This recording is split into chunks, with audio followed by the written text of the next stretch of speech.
Доброе утро! С вами Александр Усольцев, и здесь, в офисе Яндекс, мы сегодня стартуем второй день трансляции с крупнейшего мероприятия авторитейла. Эта трансляция идет из США. Это мероприятие называется NADA Show 2021. Кажется, что вчерашний день прошел максимально успешно, потому что количество отзывов, которые мы получили, положительных отзывов, зашкаливало.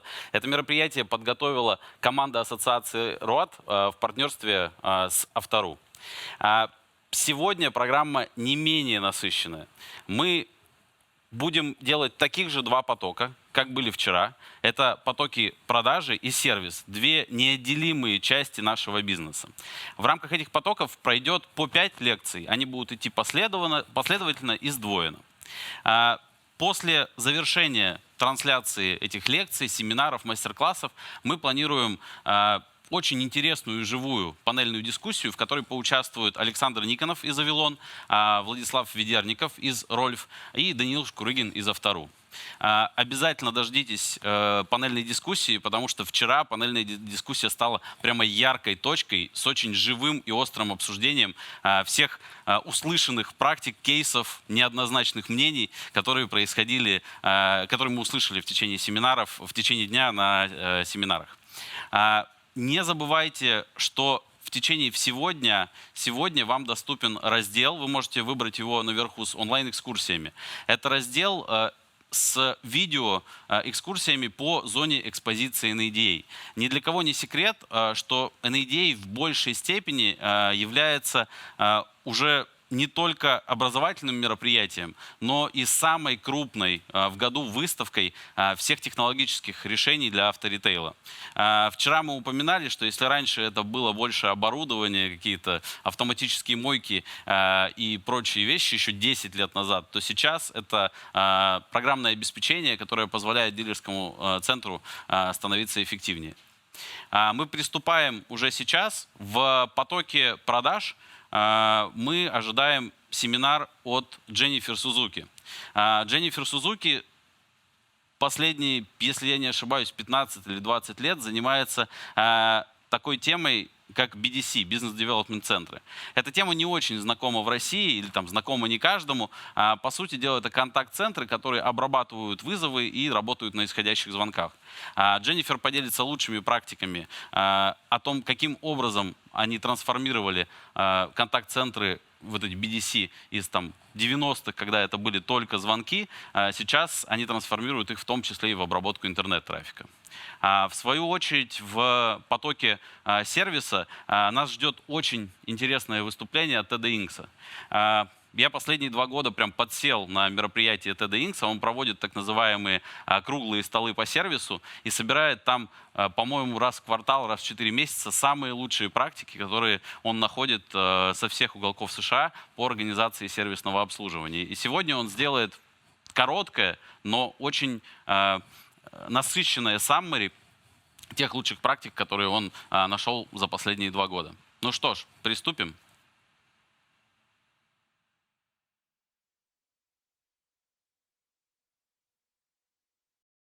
Hello, my name is Ted Ings, and I'm an automotive retail professional.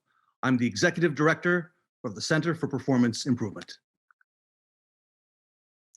Today, I'm going to present you with the best practices of the Fixed Ops Roundtable, an industry-leading event that I host. There are rare opportunities 2021 can bring to all of our organizations.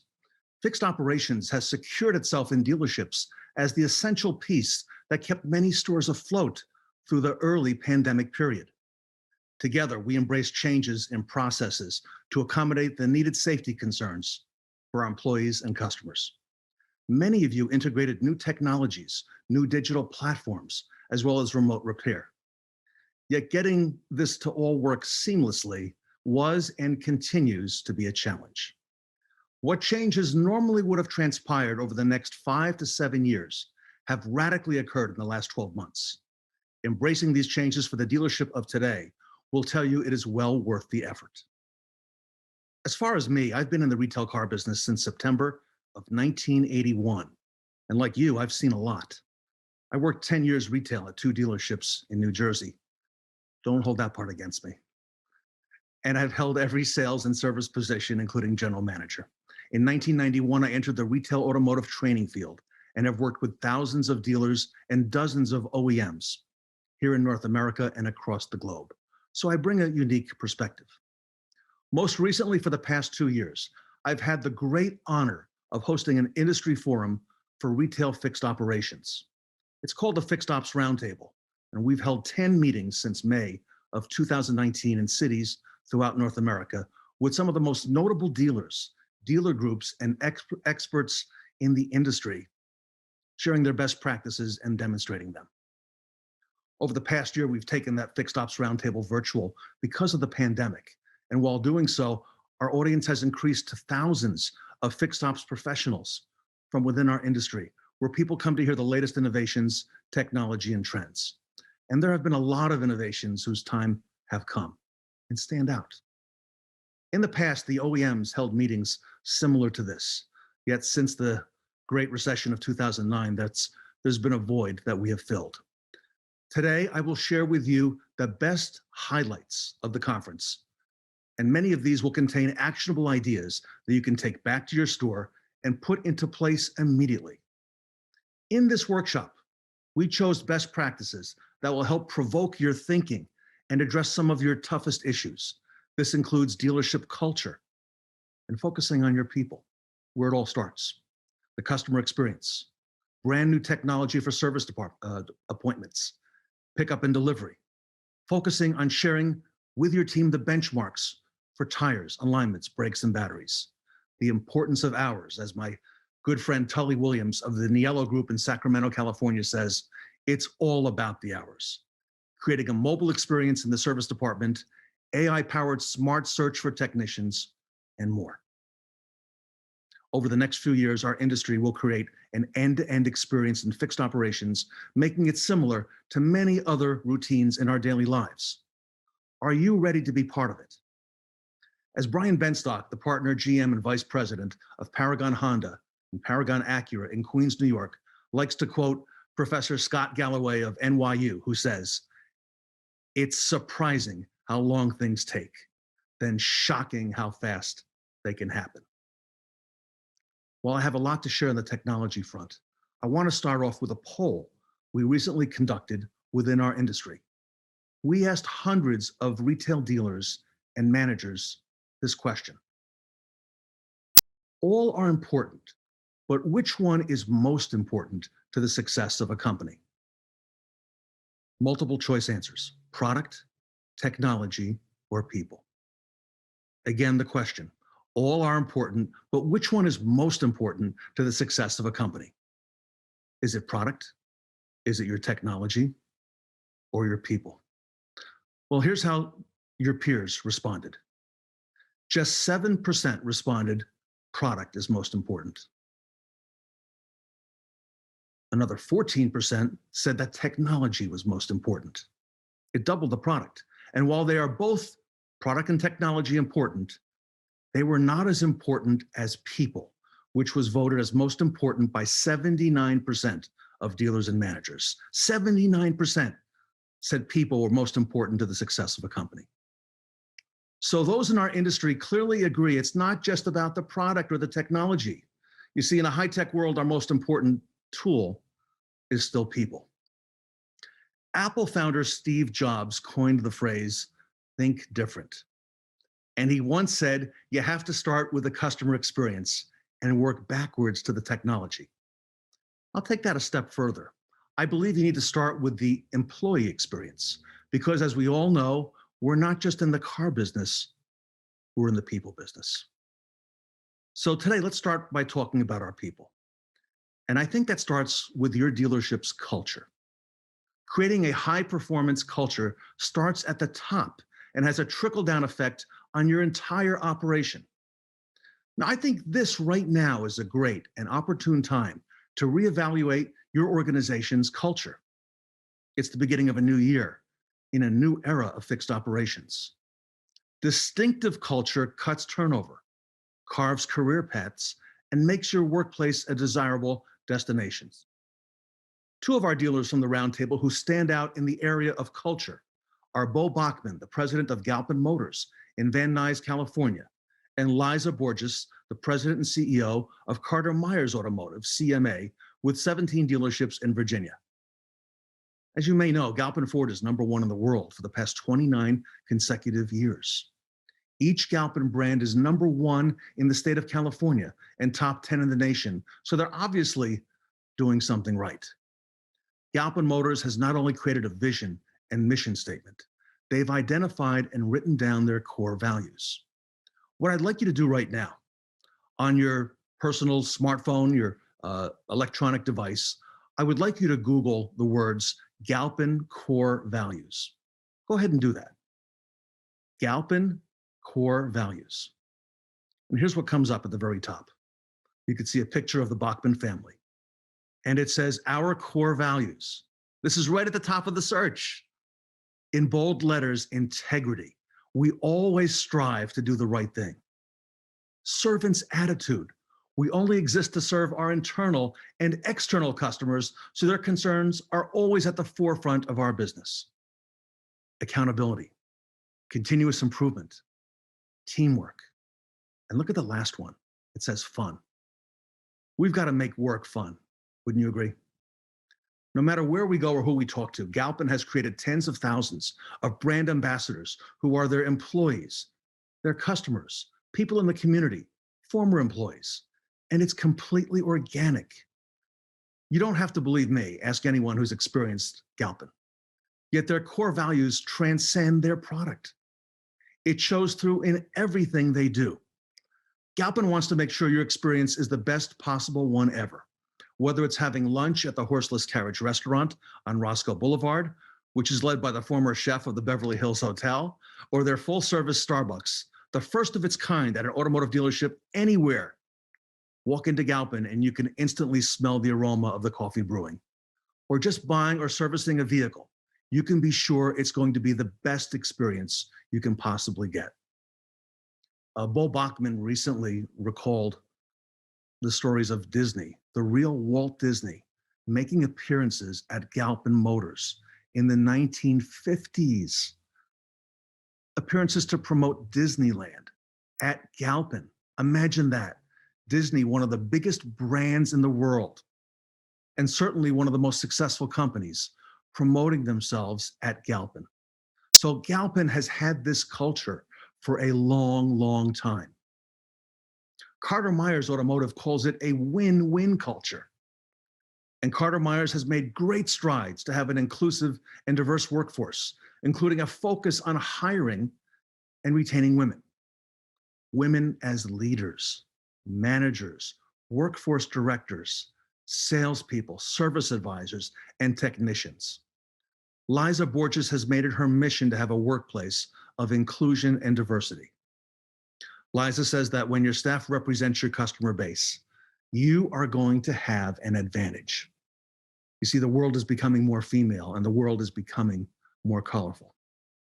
2 words, inclusion and diversity, are going to be terms you hear again and again in the foreseeable future.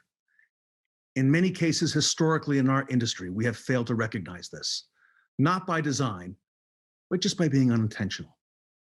Liza said it best, if only 10% to 15% of service advisors in the country are women, we will never get above that number if we don't change the skill sets we're looking for. And she's right. Number 1 needs to be likability, not DMS knowledge a must or mechanical knowledge a must. We might as well say women need not apply. 2 more dealers who stand out are Adam Aarons of the Patriot Automotive Group in New England, recently named as one of the top dealerships to work for by Automotive News, and Chris Saraceno of the Kelly Automotive Group in Florida and Pennsylvania. Chris is the author of the best-selling book, The Theory of Five. I've just read it through for the second time.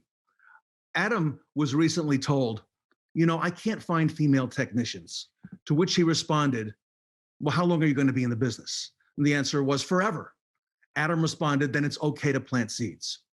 Patriot Auto Group plants seeds, as does the Kelly Automotive Group. And they provide a career path where employees can make a good living. Chris Saraceno personally conducts the onboarding training for new employees at his auto group. And finally, on culture, Make sure that each and every employee understands and commits to practicing personal accountability at your dealership. Noted industry expert Gary House defines it this way. Accountability is taking responsibility for your own behavior, doing what's right consistently, demonstrating personal integrity, and actively participating in activities and interactions that support the strategy of your dealership organization. Okay, let's talk a little bit about technology. There's been lots of talk this past year about service pickup and delivery, and many dealers are now doing some form of pickup and delivery. I mentioned Brian Benstock earlier of Paragon Honda and Paragon Acura in Queens, New York. He's been doing service pickup and delivery since 2017 and is considered a visionary, a true trailblazer. But as he describes, service pickup and delivery is not about saying, hey, Tony, this customer needs their car picked up for service. I could hear that in Queens, New York, couldn't you?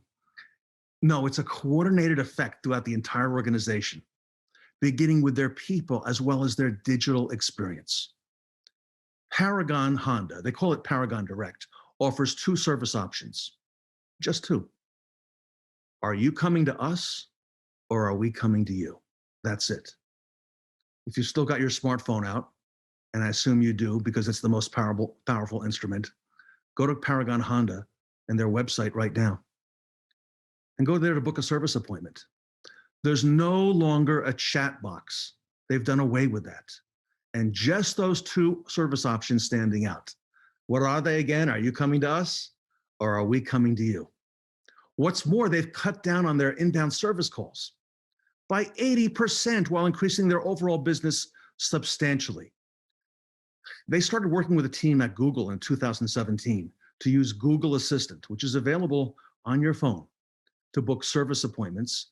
No app, integrated with their website through Team Velocity, whose Apollo platform provides behavior prediction, service marketing, and data mining. It's unparalleled in the industry. This combination, both Google and Team Velocity, are two of the top companies to watch in 2021. They're rolling this technology out right now throughout North America for dealers. How effective has it been for Paragon? Try this. A 220% average gross profit increase per repair order for in-store pickup service versus pickup and delivery for service. That's right, 220% gross profit increase in-store compared to service pickup and delivery. Dollar-wise, $295 per RO, in-store, $650 per RO for service pickup delivery. And they don't charge the customer for the convenience. Brian Benstock's rule of thumb is to follow how Amazon would do it. They make it complimentary, so it is. For them, it's also meant a $1.37 million increase in fixed operations gross year over year. They've done this with no capital expense. And if you're not already familiar with this metric, you will be this year, the Net Promoter Score. The Net Promoter Score has scores that range from -100 to 100, and it measures this specific metric. How likely would you recommend us to a friend? Paragon has a 93 Net Promoter Score, significantly higher than Apple at 47. Amazon's Net Promoter Score is 25. Gone shopping at Target, their Net Promoter Score is 43. Paragon, 93. Let's talk about measurements and how to share them daily with your team. Fred Beans is the owner of the Fred Beans family of dealerships, a mega dealership group consisting of 19 different automotive brands sold through 25 dealerships that span southeastern Pennsylvania and New Jersey. The company is family owned and operated with Fred Beans at the helm after 50 years in the business. He's one of our industry's best at defining and tracking measurements with his team. You know, as the story goes, and I've heard it a number of times, as a young man, Fred Beans took a risk and bought a 2-bay service station with a $5,500 loan co-signed by his mother and $120 in his pocket. And he likes to tell the story that his dad wouldn't co-sign the loan, but told him to ask his mother. That way, if young Fred failed, it wouldn't be so embarrassing. Fred bought his first dealership in 1972. Today, he's the largest dealership group in the Commonwealth of Pennsylvania. And a large part of that success has been focusing on the little things, little things that lead to big things. He's demonstrated that in his wholesale parts operation, which is to be envied and is the largest of its kind east of the state of Oregon, with 300 employees alone, and he's in Pennsylvania. Fred has created a one-page service at a glance color document for the leaders, managers, and service teams in his dealerships.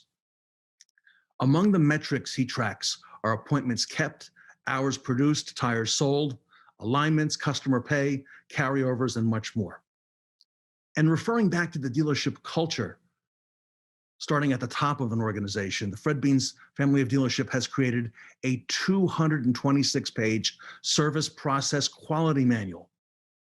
It's a total commitment to the customer and defining the processes that lead to service excellence.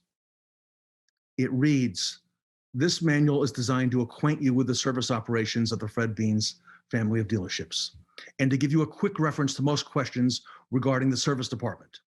By observing these procedures, everyone will benefit. Customers will receive top quality service.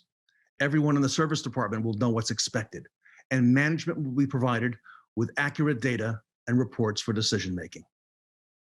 I've been very impressed by Fred Bean's consistent commitment to his customers and employees. You know, another best practice is the morning huddle. Does your organization do that? And I think nobody does it better than the DePaula Auto Group in Albany, New York. It's a fixed operations juggernaut featuring Chevrolet, Ford, and Mazda. They are a 10-time consecutive Chevrolet Dealer of the Year. Tom Restino is the Vice President of Fixed Operations, and Paul Lynch is the Vice President of Variable. DePaula tracks all of their metrics daily, as you should, and shares them with the service team at 6:45 a.m. every morning. Those benchmarks include iService Auto, which is a video platform with recommendations from the technician directly to the customer, alignments, tires, batteries, brakes, and CSI.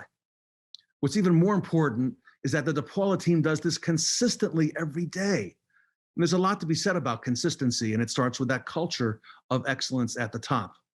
You know, I first met Tom Restino on October 1st, 2019. We had dinner in Albany, New York, and he asked me if I'd like to come to the dealership the next morning to see the operation. Of course, I said I would.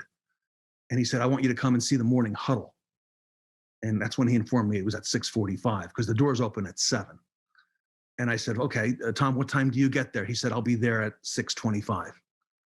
So I knew that to gain Tom's respect and his team's respect, I'd have to be there at 6:15, which I was. Tom Restino and Paul Lynch run a great focused organizations. Tully Williams is the fixed ops director. I mentioned him earlier at the Nilo Group in Sacramento. He's known best for that saying, it's all about the hours. Tully has created a culture of sharing the metrics and benchmarks with his team in real time. Throughout his dealerships, employee-facing television monitors share the important metrics they track with every member of the fixed operations team. Let's talk about mobile service. It's a hot topic right now. Your OEM may be talking to you about it. One of the nation's leading dealerships in the field of mobile service is Bozard Ford Lincoln in St. Augustine, Florida. That dealership has grown dramatically from just 7 technicians to nearly 90 techs and has recently gone an 84,000 square foot expansion. Ed Roberts is the fixed ops director. He is known for being employee focused and creating a team atmosphere, focusing on opposing strengths. Ed implemented a 2-man team system that has been extremely successful, revolutionizing the service and express service world. Ed has also paved the way for the next generation of techs with a multi-level developmental program. You see, it does all come back to culture. The company introduced Bozard branded vans in December of 2019 and now has 3 such rolling service centers. COVID-19 gave the dealership the opportunity to strengthen their mobile program, and their customers have been extremely receptive to mobile service. In the process, they've learned that mobile is an area of opportunity that they had been missing. If you're not doing mobile service, don't worry. Your competitors will, and your customers like the convenience factor. We've known for years that customers are intimidated to drive into a dealership, but we did not create any alternative until the pandemic forced us to change our ways of thinking. You see, what changes normally would have happened in the next 5 to 7 years have happened in the last 12 months. Let's go over to the parts department. The days of hoping that people will need a part and walk through your door are over. Parts customers nowadays are turning to the internet to research the parts they need before making a purchase, and dealerships are realizing this is a global parts buying market. Making sure your parts are available online can drive them to make a purchase at the physical dealership over the phone or ultimately online. Dealerships such as Longo Toyota, the largest in the world, Germain BMW of Naples, and Curry Acura have opened their dealerships to significant new revenue opportunities by adding an online platform. This includes a web store, Amazon storefront, or an eBay store. Companies such as Revolution Parts create an online parts store that allows you to increase and streamline sales to both consumers and repair facilities. All you'll have to do is fulfill orders and collect your payment. As one dealer recently said, we don't just sit back and wait for the sale, we go out to grab it. AI-powered smart search for technicians. The great Les Silver, the father of the modern day MPI, multi-point inspection, and executive chairman of Dynatron, says that two of the drivers of service revenue are service quality and technician efficiency. They are the key to getting the additional work you've performed through the shop in a quality way. There's new technology arriving in dealerships this year, such as a virtual assistant that provides hands-free access to OEM repair information right at the vehicle. What makes it a breakthrough? 67% of technicians take over 3 minutes to find the required information on each repair. 35% take over 5 minutes. 61% of technicians state that voice is imperative when their hands and vision are occupied. Well, of course, they're technicians. 87% of technicians are using their cell phones to look up the vehicle repair information.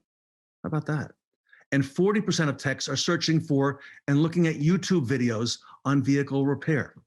So that next leap forward, which is happening now in the car business, is AI-powered mobile applications. It's called SciTech, and it provides virtual assistant technology to help techs do their work faster with greater accuracy and with improved human capability. The mobile technology that's coming is going to allow your fixed operations department to save time, have easy, immediate access to vehicle-specific OEM repair content right at the vehicle, no leaving the car, and providing easy access to parts and labor estimates, illustrations, and vehicle specs that will improve repair quality. Technicians will become more efficient, producing more repair hours and improving your bottom line, and providing consistent quality repairs, improving customer satisfaction and owner loyalty. So let's recap what we have discussed here today. We talked about that survey we conducted late last fall. All are important, but which one is most important to the success of a company? Is it product, technology, or people? 79% of dealers and managers responded people. We discussed the importance of culture at your dealership. Creating a high-performing culture starts at the top and has an effect on your entire operation. Core values, integrity, and inclusion, and diversity. We highlighted service pickup and delivery, including using Google Assistant to communicate with the customer in a seamless end-to-end mobile experience in the service department, making it similar to many other routines in our daily lives. We talked about evaluating your own Net Promoter Score to answer the question, how likely would you recommend us to a friend? We shared the importance of metrics and benchmarks and sharing them with your team daily. We discussed mobile service, a rolling service center, and the need to start thinking differently. We talked about some of the new turnkey innovations available to take your parts department and make it available 24/7. And finally, we shared the future of AI-powered smart search and the impact it will have on the future of technician efficiency. As the fixed ops community continues to grow and flourish, I want to thank you for your support. Follow me, Ted Ings, on LinkedIn, and be sure to attend our upcoming fixed operations virtual events. Thank you for investing yourself here at the NADA show and for being a part of this great conference. With that, I'm going to open it up to your questions. Для старта второго дня мы постарались подобрать вам наиболее энергичных таких спикеров. Уверен, они вам помогли зарядиться на весь день. Ну а сейчас мы продолжаем с двумя следующими семинарами. Они будут идти так же, как раньше, в потоке продажи и в потоке сервиса. В потоке продажи мы ждем Дэвида Льюиса. В потоке сервиса мы ждем Дэвида Льюиса. Дэвид Льюис имеет просто какое-то там невероятное количество десятилетий опыта в сервисе. И он сегодня расскажет о том, как правильно подобрать команду мастеров-консультантов, как правильно их замотивировать. Ну, а самое главное, во второй части его выступления будет отдельный отрывок про то, насколько важно помочь мастеру-консультанту лучше понимать клиента. Ну, а Томми Гибс в потоке продаж задается интересным вопросом с самого начала. Если у вас есть руководитель отдела запчастей как должность, почему же у вас нет руководителя отдела склада автомобилей как должности, хотя на складе автомобилей объем денежных средств, которые в него вложены, гораздо больше? Интересный вопрос, предлагаю посмотреть. Hello, everyone, and welcome to NADA 2021. My name is David Lewis with David Lewis and Associates, and I am so glad to be with you here today to present motivating service advisors to be more successful. Today, I'm going to go through a litany of things that I think you're going to find very interesting, from leadership to hiring to training to motivating, and I think you're going to get a lot out of it. So let's just jump into this. And let's first talk about leadership. If we're going to motivate our people to be successful, we have to be great leaders. People look up to leaders, and that's very important. So what is leadership? Well, leadership is about influencing other people. It's about helping them do the things they're supposed to do. It's about guiding them and bringing them along a path that's very, very important. If you can't influence people, then they're not going to follow you. And if they're not following you, then you're not being an effective leader. The second thing we have to understand is that leadership is a verb and not a noun. Leadership is action. We all know that a verb is an action word, a noun is a person, place, or thing. If you're a noun, that means you're a figurehead. It's all to you about your title, about your position, your role. Where a verb is someone that's active, that's out there doing it. It's not afraid to get their hands dirty, to go out into the service lane and actually work with the advisors and work with the technicians and work with the dispatchers. That shows a sense of true leadership. Leadership is also about creating change and facilitating growth. If you want your service advisors to be successful, you have to create change and facilitate their growth. There's an old saying, you've always heard it 1,000 times, that, the definition of insanity is doing the same things over and over again, but yet expecting a different result. If you want to motivate your people, you have to constantly have change. You have to be doing new things, bringing new ideas to the table so that they're exciting. It's like going to a meeting and hearing the same stuff over and over and over again. Nobody wants to do that. Nobody wants to participate. And even worse, nobody gets anything out of it. The next thing we have to understand about leadership is leadership deals with people and their dynamics. Every single service advisor that you have has different personalities, different things that inspire them and motivate them to want to be successful. You have to understand that, and you have to deal with each person's dynamics. It's sort of like a bonus. Maybe you're going to give a cash bonus at the end of the month. But you see, service advisor A isn't motivated by a bonus. They're not motivated by money. Maybe they're motivated by time off. Maybe they're motivated by a recognition, a plaque. So leadership is about understanding the people you have and working within their individual dynamics. And finally, leadership is not about advancing yourself, but about advancing others. If you are more concerned with your job and your role and where you're going in the company and life, then you're not a good leader. Your job has got to be to make sure that other people are successful, that you're advancing them to greater strengths. Somebody once asked me, or they always say to me, I take a service advisor, I groom them, I motivate them, and then 3 years later, 5 years later, they leave and become a service manager somewhere else. Well, that's not great. I mean, obviously we don't like that, but here's the thing. That means you did a great job. You were a great leader. You advanced somebody to the next level. Maybe there just wasn't a position in your dealership. And don't ever get down on somebody because they want to get better at what they do and they want to move on. It's part of life. It's part of success. But that's what makes you a good leader. And leadership is so important in motivating your service advisors to success. Now, let's talk about the 10 things that most successful leaders do daily, because this is really, really important. Number one is you got to make others feel safe to speak. They have to know that if they have a question, a problem, a concern, they can come to you and they can talk to you freely with an open door policy. You know, in my company, when we hire somebody, we have a kind of unwritten rule. If we feel that you are not capable of questioning me or your leader with something you agree with or disagree with, then we don't want you. I want people to speak up and tell me what they think.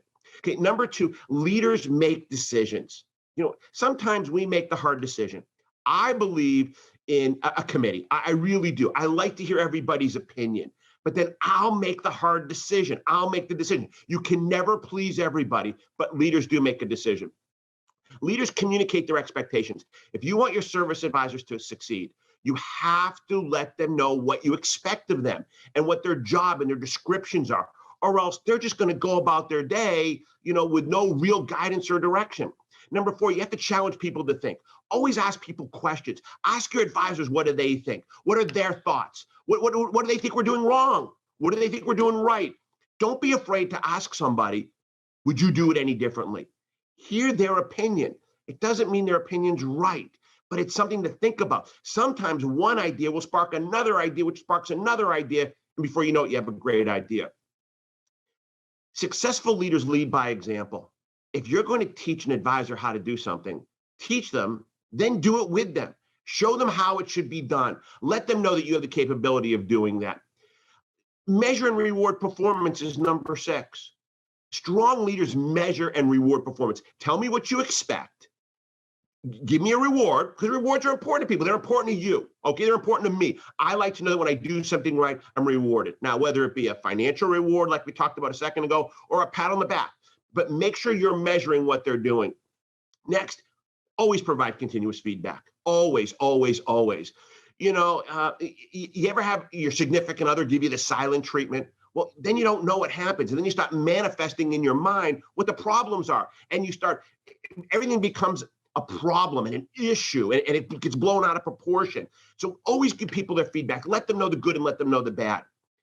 As I said earlier, seek opinions of others. Don't be afraid to ask people for their opinion. I think that's critical. Leaders solve problems and avoid procrastination. The worst thing you can do as a leader, and your advisors will see this, is if you procrastinate, especially on problems and decisions, especially with an upset or irate customer. If you procrastinate, they're going to know that, and they're going to see a definite lapse in your leadership. So solve a problem and don't procrastinate, because you know what? The problem is not going to go away. It's just going to intensify. And you have to display a positive energy and excitement. Leaders are exciting to be around. Now, for those of you that have known me, and I've spoken for so many years at NADA, or you've seen me at your dealership, or you've seen me on YouTube or video, I'm always excited and pumped up. Now, if I always like this all the time, of course not. I have my moments that I'm down and I'm gloomy, and I get those mornings that I just want to lie in bed. But you know what? When I'm in front of my team, when I'm in front of my staff, when I'm in front of my customers, I always show a positive level of energy and excitement. And here's a great tip. If you think something's going wrong in your mind, take a walk. Just walk outside, walk around the building, and come back in. Get a breath of fresh air and see how things change. Now, with your advisors, what causes workplace negativity? Because this is really important. Okay, number one is a little bit uncontrollable, and that's an excessive workload. If your advisors are handling 25, 30 customers a day, that's an excessive workload, and it's going to be negative to them if you're throwing so much on them. Now, I know in today's environment, we're trying to cut costs and watch personnel costs and all that kind of stuff. But sometimes a $10, $12, $15 an hour person to take the workload of the simple things that just take up a lot of time can be done by someone else is so valuable. Another one is concerned about management ability to lead. That's why I talked about leadership up front. If they don't think that you're going to lead them properly and stand behind them, you're going to have negativity. And negativity is going to spread like a wildfire in the heat and the brush. Okay. Workplace negativity, anxiety about longevity, income, and retirement. Some of this you can't control. But if they're concerned about the longevity of their job, if you're threatening them with their job, if they see people being terminated on a regular basis, coming and going, that's going to create negativity, and you need to control that. Now, obviously, you can't control so much their income and when they retire, but to a degree, their income can be controlled by how you compensate them, the bonuses, and how well you train them. Number 6 is a lack of challenge. Most people like to be challenged. They want something to try to accomplish. So if they're not being challenged on a daily basis, especially as advisors, if it's a mundane, routine thing, they're going to get negative. It's common nature.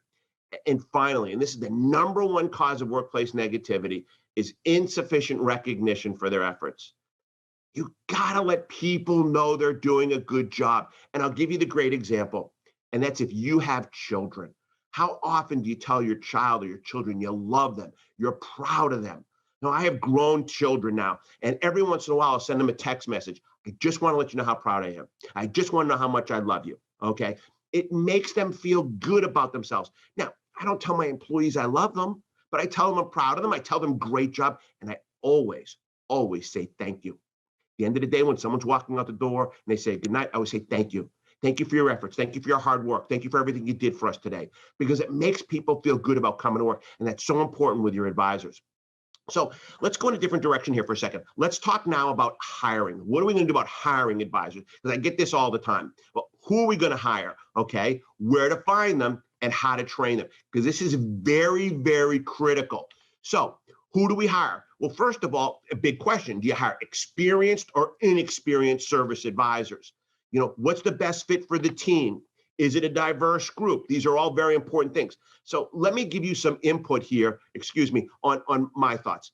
I believe, and I'm going to talk about this again in a few minutes, that I like to hire inexperienced service advisors.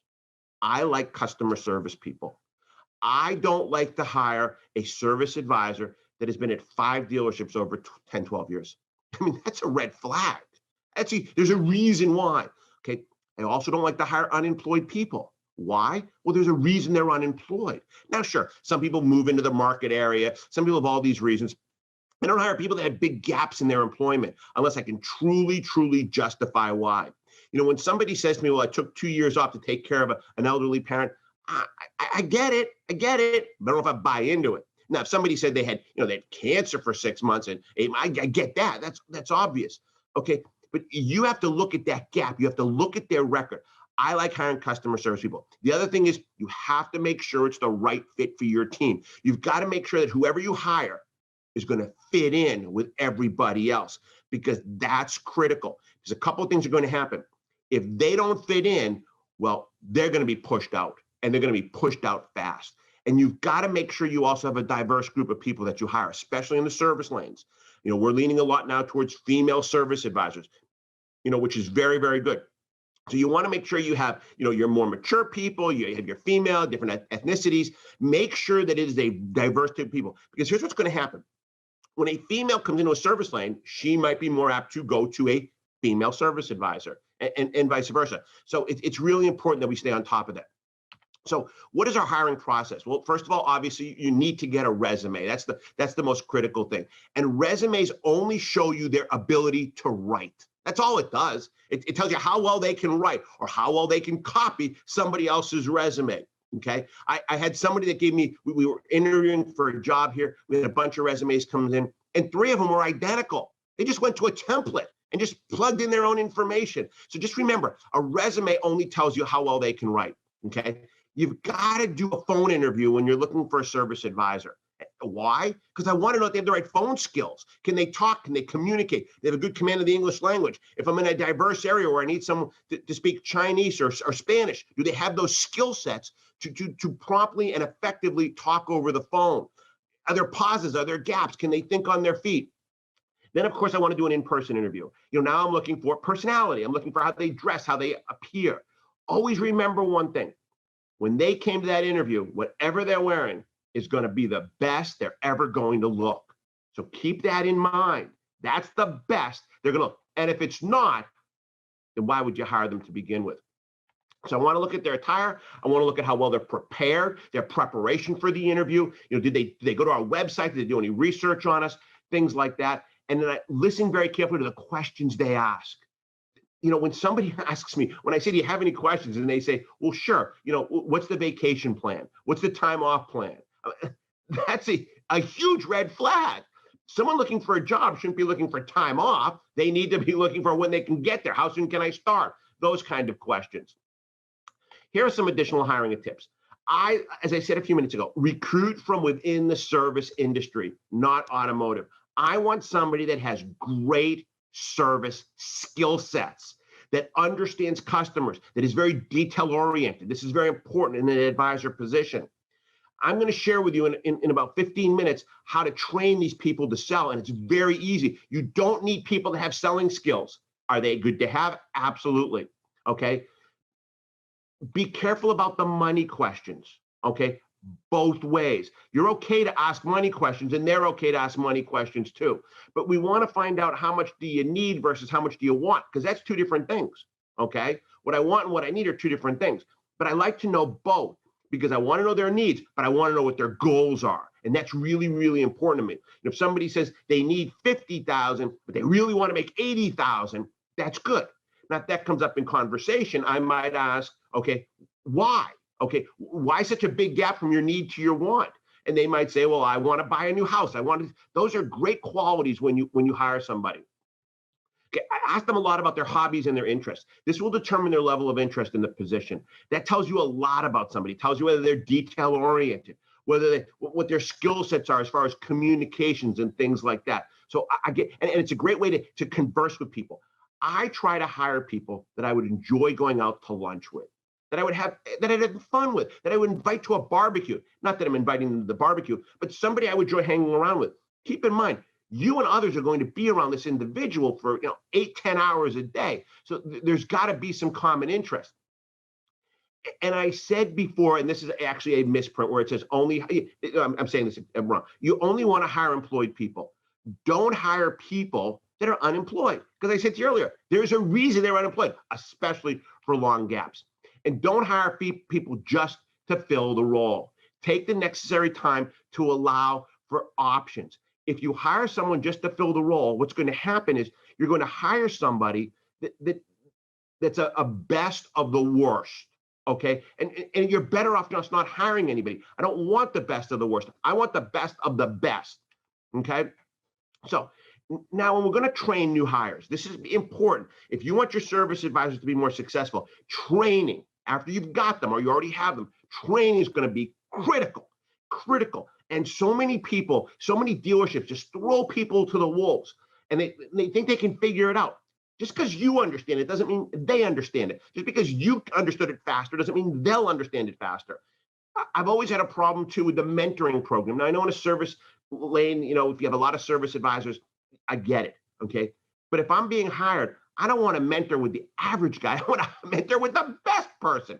And the best person usually doesn't want to have somebody around there. So when we hire them, let's first spend some time getting them familiar with the computer. This is critical. Their computer skills. If they can't get through that step of the process, then we need to end the relationship. So I spend a lot of time teaching them the computer system, so they fully understand it before they even go out into the service lane. Next, I want them on the phones. I want them to be trained on how to use the telephone, how to take inbound calls, how to schedule appointments, how to handle irate people over the telephone, how to do follow-up. Okay, BBACs, SOPs and all that kind of stuff. I want them trained on the phone, and that's also very critical for me. Then I might throw them out there and have them do some basic things like a lube tech. We could teach anybody how to be a lube tech. It's so important that your service advisors understand what it's like out in the shop, and they get it. They understand the work they're doing. So, I might spend 3-4 days on the computer. I might spend a week and a half on the phones, and they might go out there as a lube tech for 2 weeks. But I want them to understand what is going on out on that floor. And then I'm going to let them start talking to customers. Then I'm going to train them on how to do the customer process and let them get out there and start talking. Now they have a well-rounded balance of what they need to do, and they feel comfortable doing it.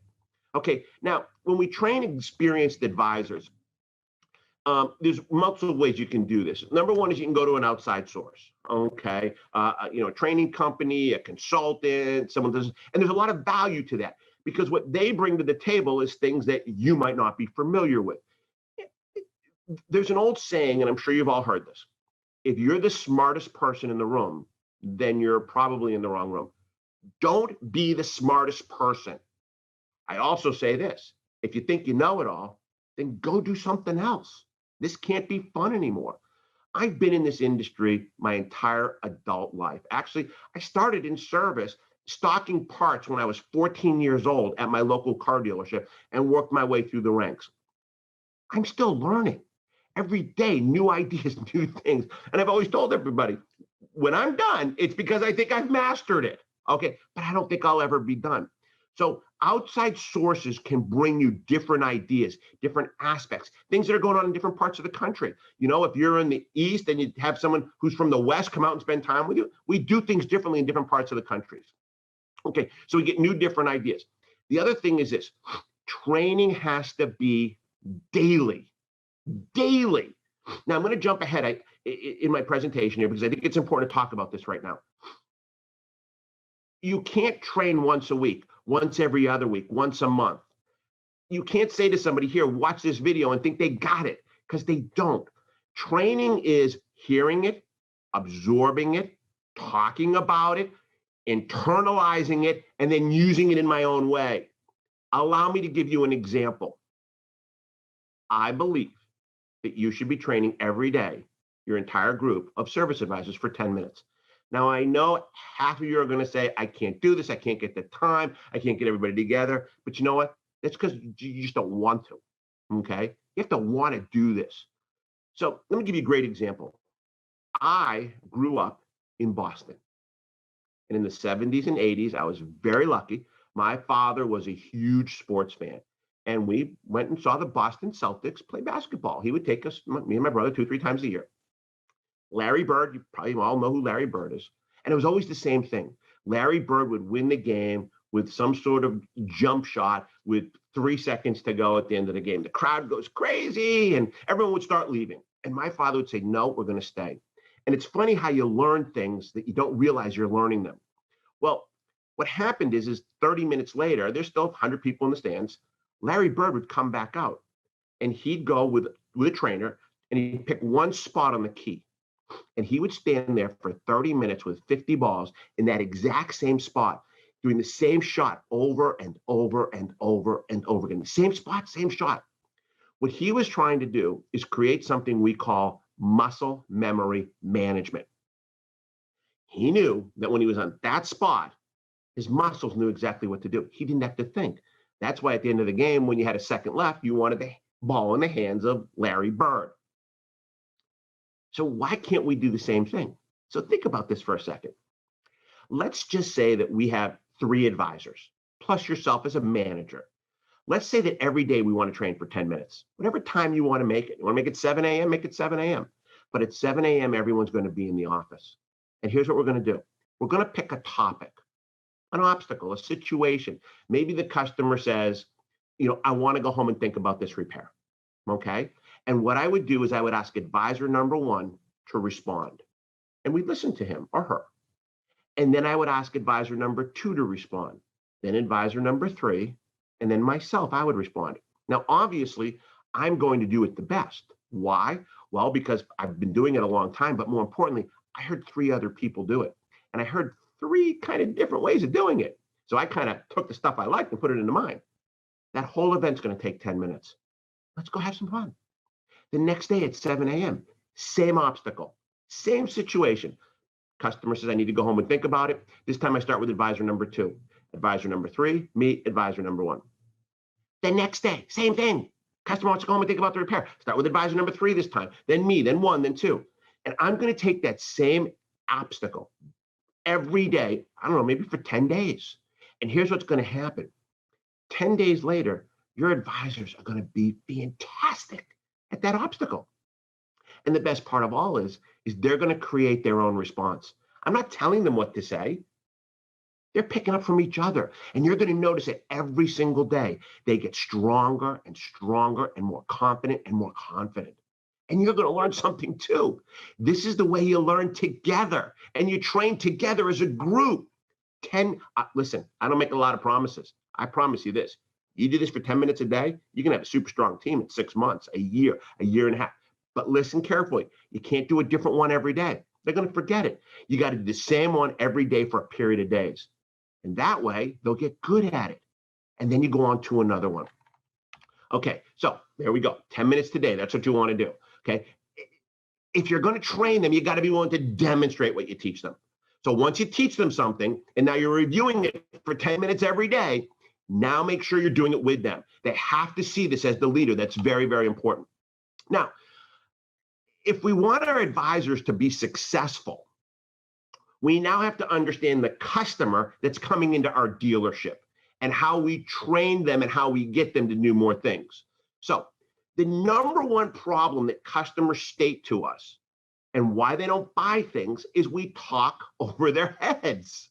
We understand it, we get it, we know the terminology, but they don't. So let's take an example. Let's take Mrs. Smith. Now, I'm not gender biased here. It could be Mr. Smith. It doesn't really matter. But let's take Mrs. Smith for an example. Mrs. Smith comes in for an oil change and a tire rotation, and she's got 60,000 miles on her car, and she's going to be a waiter. Fantastic. So we check her in, bring her car in, and we do a multi-point inspection, which I'm hoping you all do. The technician then comes back and says to the advisor, this car needs brakes, front and rear. It needs a front end alignment, and the tire should also be rotated. Now remember, Mrs. Smith only came in to have the oil changed. She's expecting to spend 60, 80, 90, whatever it may be. So now what does the advisor do? They either go into the lounge or they bring Mrs. Smith to their desk. And they say, Mrs. Smith, let me show you something. And they go through the sheet with the reds, the greens, the yellows, blah, blah, blah, blah, blah, which Mrs. Smith has no idea. I mean, we all know red's bad and green is good and yellow is marginal. That's fine. But now he goes and he says, listen, you need a brake job and you need new rotors and you need a front alignment and it's going to be $640. Oh, Mrs. Smith doesn't know what to do. So she says, well, let me call Mr. Smith. Well, she calls him and he doesn't answer the phone. So what does she do? She says, I need to talk to him later on, so I'll get with him tonight. Or maybe Mr. Smith answers the phone and he's busy. I can't talk about this right now. Or maybe she's lucky. She gets him on the phone and she tells him what she needs and says it's $640. And Mr. Smith says, no, we're not spending $640. We'll talk about this later. You see, the problem is that you talked over Mrs. Smith's head. She doesn't understand anything. And now Mr. Smith, he doesn't understand anything because he can't visualize it. He can't validate what he needs. So you see, we talk over people's heads. So what we need to start doing is something we call show and tell. We have to show people what's wrong with their cars and stop telling people what's wrong with their cars. You can tell me all you want. If I don't get it, and it's a lot of money to me, I'm out. I'll figure out another way. So now let's back this up. So same scenario, Mrs. Smith comes in 60,000 miles on her car. She's here for an oil change. We do the multi-point inspection. She now needs, brakes. She needs a front end alignment and maybe rotate the tires. See, what I would do is I would take Mrs. Smith back to her car and I'd educate her in layman's terms, layman being terms she can understand. I would bring her over to her car and I'd say, Mrs. Smith, I want to show you something. This here is a rotor. It's called a rotor, and I'd spin it. So this is your car driving down the street. I want to show you this. These are brake pads. These are your brake pads. And how these pads work is when you apply your brakes, they squeeze the rotor, and that slows the car down. Here's the problem. Look at your brake pads. Now look at a brand new set of brake pads. Look at the difference in the pads. Yours are almost down to the rivets. See the 4 rivets that's holding the pad on. If this goes any farther, those rivets are going to damage the rotor. You're going to have trouble slowing your car down, and then the rotor is going to have to be replaced. So this is what the technician is recommending. We would like to replace these pads immediately. The rotor has not been damaged, so we will clean the rotor so it's got a nice grip, and you'll have new brake pads. I want to show you something else. Here are your 2 front tires side by side. They're both wearing funny in the same spot. We figured out why. Here's your brake pad on the left side. Here's your brake pad on the right side. The one on the right is a millimeter thicker, just a slight. And so what's happening is you're not even feeling this. Every time you apply your brakes, the one on the right's grabbing just a second quicker, and it's pulling your car just a little bit to the right, and you're skipping down the road. So what we'd like to do is a front end alignment to get your back in alignment. If we do this now, we can save these tires. We actually like to put them on the rear, put the rears on the front. They've got better tread on them, and we can get the better length, that longer time out of the tire treads. It's going to cost, I'm going to give her the price. And then here's another key element you have to say. We have all the parts, and we'll have you out of here in about 50 minutes, 60 minutes, 80 minutes, whatever it may be. If she's been waiting, she wants to know a timeline of how long it's going to take. Because if it's going to take you 2 more hours, she might pass. Now, my questions are this. Have I increased the odds that Mrs. Smith will take advantage of this without calling Mr. Smith? Absolutely. Is it 100%? No, but I might have increased it. Number two, if Mrs. Smith calls Mr. Smith, is she going to call Mr. Smith with a better sense of information and urgency? Absolutely. I'm only trying to increase my odds. Folks, listen, when a customer comes to your dealership, they have the right to say no to you. That's their right. But give them all the information so that if they say no, they've said no with educated information. And if you do the right presentation, you'll get less to say no and more to say yes. So that's show and tell. Now, what are we going to do with the customer that drops their car off? Well, now this makes it even harder. See, here's what happens when a customer drops their car off. Now we got to call them and sell them. And now there's time lapse. I got to leave a message. They got to call me back. They can't get a hold of me. I got to call them back. Or let's say we get them on the phone. Let's say we call Mrs. Smith. She dropped her car. Now I got to explain to her over the phone what she needs. Now she's got to hang up, call Mr. Smith, wait for him to call her back. Then she's got to call me back. And we end up getting nothing. And then we wonder why the secondary repair shop down the street is killing it. I'll tell you why they're killing it. They're killing it with our customers because we're not doing a good job presenting and demonstrating. So a customer that drops their car off, we now can do a video. I want you to watch this.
Okay, so what we've done now is we've made a video of everything that needs to be repaired on this vehicle. This customer dropped their car off. I don't know what the reason was they dropped it off. And now a video was made. And that video was 1 minute and 30 seconds long. It wasn't a long video. Now, the important thing is that video is now posted on YouTube. Okay, you don't need to buy all this fancy gadgetry and tablets and all this stuff. I mean, yeah, they're great. And servers to put them on, and they come in with fancy logos and in these designer box. Listen, it's a video. It's a 1.5 minute video. Post it on YouTube, mark it private, and then copy and paste the link and send it to Mrs. Smith. Mrs. Smith, this is a video we just took of your car. You need to look at this. I'm going to call you in 30 minutes. I'm going to tell you what she's going to do. You think she's going to watch it? Of course she's going to watch it.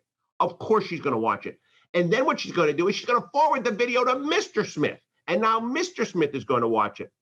Now, here's the most interesting thing about this. I don't know if you caught this at the end of the video. I was going to warn you and tell you, but I decided not to. Who made that video? And if you guessed the technician, you're 100% right. That video was made by the technician. You see, the technician had more to gain from the repair than the service advisor. If your advisor isn't strong enough, your technicians want to do it, let your technicians make the videos. Some will, some won't. Doesn't matter to me. But tech wants to sell a job, let him or her sell the job. If you do this properly, you're going to find that 50 to 60% of your techs will want to sell the job, especially when the customer's in the dealership, especially when they're waiting and then go out there. And you know what? The customer just thinks they're a mechanic. They're making $10, $12 an hour. They don't realize that these individuals are highly intelligent and highly paid. But again, Mrs. Smith, now who dropped her car off, had the right to say no to you, but with the best information. Give that information, you'll succeed. Okay, the final thing I want to talk to you about is now your inbound calls, okay? If you really, really want your service advisors to be more successful, we need to teach them how to handle inbound phone calls. Some of you have service BDCs, and I think that's great, and I'm a huge fan of service BDCs. Why? Because I'll be honest with you on this point. It's easier to train a service BDC to handle an inbound call than it is a service advisor. For some reason, advisors think the phone is an inconvenience, an interruption in their day. When somebody calls your dealership, and let's do a great example, okay? Let's do a great example. Somebody calls your dealership and asks for the price on a brake job, and we'll just say 2016 Honda Accord. I need a brake job in 2016. How many times do your your advisors initially talk over the customer's head? Well, are we going to clean and turn or replace the rotor? Customers have no idea what a rotor is. Okay, so clean it. Well, now you've just, are we going to replace or do this? Now you're making the price even more and more and more. When customers call, they're calling to find out the best price. Now you give them a price, $199 an axle. And then most advisors don't even ask for the appointment. Remember, it's an interruption in their day. It's an inconvenience. So now the customer hangs up. What do? They call the tire store down the street, the Firestone, the Sears, whoever's in town. And they undercut you by $20, $30, $50. What if the customer says, replace the rotor? Now you got a $200, $300, $400 brake job per axle. And now the guy down the street quotes him $99 because he never even brought up the rotor. Now you've lost the deal. But let me go a step further. Don't even give a price. Why are you giving a price? You're competing in an area you can't compete. I'm telling you this right now. You can't compete. If you're going to give a price, you're going to lose 95 out of 100 times. You can't compete. Okay, why? Well, because a lot of these tire stores and Firestones, they're not using the best parts. Their technicians are paid less. They can charge less. So how are you going to captivate that customer? How are you going to make your advisor more successful? You see, your advisor wants customer pay revenue. That's where they make their money. You got to create doubt. So when a customer calls the dealership and asks for a price on a brake job, I would ask them, what makes you think you need a brake job? Whatever they call and ask for a price on a front end alignment. What makes you think you need a front end alignment? So if they call and ask for a price on a brake job, what makes you think you need a brake job? And the customer says, well, you know, when I apply my brakes, I'm hearing a grinding noise and my car kind of pulls to the right. And my friend used to be a mechanic and he says it sounds like a brake job. See, I would say to that customer, you know what? That might not be a brake job. That might be something as simple as a minor adjustment. I'll tell you what, I've got an opening tomorrow at 8 o'clock. Why don't you bring the car and let us take a quick look at it? If it's a minor adjustment, we'll adjust it and send you on your way. If it's something more elaborate, we'll give you a written estimate. You can decide what to do. A lot of people are going to ask, are you going to charge me for this? And this is where this gets difficult for some of you. And the answer is no, absolutely not. We'd be happy to take a quick look at it. See, you all want to get these fees and these diagnostic fees, but you're scaring people away. You'll spend money advertising to get people in. This is advertising. They're already calling your dealership. You already got them captive. Invest 0.5 in tech hours and get a multi-point inspection. So now Mr. Jones brings the car and sure, I'll bring the car in because he now thinks it might be a minor adjustment, which it might be. It could be. We bring it in, we do the multi-point inspection. Now where's the car? Car's here. Now, if your advisor is properly trained, he or she is going to say, come on, I want to show you something, and bring them out to the car and say, Mr. Jones, unfortunately, you were right. Let me share with you. Let me show you. Here's your brake pads. Here's a new brake pad. Show them the difference. They've got to see it. Your rotor hasn't been damaged yet. Everything else looks good. We can have you out of here in 40 minutes. I got all the parts right here ready to go. Would you like us to continue on to repair the car? I'm going to tell you, most people, I can't give you statistical data, most people are going to say yes. But you got to get them into your dealership. Every single time your advisor gives a price over the phone, you're going to lose 8 out of 10 times. I guarantee that. And you already know that. Now, there are some prices you have to give over the phone. Somebody wants a price on an oil change. Yes, we've got to give them a price over the phone. Okay? Things like that. But anything they call about, they call for self-diagnostic. They say, hey, listen, I'm getting a vibration at high speeds on the interstate. What could that be? Well, you know what? It might be a minor adjustment. I'll tell you what. I got an opening this afternoon at 4 o'clock. Swing by. Let us take a quick look at the car. Who knows what the car needs? Could need a front end alignment. Could need a ball joint. Could be a tire out of round, whatever it may be. But if you want your advisors to succeed and succeed to the level that you want them to do, you've got to make sure they're making the best presentations and demonstrations. That is very, very, very important. You have to make sure that they are trained, that you're training them every single day that you're working with them. And that's going to give you the best results, to give you a motivated service advisor who's going to be successful. I want to thank you all very much for the opportunity to speak with you. I hope everybody is doing well and being safe. I personally believe that 2022 is going to be a great year. 2021-22 is going to be a great year. And I hope you are all, when I said 2022, I'm already jumping ahead. 2021 is going to be a great year for all of us. 2020 was a good year. So I want to wish you all the best. I want you all to be safe. I want you all to be prosperous. And I want to say thank you again very much for the opportunity to share with you how to motivate your service advisors to be more successful.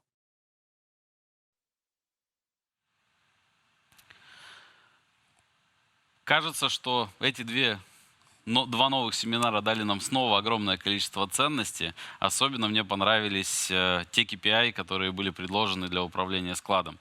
Во многом довольно свежий подход, не везде он сейчас используется.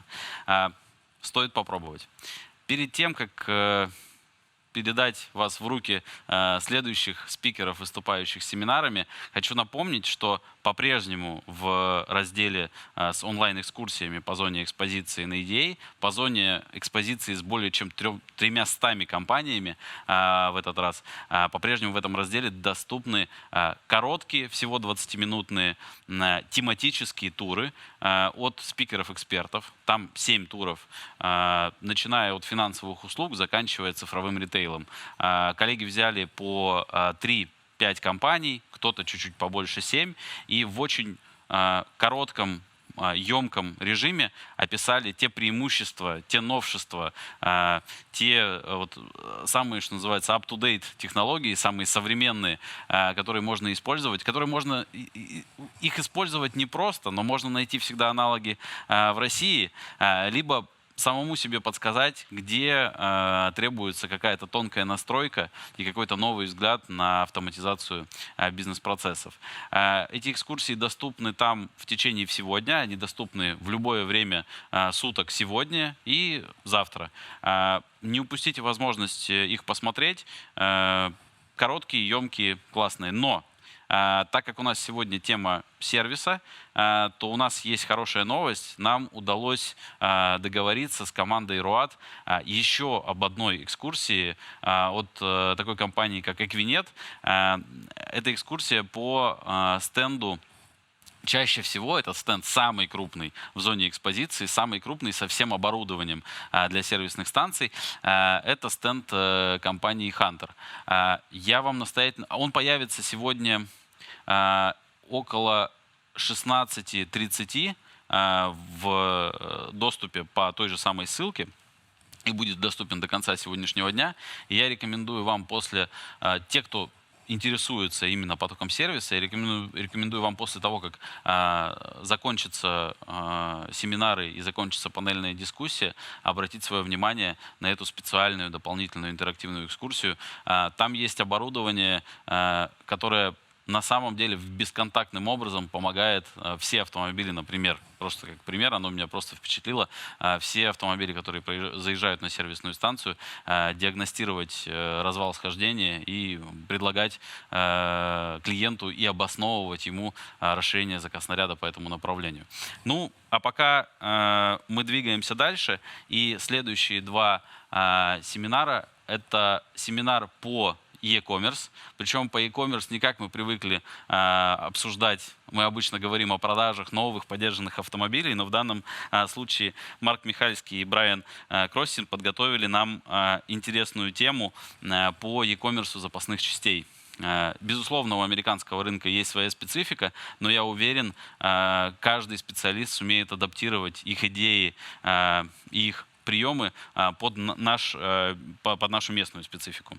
Ну и, что важно, по треку продаж Патрик Макмалин вместе со своим коллегой поделятся творческим подходом к тому, как выкупать больше автомобилей, как начинать походить больше на тех, кто из лидеров рынка в США, в отличие от традиционных дилеров, выкупает больше, выкупает эффективнее, как взять их приемы и использовать даже на не многобрендовом, там, мультибрендовой группы, не в мультибрендовой группе компаний, а в рамках одного отдельно стоящего дилерского центра. Приступим?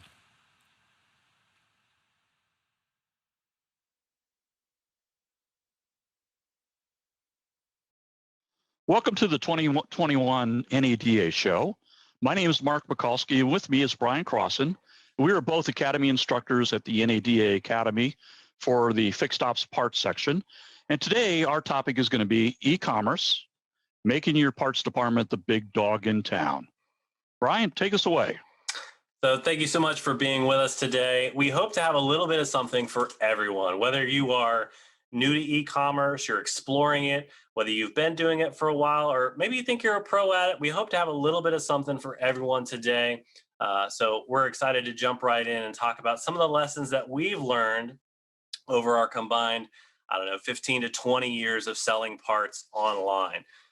So let's get started with the conversation of how do you like to shop and what's consumer behavior like? So if we look at, let's go there for a minute. If we look at how do you like to shop? And maybe you're like me, and for the longest time, I was diehard brick and mortar, especially for things like groceries, where I didn't trust someone else to pick out my apples and make sure they weren't bruised. And I get them home and I just have to throw them away anyway. So I do all that myself. I am an instant gratification person. If I want something, I like to just go out and get it. However, I do a fair amount of shopping online where I'm comfortable as well. I think most of us are able to order things from our phone now. But let's look at, maybe I'm the weird one. Like I like brick and mortar and I do a little bit of online. Let's look at consumer habits in general. So when we look at our online spending projections for 2020, total resales looked pretty good at the beginning of the year, and projections were for 2% growth. Well, now we know what happened right around the beginning of March, and we were faced with COVID-19, a global pandemic. So our sales, total retail sales and brick and mortar sales, I don't think it's a surprise, had a sharp decline. However, online sales, 18% growth. And even though I'm a true brick and mortar fan, I found myself, like probably many of you, getting more and more comfortable ordering things that I'd never ordered before online, including those groceries. And guess what? It wasn't that bad. And it's probably a behavior that I'm going to continue going forward. So while there's no doubt brick and mortar is still king of retail, online sales right now, all-time high, and the biggest increase we've had in a single year. So definitely worth something exploring. And if we think about it, we just are an online culture. We do so much online, and I love this chart. It just shows us what happens in 1 minute on the internet. In 60 seconds, you can see all the different things we're doing. I'm guilty of probably most of the items on this pie chart. I'll try not to do any of them while I'm presenting today. But let me address the amount of money that is spent online. $1.1 million spent online in just 60 seconds. And that's a lot of money.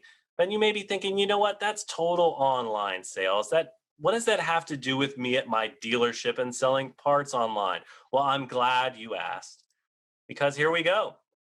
According to Hedges & Company, here are the projections for 2020 of online sales of new parts and accessories, and it excludes auctions. So you can think eBay is probably not included in most of these numbers. And we're looking at $16 billion in online sales of parts and accessories. And we've heard it before. I've probably said these words before. Parts customers, new car, used car customers, they're not comfortable buying parts online. Parts are hard to look up. Brake pads may have 3 or 4 different options, and customers aren't comfortable making those decisions and purchasing online. Well, $16 billion worth of sales says a little bit otherwise. It's a 30% increase over 2019. And starting the beginning of the year, COVID has actually given us a much higher projection to close the year, a $1.9 billion increase from what our earlier projections were showing, or hedges and companies were. Something also worth looking into is not only are customers transacting online, but customers are researching for their parts online.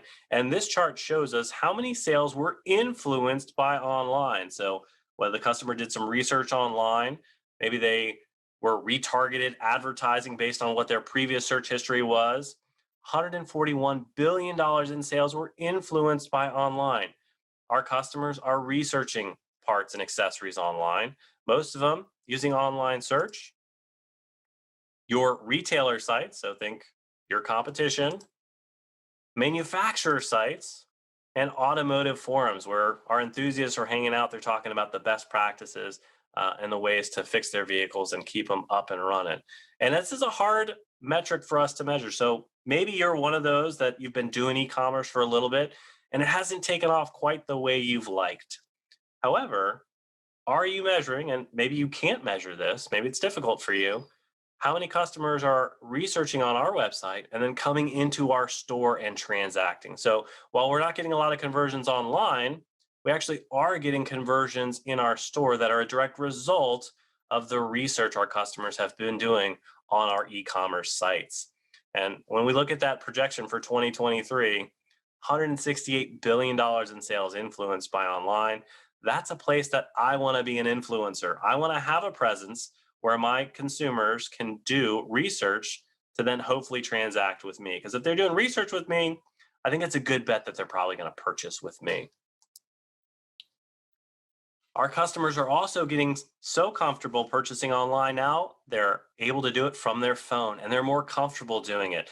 Seen a large jump in 2020 in the increase in mobile transactions, $1.2 billion, 10.4 total in e-commerce. So a very large increase in 2020. Before, customers, they had to go to their desktop before they felt comfortable because, you've got that big screen, not used to using that 6-7 inch screen to make a purchase, just didn't feel confident. Now we're confident. So very important that if you have a parts website, any website, honestly, that it's adaptive. It's going to format to not just desktop, laptop, but tablet and mobile as well, because our customers are now more convenient. Looking at customers using the Simple Part platform, we can see that desktop visitors are still the majority. However, 52.7%, 47.3% now are comfortable in using mobile. So not only are they visiting the site, but they actually do have a 58% conversion rate. Not still as strong as desktop, but again, we're getting more and more comfortable as customers using mobile to make purchases. And of course, we have to talk about Amazon. When you're talking about selling parts online, Amazon has to enter the conversation. So what's this chart telling us? Well, 1P is first party sales. So think, scary thought, Amazon's brand, Amazon Basics, and fulfilled by Amazon. They actually now are dipping their toe into automotive. They have Amazon Basic floor mats. They've got detail kits, and you name it, they're expanding their footprint. But also, third-party sales could just be me as a dealership selling on Amazon.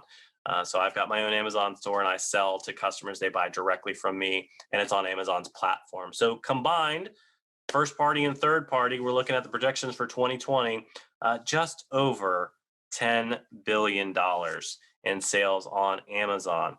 So whether you choose to have an e-commerce site directly off of your website, which we definitely recommend, you may also choose an avenue. If you can't beat them, join them. And you can sell your parts and accessories on Amazon through their platform as well. And believe it or not, there's not a whole lot of dealerships that are selling on Amazon currently. There's a good number, but not a whole lot. When we look at, we've got 18,000 or so rooftops. That number is not highly represented on Amazon selling. So that may be an opportunity for us as well. And let's look at some of the lessons that we've learned from the pandemic. So just this little bit of data that we've shared with you so far, what's the pandemic telling us? Well, a lot of consumers expect changes to last long term. For me, that means I'm going to continue to buy a lot of my commodities, things that I use in my everyday life online, where in the past I would have gone to brick and mortar stores. And again, 43% say they're going to change the way they shop. Right here, I'm changing the way I shop now. If I've drank the Kool-Aid, I'm too familiar and it's too easy now. And here's a good point. Customers are actually willing to spend more for convenience. So a lot of times when we enter this conversation of e-commerce, the discussion is, well, we can't make any money selling parts online. It's a race to the bottom. But customers are willing to spend more for convenience. I know if I don't have to drive around to 3 or 4 different places, spend my gas money, my time, I'm willing to spend more for that. Also, good news for us, well, parts and service good news, not sales good news, but customers are expecting to keep their vehicles longer. Because you know what? Me having that hot new ride at the office isn't a big deal anymore because I'm not going to the office. So a lot of people don't see what I drive. And, buy a new car to have it sit in the driveway doesn't make a whole lot of sense to me either. So what does that mean? Well, people aren't going as many places. So public transportation's down as well. And also ride sharing's down. So customers are keeping their cars longer. They're not using public transportation or ride sharing. So they're going to need to service their vehicle because they're driving their vehicle. They're going to keep it longer. They're going to have to maintain it and repair it longer, which is great news for us in after sales through parts and service. So we need to take advantage of this. And if customers are changing the way they shop, and hopefully they'll be shopping more because they're keeping their cars longer, they'll be using us. Well, what do customers expect when it comes to online sales? Maybe you think, how can I compete with Amazon? You order some things Amazon today, you get it today. Well, dealerships on average, again, using the Simple Part platform, are packing and shipping most items within 3.7 days. You may say, oh, that seems like a little bit of a long time frame. What are customer expectations? The average customer expects about a 3-day turnaround. So even if you don't have the part in inventory, most of us can order that part, have it the very next business day, and still ship it to a customer and meet that timeline. And again, communicating all throughout, tracking numbers and how the item is progressing through the system. Now, 50 to 70%, 77% abandon carts due to shipping costs. So shipping costs, you may be thinking, well, yeah, it's difficult to ship some of our items. They're heavy, they're expensive. However, how can we avoid shipping altogether? Well, number one, we can use local pickup. 22% of customers will choose local pickup if given the option. So if you're doing e-commerce right now, selling parts online, and you're not offering local pickup, I would strongly urge you to consider it. Because if the shipping is more than the part, very unlikely that I'm going to buy it. And one of my new favorite acronyms, BOPIS, Buy Online, Pick Up in Store, is becoming more popular, not just in the automotive sector, but also everywhere. When I was in Home Depot the other day picking up, they had this large cabinet at the front of the store right behind the registers for everything that was bought online to be picked up in store. For social distancing, for safety, it's just easier. I don't feel comfortable maybe being in a store with 100 or so people, but I have no problem running in for 2 minutes, picking up my item and leaving. This is a 195% increase at the height of the pandemic. So strongly urge for local pickup. And maybe I'll challenge you to go one step further. And what if we offered local delivery? Most of us have delivery drivers and trucks already on the road, and we're passing by our customers when we're delivering wholesale for very low margins. Why not deliver to our resale customers where we have better margins? Makes sense to me. And my driver can snap a photo of a part on your doorstep just as well as any driver from Amazon can do that. And we can email that confirmation to you as well. What are our customers doing when they come to our sites? Well, let's look at the conversion rates. So SEO and organic, 79 or 0.79% conversion rate. You may think, oh, that's a little bit low. Organic, I know it's important, but this is typically where the customers are starting their buying process. They're just doing some search from your typical search results pages and starting the process for looking. Search engine marketing, so SEM, 1.07% conversion rate, so a little bit better with SEM. You may have been thinking, well, if I'm paying for this, I should get good conversions out of it. But again, here, we're still reaching the customers maybe with AdWords that are just beginning their process. Where the real conversions come, we see is from OEM referral sites. This is typically when the buyer's done some more research and they're ready to purchase. So naturally, your OEM referral or your OEM site probably gets a little more traffic due to their budget for marketing, national budget, national sites, been around for a long time as your manufacturer. So the customer lands there and then transfers to yours. They're usually a little bit further down in the purchase funnel. So 6.39 conversion rates from our manufacturer or OEM referral sites. What are customers buying on average? Spending about $140 in the average basket. And you may be thinking online is a good opportunity to service the whole country for selling, but most customers have local intent. Google actually gives preference to local as well. So that was a lot of data here. Some of it maybe will help you build a business case for e-commerce in your store, or if you're doing it, maybe some good tricks to do things a little bit differently and drive traffic to your site. Mark's going to walk us through what we normally find when we're out in the marketplace. So we have students come through our Academy program every single week, and we have them look at their parts department websites through a customer lens and see what they find. So we've picked up maybe some of our not so great examples and some of our better examples. So Mark's going to walk us through really what should we be looking at when we look at a website to see what's a good website, what's a not so great website. So Mark, why don't you take it away? Well, thank you, Brian. Thank you for that informative introduction to e-commerce and what the market forces are that we are facing every day. So as Brian mentioned, what we're going to do is we're going to go through some examples. We're going to start with some less successful ones and work our way up with some of the analysis of what we see in our Academy students as they come through. So what we're going to do is we're going to talk about setting a breed standard. It stays with the theme of the big dog, in e-commerce. We're going to identify some best practices by analyzing some of the areas that aren't really successful or aren't working well for us. And this is typically an area that we don't spend a lot of time with as parts managers because we're just not familiar with it. This isn't part of our day in and day out activities.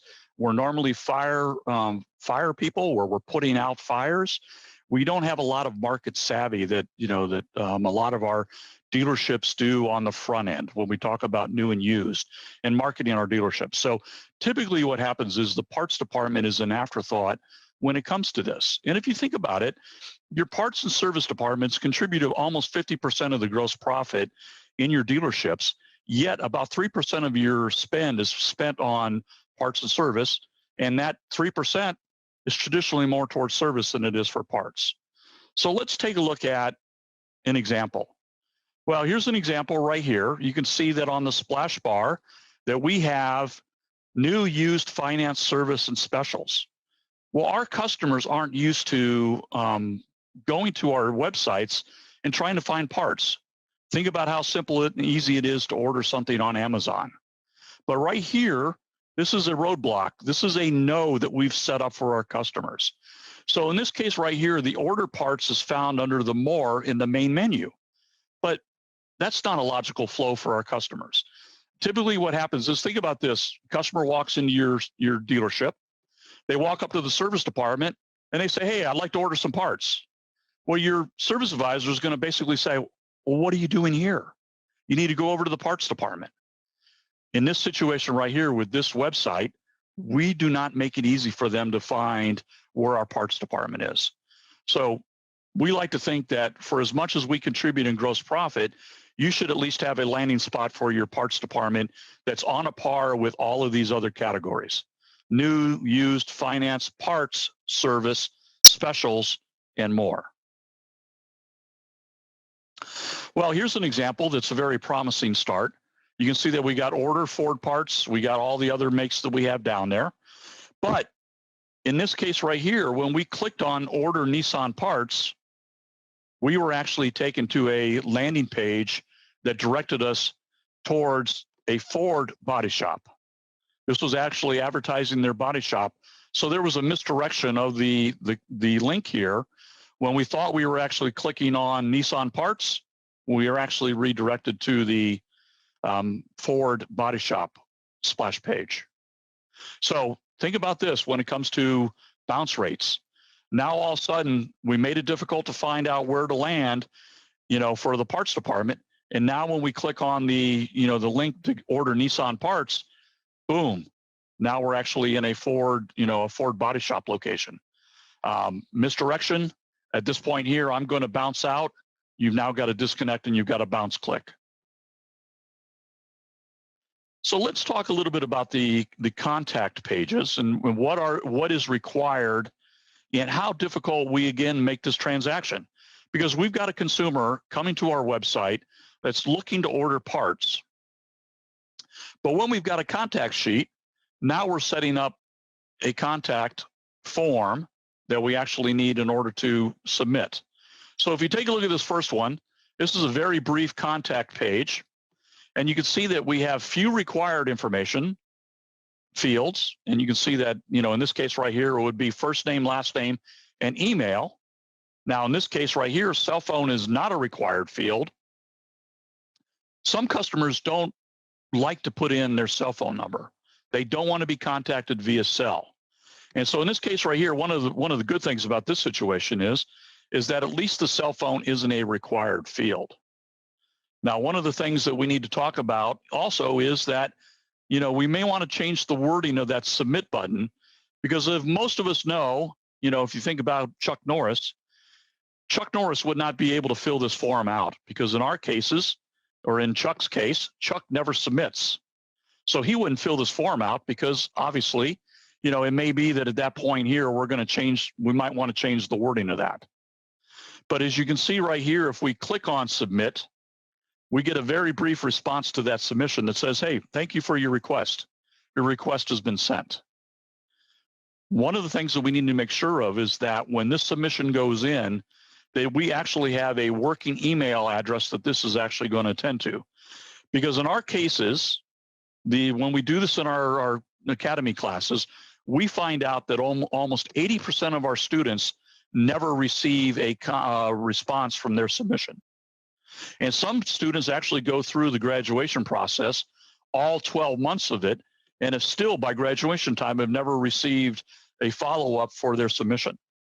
So you got to make sure that at least this is going somewhere, that somebody's reviewing these. And some of the best practices in this case would be that when that submission goes in, whatever email box or wherever it goes to, that everybody in the parts department is alerted there's a submission that comes in. Because it's one of those things that drives our customers, crazy. We go in, we make a contact, we're ready to buy a part, and we never receive any contact back. Now, here's another example. Now, in this case right here, that previous one only had 3 required fields. In this case right here with this example, in order to order a part, we have 8 required fields that we have to go in and put in, including the phone number, just to be able to submit this transaction. Now, one of the good things about this screen is that VIN number is not a required field, but you can see that we got year, make, model. We've got parts order. We've got the personal information on the other side. This one's a little more detailed, a little more information. Once again, based on filling this out, we may get customers to get to this point and they just decide at this point they're going to bounce out because it's just too much information. Next up, here's another example. This one here has a little more information, contact information, vehicle information, and then look at what's required on that right-hand side. What parts do you need? It's requiring us to put in a part number. How many of our customers know what part number they actually need? But if you think about this, now we could actually probably just type in their oil filter, but it's one of those things that's going to hang up a customer up, and it's going to be another one of those situations that's going to contribute to one of those bounce rates. And especially if they're trying to fill this out on a mobile device, oh my God. Brian, any thoughts on this? Yeah, you may be thinking, really, we asked the customer for the part number. We probably don't do that. Why would we do that? We see it day in and day out in our classes where part number is a required field. And your customers, depending on how much information they have to fill out, the likelihood of them filling this form out goes down with the more required fields you have, especially, as Mark mentioned, if you have phone number as a required field or VIN number. Heck, some of our customers, VIN number, you might as well be speaking a foreign language. They don't know where it is or where to find it. So to make it a required field inevitably makes them leave the page because they don't have the information to fill it out. And they're frustrated. They're going to go somewhere else. So these, if you have them, it's not your fault. Usually you have 4 or 5 different web providers to choose from. Your manufacturer lets you use for a certified site, and they've given you these templates. But now it's time to take a look at these templates with a critical eye through the customer lens and adjust them. What information do we need that's mandatory, and what can we follow up with? So part number, eliminate that immediately. It needs to be part description, part anything else than part number. Because as soon as I see that part number, I don't have it, I'm gone. And why do we have these order forms? We have them for conversions. We want customers to fill them out so we have their contact information and we can convert them. We can sell them something. So now we've got another example here that's going to take us a little bit step even further. As Brian mentioned, this one actually has 13 required fields. And when you get down into the requested parts field, you'll see that in this case right here, they've got a part name, they've got a part ID, and they also have the part description. Now, one of the things that's nice down here is that you actually see that there's an installation there. There's a question that says part only or part plus installation.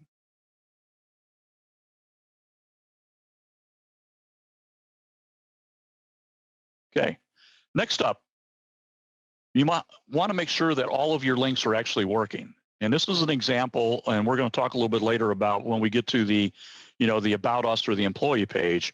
But in this case right here, we actually clicked on the employee page, and when it landed on the employee page itself, this is what we have. Are you looking for something specific? It appears that the URL is not working. So one of the things we want to say as a best practice or a breed standard is make sure that you go through every single link.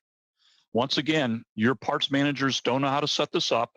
So you want to make sure that every link is checked and that every link is working. Now, that gets us to specials. Now, a lot of us have special pages or part specials as one of the items under the submenu under the parts department.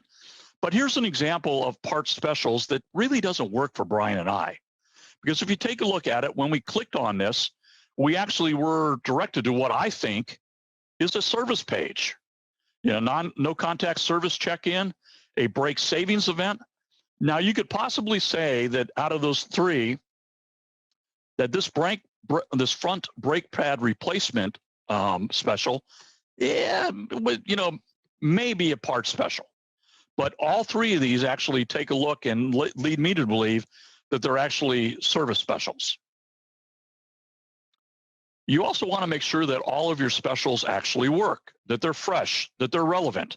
Because in this case right here, in this example, when we clicked on it, we got this message back that, sorry, no specials are available at this time. Please check back later. And in most cases, that's what our customers are looking for. That's one of those items they're going to be, clicking on to make sure that, what kind of specials do you have? Are they relevant? Are they up to date? Are they fresh? So let's start taking a look at some of the best successful breed standards that we have.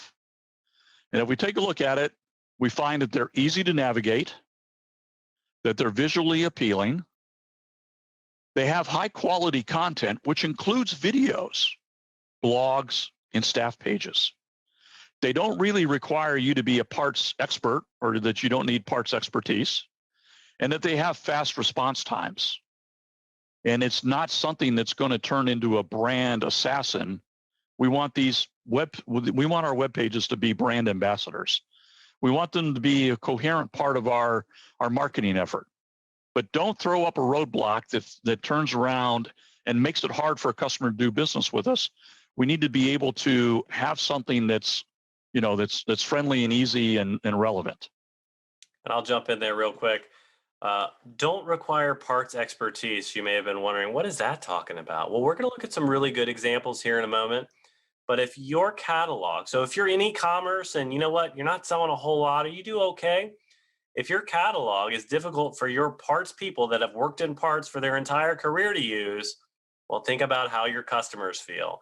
So if you have to have parts expertise to navigate through engine, through lubrication, and through 4 other different subcategories to find an oil filter, well, you'll be lucky to get many customers willing to put forth that effort just to buy something very simple. So we're going to take a look here next at some really good examples, and they don't require parts expertise. They're very easy to navigate, fluid, that anybody with even a limited amount of experience could walk right through. And that's a great point, Brian, when you talk about that, because, when you think about how we all got started, learning that microfiche or that catalog or the parts catalog system was one of the hardest things. And then now we want somebody that has no idea what they need. They're used to just going to Amazon and just typing in oil filter for 2015 Outback Subaru, and boom, there's their choices, and off they go. But if we make it difficult where there's not a catalog or where there's not a visual to help them out, it really makes it difficult for the customer to maneuver through that process to be able to order parts online. So here's an example right here. We had to kind of condense this one down, but in this case right here, we have a specific parts landing spot. There's an option. There's some real estate there on that front banner that drives us right to that point. When we click on that, it's very easily to be found. You see that we've got 3 choices there. We've got shop Toyota parts, we've got parts specials, and of course, we've got something there that says meet our parts team, which lends a lot of itself to being able to make us open and available to our customers. So here's an example of a dealer website, and you can take a look right here with this carousel ad. They actually deliver parts. You think about what Brian mentioned earlier at the top of the session. We talked about how we've had to change to confront what's going on in the COVID space. Well, here's an example. Parts ordered online or over the phone can be safely delivered directly to you. Now, if we don't deliver them through our own trucks, we can actually have it done through Uber and DoorDash as well. But we're meeting the customer's needs. We've got something right there on that splash page, right on that carousel ad, that addresses something that's going to be a hook to grab our customers. So that's one of those things right there. This is a very good example. We deliver parts. Now here's go ahead, Brian. This is subtle. You may think, we've got carousel ads for all kinds of things. And, having a parts carousel ad, you may think, oh, well, big deal, right? But it is so important because, again, if you're one of those dealers that's been doing e-commerce and having limited or marginal success, do your customers know your store exists? So if you're on the fence and you want to start doing e-commerce, or you've been doing it for a while, your customers need to know the options are out there. So a carousel ad on your splash page or your landing page directs customers' attention to, yes, we do sell parts online. And most of us don't get that real estate on our landing pages or our home pages. So important, if you're going to be doing e-commerce and be successful at it, your customers need to be aware. So splash pages, this is something real simple, doesn't cost you anything, that can drive traffic to your parts e-commerce store. And here's some examples in the next slide that's going to show you. Is this just something here for Toyota accessories that are there as well? Same thing, genuine Toyota parts fit right, work right, and look good. As Brian mentioned, one of the things, those of you familiar with the movie Field of Dreams, one of the sayings from there was, if you build it, they will come. Well, it's one of those things that you just can't magically turn on an e-commerce site and expect people to show up to you. So you need to be able to drive that business, So here's an example going a little bit further of the Toyota site. You can see how easy it is for me here at this point, being a non-parts person. I can choose my year, choose my make, choose my model, or I can actually click right on the picture of that, the model itself. So I've got a couple different ways that I can start drilling down into ordering these parts. Like I said, it may not be as simple as Amazon where I just type in 2015 Subaru Outback oil filter, but here, if I know that I'm driving a Camry, I can just double click on that Camry, and it's going to take me to this next page, which is going to show me all of the, with pictures, it's going to easily show me the areas of focus for that. So I can easily see right here for this Toyota replacement part, I can actually drill down and click on the oil filter. So I've clicked on Camry or I clicked on the oil filter, and it also shows me at the bottom here of the screen, it also shows me the popular Toyota accessories. Very Amazon-like. If you take a look at some of the other competitors out there in the aftermarket, whether it's O'Reilly's or AutoZone, they're very similar to this. Very, very eyesight sensitive, so that I'm not trying to navigate through a flat paper cataloger, in the old days of when we used to use paper books. I can actually very visually just click on those items and be directed directly to where I need to go. And the next screen, if we clicked on that oil filter as an example, we would be driven right to this page right here. And you can see that not only if I didn't refine my search topic at the very beginning of this with the vehicle, year, make, or model, once I delve into the oil filter itself, you can see that I can actually refine it even further. So just by clicking on oil filter, I can actually go in and refine these results even further. But you can see right here, I've got pictures of the oil filter. I've got a description. I've got what it replaces. I have a description of what it fits. I've got a part number. I've got a price. I've got an add to cart. And this is what our customers are looking for. This is what they're used to and have been conditioned with from Amazon. And that's what we're competing against. So if we don't have something that's very similar to that they've been conditioned to, seeing, at this point here, this would be another one of those items that would, allow our customers to bounce out. This is a big roadblock or a big no that we've thrown up. So this is just a good example of visually being able to drill down, very similar to Amazon. So next up, here's just an example of visual parts, specials, and coupons that would be available on that site. They're current and they're appealing. You can see right here, it's got an expiration date. One of my big bugaboos is coupons that no longer are valid. I've actually had experience where I, needed a brake job, went to my local dealer site, found a special for a brake job, and had noticed myself that the actual coupon had expired 2 years prior, but it was still up on this dealer site. Now, once I pointed it out to the dealer, they actually honored it. But that's one of those things that you need to do. You need to make sure that your coupons are current. And here's another tip. Make sure your parts personnel know what's up on your sites and let them know when it actually changes. So in this case right here, I know that, the expiration date on both of these. Now, due to the lead time in order to come up with, the stuff for the show, these have probably now been replaced by other specials. The other thing you don't want is a stale special that stays out there forever. That never changes, that becomes part of the scenery or part of the background. You need to make sure that these are relevant and current and appealing. So these are just some examples. You can see that in this case, the customer can actually, print the coupons out. So here's another example. Part specials are linked from the main homepage as well. So you can see in this case right here, we've got new specials, pre-owned specials, service specials, and also our part specials as well. So this would be from the main homepage of the dealership. Now let's talk about videos. Beyond Google being the most used search engine, the second most used search engine right now is YouTube. What better way to identify and highlight the benefits and the advantages and the differentiation of your parts department with something just as simple as a video? You can literally shoot 1 or 2 minute videos that introduce your staff, that introduces the differentiation of your store. How about something just simply a walk around through your parts department? What are the advantages that separate you that would cause a customer to want to do business with you? Something as simple as the ordering process.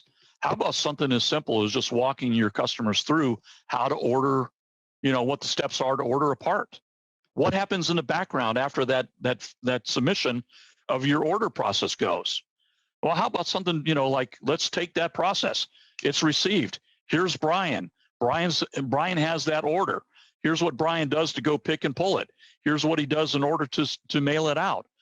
You have so much power in just the simple, your simple iPhone or your cell phone to be able to shoot videos that are impactful. It's something that, let's meet our staff. Brian, any thoughts on videos? Yeah, videos are so underutilized on our fixed operations websites. I mean, a real powerful tool, as Mark mentioned, some great ideas, something that our customers would struggle with if they bought parts elsewhere. I think also make really impactful videos, such as some of your vehicles, it's really hard to install the wiper blades. So let's show them how easy it is to install genuine OEM wiper blades with no adapters, no fuss. What about our key fob batteries? Some of them, you almost need an engineering degree to figure out what you have to slide which way and then how it comes apart. So quick self-help video on key fob batteries. And again, when you're talking about search engine optimization or SEO, you're going to get preference for having more relevant video content. So important to have that up on your parts website. One of the things too with our consumers and our customers, a lot of times they'll go to a competitor, let's say AutoZone, because of the convenience of them putting batteries in or wiper blades in. And by having these videos, as Brian mentioned, it goes a long way to basically solving some of these issues, showing somebody how easy it is to be able to put these things on. They're searchable. Our customers are going to find them, and it just adds value to our sites. Now, here's another example of just someone from a Ford store. So here, what's the why buy? Make your Ford accessories, and you've got wheel liners and you got accessories. These are videos that lend themselves to our customers as well. So just by having them linked out there, as Brian mentioned, we'll build that SEO and SEM, and have it tagged to a Google My Business page as well. Okay, next up would be just a simple blog post. So here's an example from a student's website. This is a blog post from April 16, 2016, 2019. Why choose Volkswagen parts for your dealership? And this is a parts related blog post. This is something else that adds value, and this addresses some of the needs from our customers. What are the value adds? Why would you choose a Volkswagen part from a dealership? And here's some of the benefits that are down there as well. And the biggest benefit of a blog post, number one, you can communicate a message to your customer. Number two, every single word that you use in that blog post, again, counts towards your search engine optimization. So for this example, whether they knew it or not, they use the word generic parts. So if the customer were searching for Volkswagen generic parts, this dealership blog would appear. Okay, so it's a great way, again, to be more relevant and front and center when customers are looking to engage and to buy parts online. So next up, what we want to talk about is staff pages, meet our staff pages. One of the ways to build a rapport and build a relationship with our customers is to put down, in the About Us section, whether it's on the parts tab, like we showed you on the early example, or whether it's on your main page, would be meet our staff. Something as simple as a photo, maybe even a short bio about what, how many years experience they have. Because one of the things that we need to be proud of is the amount of experience that we have in our parts departments.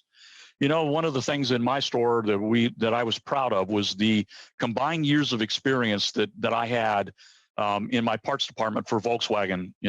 I had 275 years just within 5 or 6 people. And that was one of the things that I was proud of. I had a sign made up behind these walls is 275 years of experience. I put it in my newspaper ads. I put it on my TV ads. It was one of the things that I was extremely proud of. And nowadays with our websites, we actually have that ability. So think about this. Think about if I'm a customer and I've got a Honda HR-V, and I need to think about maybe putting a roof rack on. And I go to a Honda dealer's website and I see that on their parts department, they have pictures, and not only pictures, but they have a short bio. I see that the service managers, lived and worked in, Colorado for years. And I see that he, is a mountain bike aficionado. I'm a mountain bike aficionado too. So I'm thinking about putting in a roof rack that, carries my mountain bikes. I would love to be able to reach out to Brian Crossin and make contact with him and say, hey, Brian, I saw from your website that, that you're working at this Honda store, that you're a mountain biker. What bike rack do you recommend? And it's that ability to add that added value, make a brand ambassador. So when we take a look at, dealership sites within the Academy, one of the things that we've taken a look at when we randomly go in and take a look at these staff pages, out of 20 randomly selected dealership sites, we found that only 9 of these had full part staffs. We had 2 that only had information or pictures on parts managers alone. We have 5 that had no part staff, and we had 4 that had no part staff page at all. And now you think about this, our parts departments are the most tenured departments in our stores. Yet in some of these cases, in 11 of these cases, I've got partial information or no information at all. Well, what dealership am I going to go to if I need information, if I need help? I'm going to go in, do a little research, find out, and those ones that have the bios and the full staff information, those are the ones that I'm going to be going to. And going back to one of our comments earlier, when we looked at, does your dealership have a parts tab in its main toolbar? And if it doesn't, well, maybe your customers would wander on over to your staff page.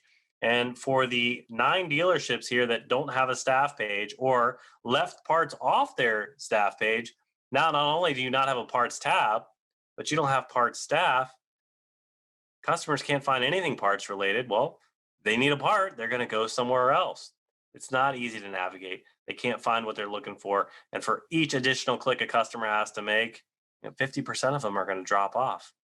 So it's so important. Again, we have these updated. Again, bios, videos, any words we're using in their bios, videos, again, are going to populate and be relevant in our search results. So if I have in my hobbies that I'm a avid mountain biker using my Honda Accord or my favorite vehicle, whatever that might be, and it's just going to add to relevancy and add to your customers' comfort when they're transacting with you because they feel like they know you a little better. Okay, so let's talk about those lead submissions. I had mentioned earlier that through the Academy data, that a great percentage of students do not get a response from their submissions at all. So in this case right here, greater than 80% don't get a response. But here's the problem. Those customers are driving in directly to your sites looking for a specific part. But however, in most of those cases, they're getting added to your marketing lists. And I'll let Brian actually discuss this because this is one of his bugaboos. So Brian? Yeah, one of my biggest pet peeves, and I've done a lot of mystery shopping over my career. And to find out if my pricing was competitive in the marketplace, a lot of times I would submit an online form submission through a dealership's website. And I would find out most of the time I never received a response to my initial inquiry. However, what I did get was all your new and used vehicle advertising now. I mean, think about that from the customer's perspective. You couldn't take the time to answer my request where I would have probably transacted with you, but now you're marketing to me. So I wasn't worth your time to answer my question to buy a part, but now you think I'm going to buy a new or pre-owned vehicle from you? I mean, just doesn't look good for us. Or, on the flip side, what else we get at the Academy is instead of asking the customer who submitted a parts lead, an internet sales lead for a part, we get a conversation that goes something like, hey, I received your internet lead. What type of vehicle did you want to buy? So about 10% of our students, when we do this mystery shop, get a call back from someone in the BDC or the internet sales department because they didn't read the lead or they didn't look at all the information. And we ask them what type of vehicle they're interested in when they just requested something as simple as wiper blades or an oil filter. Again, doesn't make us look like the e-commerce professional we need to be. So take us home, Brian. So what do customers want for e-commerce? They want a seamless shopping experience. Digital retailing is probably a buzzword or words that you've heard a million times over the last 6 to 8 months.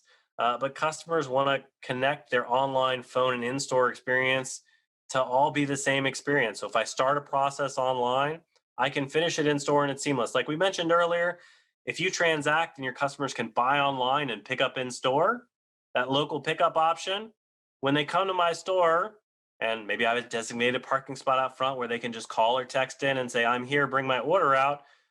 We shouldn't have to have a 5-minute conversation. What was it you ordered again? What was your name? Do you happen to have that order number? This needs to be a seamless transaction, just like most of us are experiencing right now when we order takeout. Restaurants that never offered takeout before now have adapted and they're offering takeout, and all you really have to do is let them know you're there and they bring everything out to you. So that's our customers' expectations now. So we need to offer that seamless journey. So again, we're going to challenge you. Look through your website through a customer lens. How seamless is your experience? Are you offering new things like curbside delivery, or home or office delivery? Again, if you're driving by anyway, why can't we just drop it off, take a picture of it? So challenge yourselves a little bit. And in our materials for after our presentation, you will find we do have a how ready are you for e-commerce checklist, so you can give yourself a score and find out, are we doing a great job? Do we have some opportunities for improvements? So look for that after you've watched our show today. And if you were on the fence and you've decided to sell parts online, or maybe you've been selling parts online, get some fresh marketing. As Mark said earlier, build it and they will come does not work for e-commerce. If you're not within the top 5, top 6 Google or Bing search results, are you going to get clicks? Are you going to get conversions and transactions? Probably not. So you need to be relevant. So if you're new to digital retailing, you must change your customers' perceptions, because for the last 15 to 20 years, your customers have logged onto your site, and if they were looking for parts, they got an order for them. They weren't able to look up their own parts. They weren't able to buy them. So we need to change our customers' perceptions. So set up an advertising budget. Parts typically doesn't do a lot of advertising. We pay for a lot of advertising. It's usually other departments that we're paying for, with those cable ads and spots and email blasts. But set up an advertising budget, maybe for AdWords, maybe for targeted remarketing campaigns, whatever that looks like for your store. And make sure you're taking advantage of all the free SEO you can get, whether that's videos, blogs, testimonials. Don't forget your Google My Business page. Having a separate department for your parts department is going to get you, again, more visibility. You can also have products, and you can also have posts which last for about 30 days about your new e-commerce store, and push it everywhere, including social media. Again, take advantage of all the free advertising you can get. And don't forget about our loyalists, those enthusiasts, and be active in enthusiast forums and share how they can transact with you, how it's a seamless experience using your online portals. And how do you do all this? I don't have a computer programmer at my dealership to list my parts online. How does it work? Well, there's a lot of vendors out in this space, and they can share those catalogs with you, mostly for a monthly fee that ranges. And you can shop 4 or 5 different vendors and see, what do they have for you? And are they using Google Analytics? Can they show you how to monitor your Google Analytics to see what kind of traffic are you getting for your website parts e-commerce page? How many people get there and then leave, compared to how many people get there and then transact or convert? Remember, require your vendors to give you comparable metrics. So maybe anonymous, but how are we doing compared to the best people using your platform? How many transactions did they get in average week or month compared to what we're doing? And what are some of the things that we can do different? And remember, they work for you, so challenge them. Look for patterns, trends, and anomalies. So if you have customers that are reaching the basket or the shopping cart and they're not going all the way through, what's the reason? Maybe we need to change the way the button is positioned. Maybe we need to change the color of the button. So we can try different things and see if it works. And of course, ask a lot of questions and hopefully expect reasonable answers, ones that you can understand. So pick a vendor that works for you and that will work for you.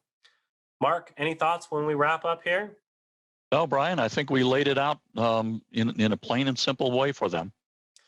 So I'll ask you one thing, Mark, and then you can ask me the same question. If you had one takeaway to take from today's presentation, what would that be? I would think that probably for me, the biggest takeaway would be to make sure that we investigate the opportunities, and probably the biggest one for me, to make sure that we're mobile ready. Okay, how about fantastic. For you? Mine would be the business case is there. We shared a lot of data up front. Are customers buying online? Do they want to buy new parts and accessories online? Absolutely. So we need to be ready for them, and we need to give them options and flexibility. Brick and mortar is still dominant force in the market, but 15% of your customers or all retail customers want to buy online. So I'd hate to lose that segment on the market. The business case is there. So if you decide to do it, do it. Go for it. Go all in. Have a champion of e-commerce in your store. And don't forget to market your site to be visible. It's not always about having the lowest price, but it's about how relevant are you and can your customers find you? And if you do have more questions, here's Mark and my contact information. We're your association. We work for you. So we'd love to help you any way we can navigate the world of e-commerce and be more successful. So there's our phone numbers and emails. Feel free to call, text, or email us anytime. Thank you.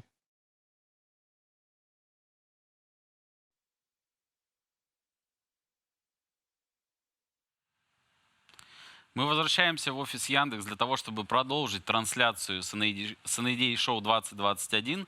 Я надеюсь, что за время перерыва вы успели пообедать, разобрать накопившуюся почту или еще что-то там, и теперь у вас появилось время для того, чтобы перейти к крайним двум семинарам сегодняшнего дня.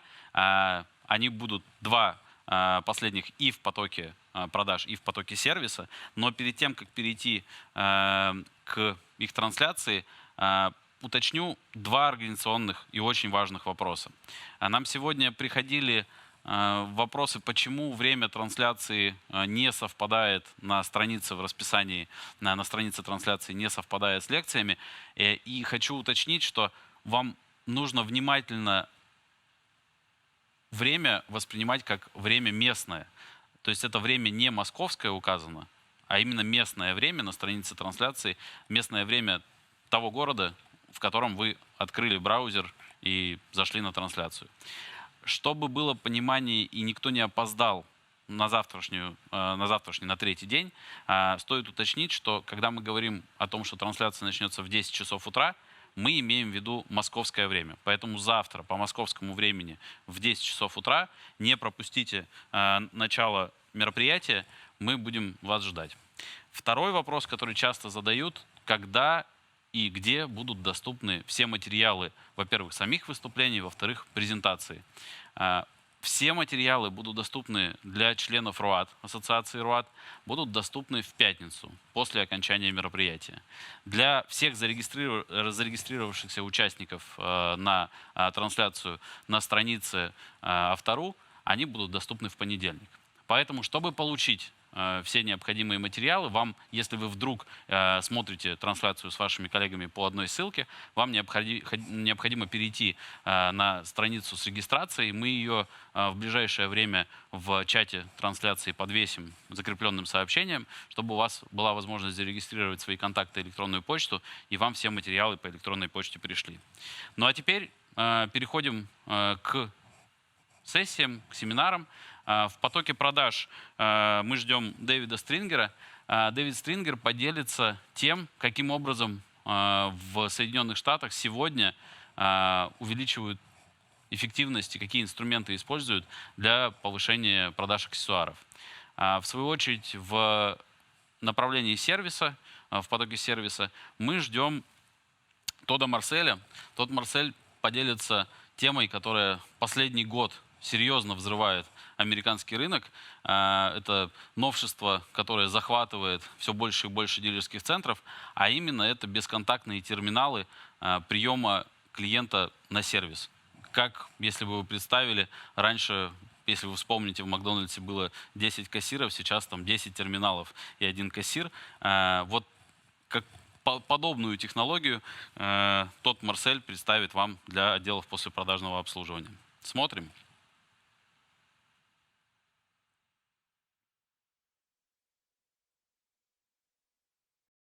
Hi, my name is Todd Marcelle, CEO and founder of GoMoto. I'm excited to be able to connect with everyone today, albeit virtually. I have a long history in automotive, having built and started GoMoto over 8+ years ago, and a background in entrepreneurial enterprises such as e-commerce, data science, and research. I'm excited to share with you today a little bit about the digital process of making the service check-in appealing to customers during this transition in automotive retail.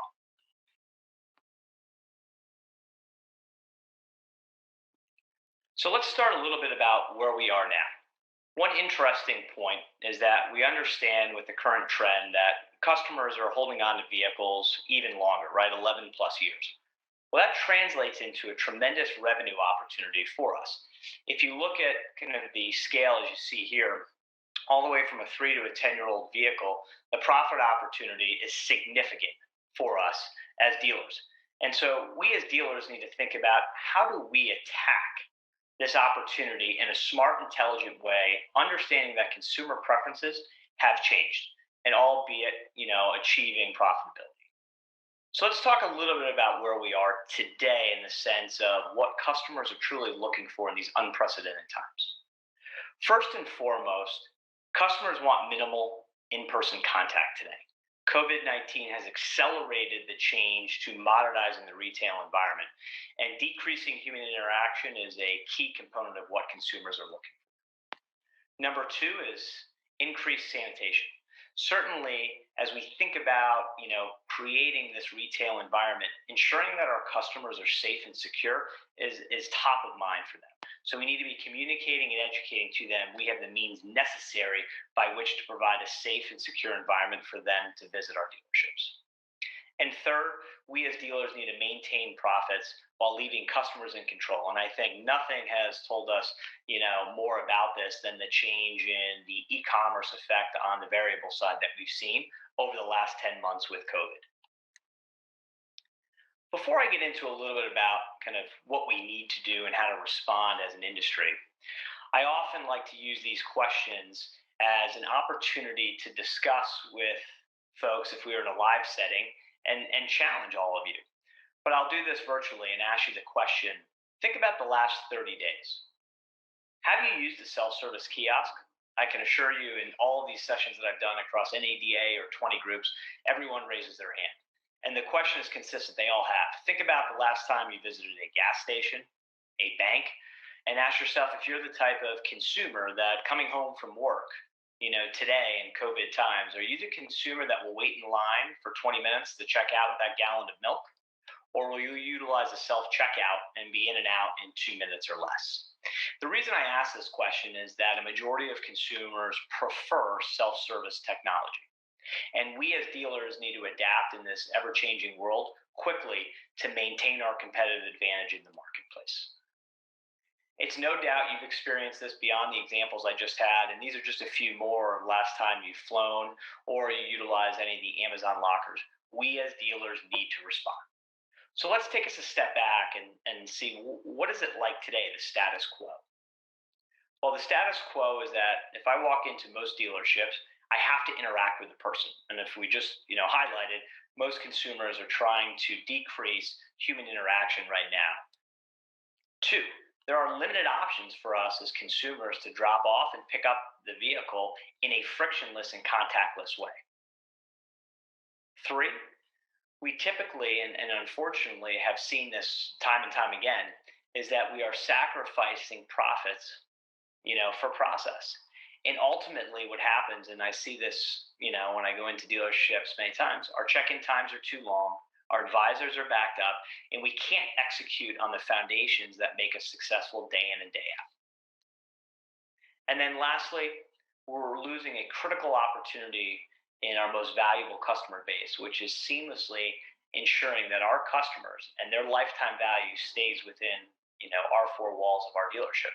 And how do we do that? We do that by being able to intelligently and accurately be able to hand them from service to sales and ensure that their lifetime value remains with us.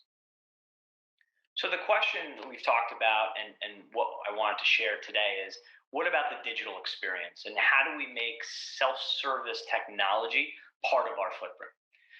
5 years ago, 7 years ago, when I had these, original ideas and thought about, building this type of technology, everyone thought I was crazy. And everyone said, you know what, you'd be fortunate if 5, 10, 15, 20% of customers would utilize self-service technology.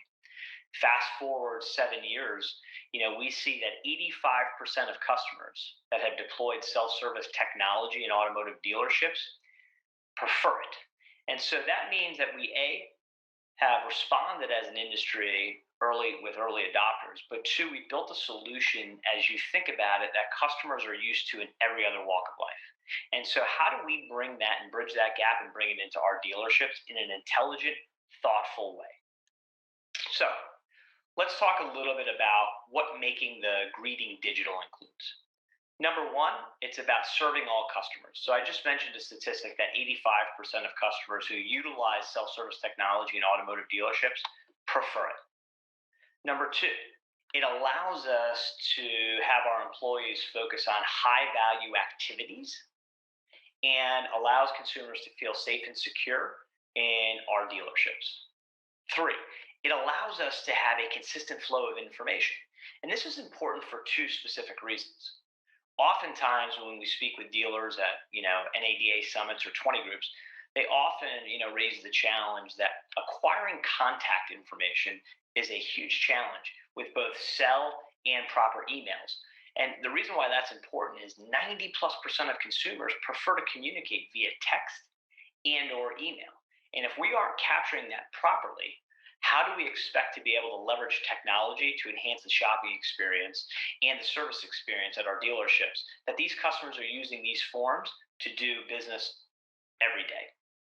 And then lastly is profit opportunities. Imagine having the ability to ensure that every time a customer checks in, they are presented with the proper upsells, they're presented with a proper trade appraisal that can generate additional revenue for your dealership and help support your advisor's NPI process.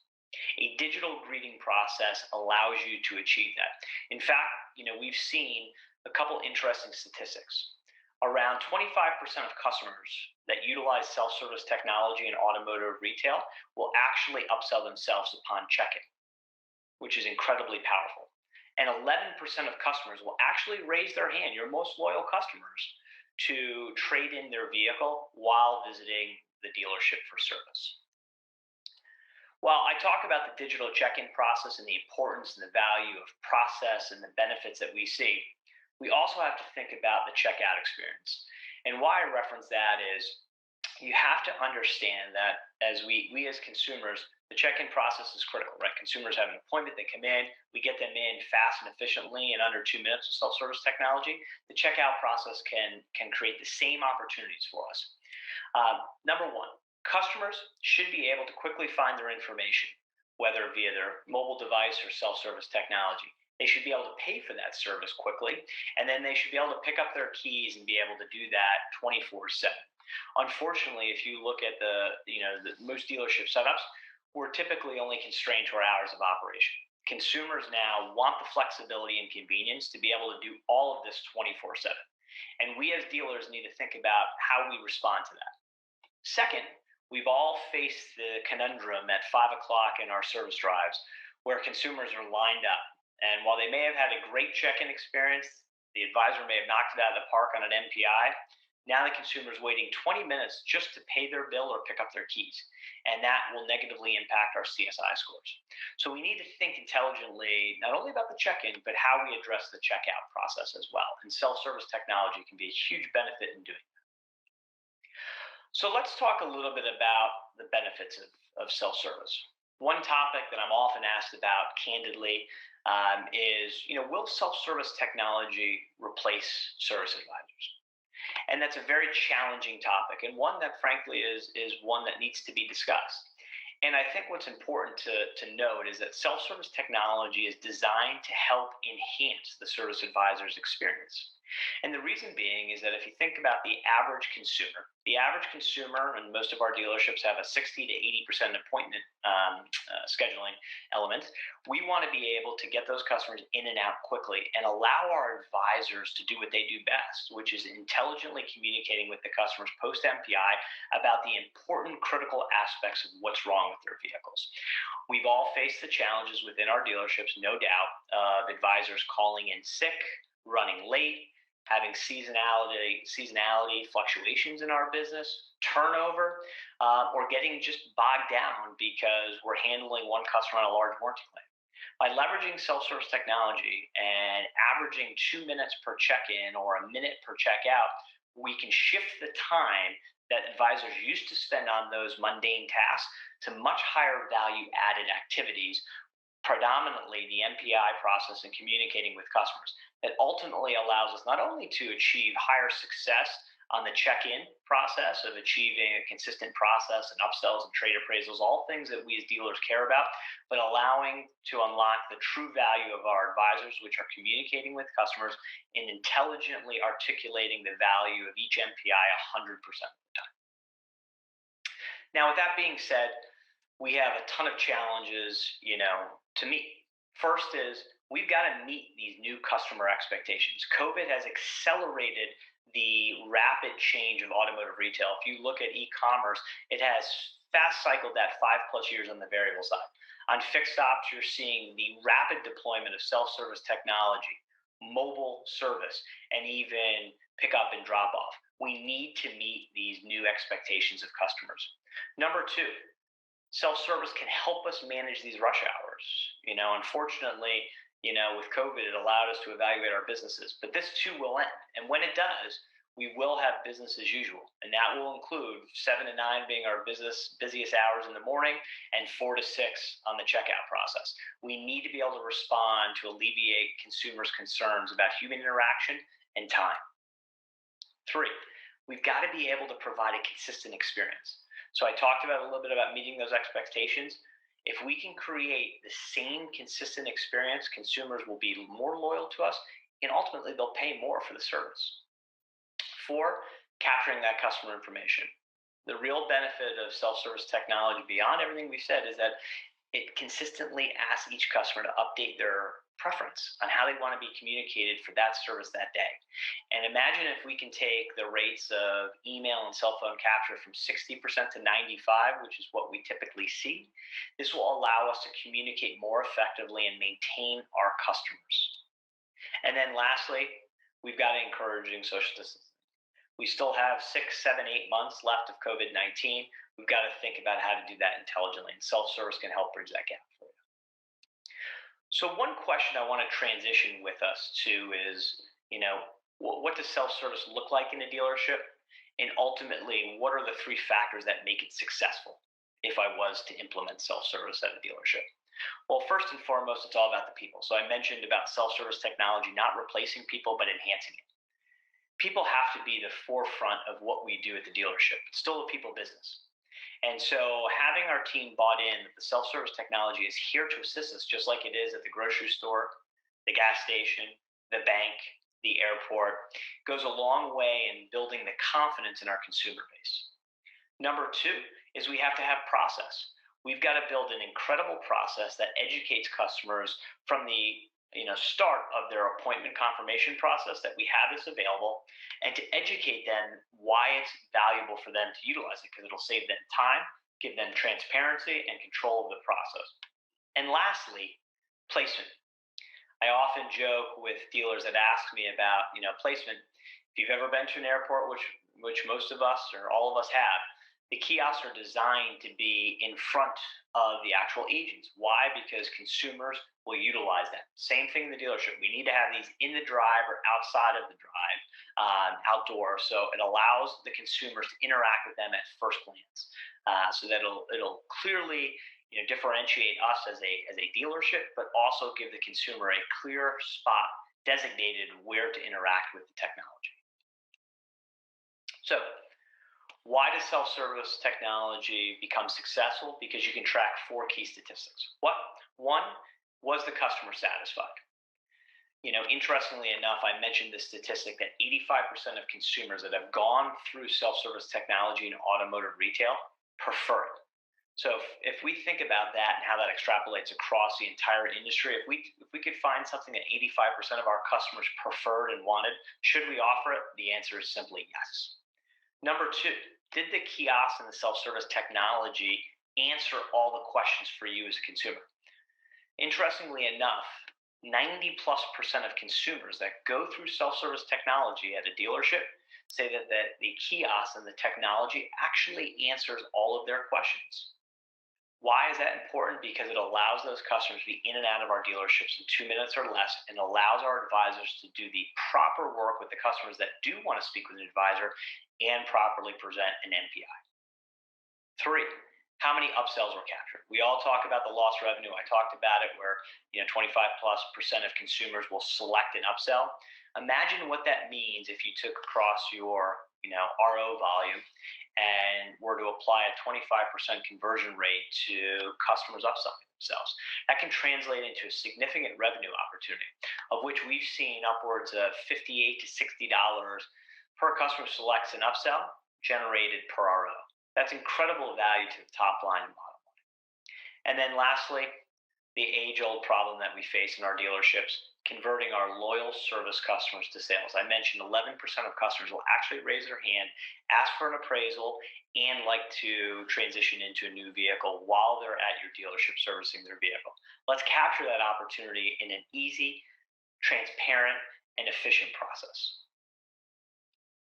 Finishing up, I just want to touch on a couple things. COVID-19 has dramatically changed the way we do business. And as I mentioned, consumers are very focused on sanitation. By offering self-service technology today, whether it be inside or outside of your dealership, it provides you a unique advantage to be able to give consumers a safe and secure environment, because self-service technology is deployed with antimicrobial screens. These screens kill any virus 99.9% effective. And that allows consumers to have control of their experience, not interact with humans during this COVID-19 protocol, but also control that experience. And it allows them to limit any other touch points within the dealership. Incredibly valuable, and we've seen great success with dealers adopting this across the US and Canada during COVID-19. So in conclusion, I want you to walk away with this. Number one is that J.D. Power, who we all respect, said it best. Service customers want the convenience that technology offers them. We as dealers have to adapt to the modern retail world. Take yourself out of your dealership for 1 minute and think about all of the different e-commerce and transactions that you may have been a part of over the last 30 days during the holidays. How many of them were frictionless, easy, and transparent? My guess is the majority. If we can bring that same level of ease and convenience into our dealerships with self-service technology, we too can be a leader among retailers and the change and the evolution of meeting those customers' expectations. So in conclusion, the check-in and check-out process needs to be adapted within automotive retail to give our consumers a modern feel, because they're demanding and they want that. Number two, it's going to help eliminate several of the staffing stresses that we talk about, whether it be advisor turnover, calling in sick, being out with COVID-19. It allows us to deliver a consistent experience to our consumers in a safe and efficient way that allows us to maximize the human capital that we do have in our dealerships and allow them to do what they do best. 3, it allows us to capture the correct contact information and allows us to communicate more effectively, because 95% of the time we can capture that up front, utilizing self-service technology to allow our advisors to do what they do best in communicating electronic NPIs and upsells. And then lastly, profitability. We as dealers have had a struggle in 2020, no doubt, and 2021, will be a bit of a challenge as well. We need to ensure that consistent process allows us to capture every potential profit opportunity and allows us to maintain and maximize lifetime value of customers. Thank you.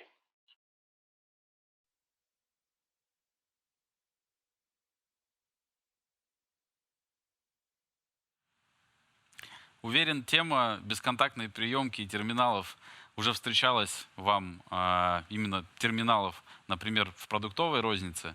Но, как мне кажется, мало кто из нас видел подобный подход в дилерских центрах.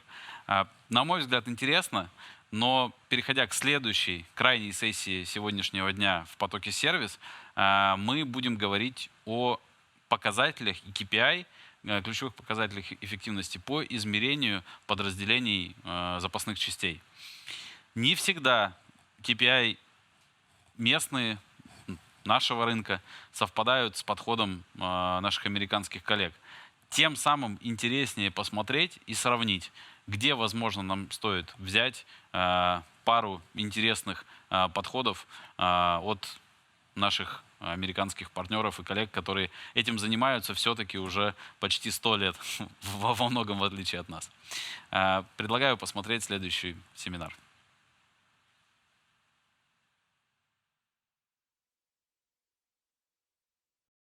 Hello and welcome to the 2021 NADA Virtual Workshop on Parts.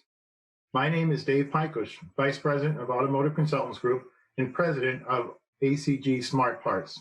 Our title for this show is Managing the Parts Inventory versus the New and Used Vehicle Inventory.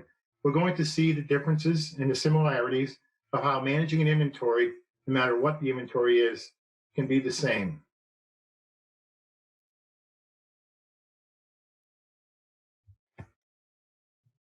As a second welcome, and to show this comparison between these two inventories, our presentation entitled The 8 Habits of Highly Successful Parts Managers is where we're going to bring these differences up today. First of all, some presentation highlights. As I mentioned, managing the inventory, whether parts or vehicles, using math, including algorithms to manage the inventory. And one of the most important reasons we need to have these 8 habits successfully installed in your dealership is increasing service productivity by increasing your parts productivity. But before we start, I want to keep this one quote in mind throughout this presentation. Now, you may think you already know it, but the most important question is, how good are you at it? So let's bring up our 8 habits of highly successful parts managers today. First and foremost, we have to have the right belief system. We'll explain what the belief system is and how we report into our DMS can make a difference of what the output of our computer is or the overall performance of the parts inventory. Our second habit, definitions and terminology. Some of these definitions and terms we all have heard before, but we haven't really defined them, or they may get defined many different ways. In our third habit, we're going to review the current NADA guidelines for the parts department and the key performance indicators in the parts department. We're also going to look at our number 4 habit of our DMS or dealer management setups and controls, how important these setups are, especially today. And even though some manufacturers offer a vendor managed inventory or VMI, our DMS system is where we get the most accurate information on demand, stocking levels, so on and so forth. Then our number 5 will be return on investment. In most dealerships today, the parts department inventory is the second highest asset next to the used vehicle inventory, although some dealerships, their top asset is the parts department. Number 6, we're going to review obsolescence control. Most important word there is control. We know there's obsolescence out there, but managing and controlling obsolescence to a minimum helps our inventory perform to the highest turnover rate that we can get from our inventory investment. Number 7, we're going to review parts profitability. Interestingly enough, the parts department by percentage is usually the highest grossing percentage department in the dealership. And lastly, but not less important, is our service productivity and just how the parts department plays a role in the overall service productivity. So let's look at our habit number 1, our belief system. First and foremost, we must be reporting accurately and honestly into our dealership management system or DMS.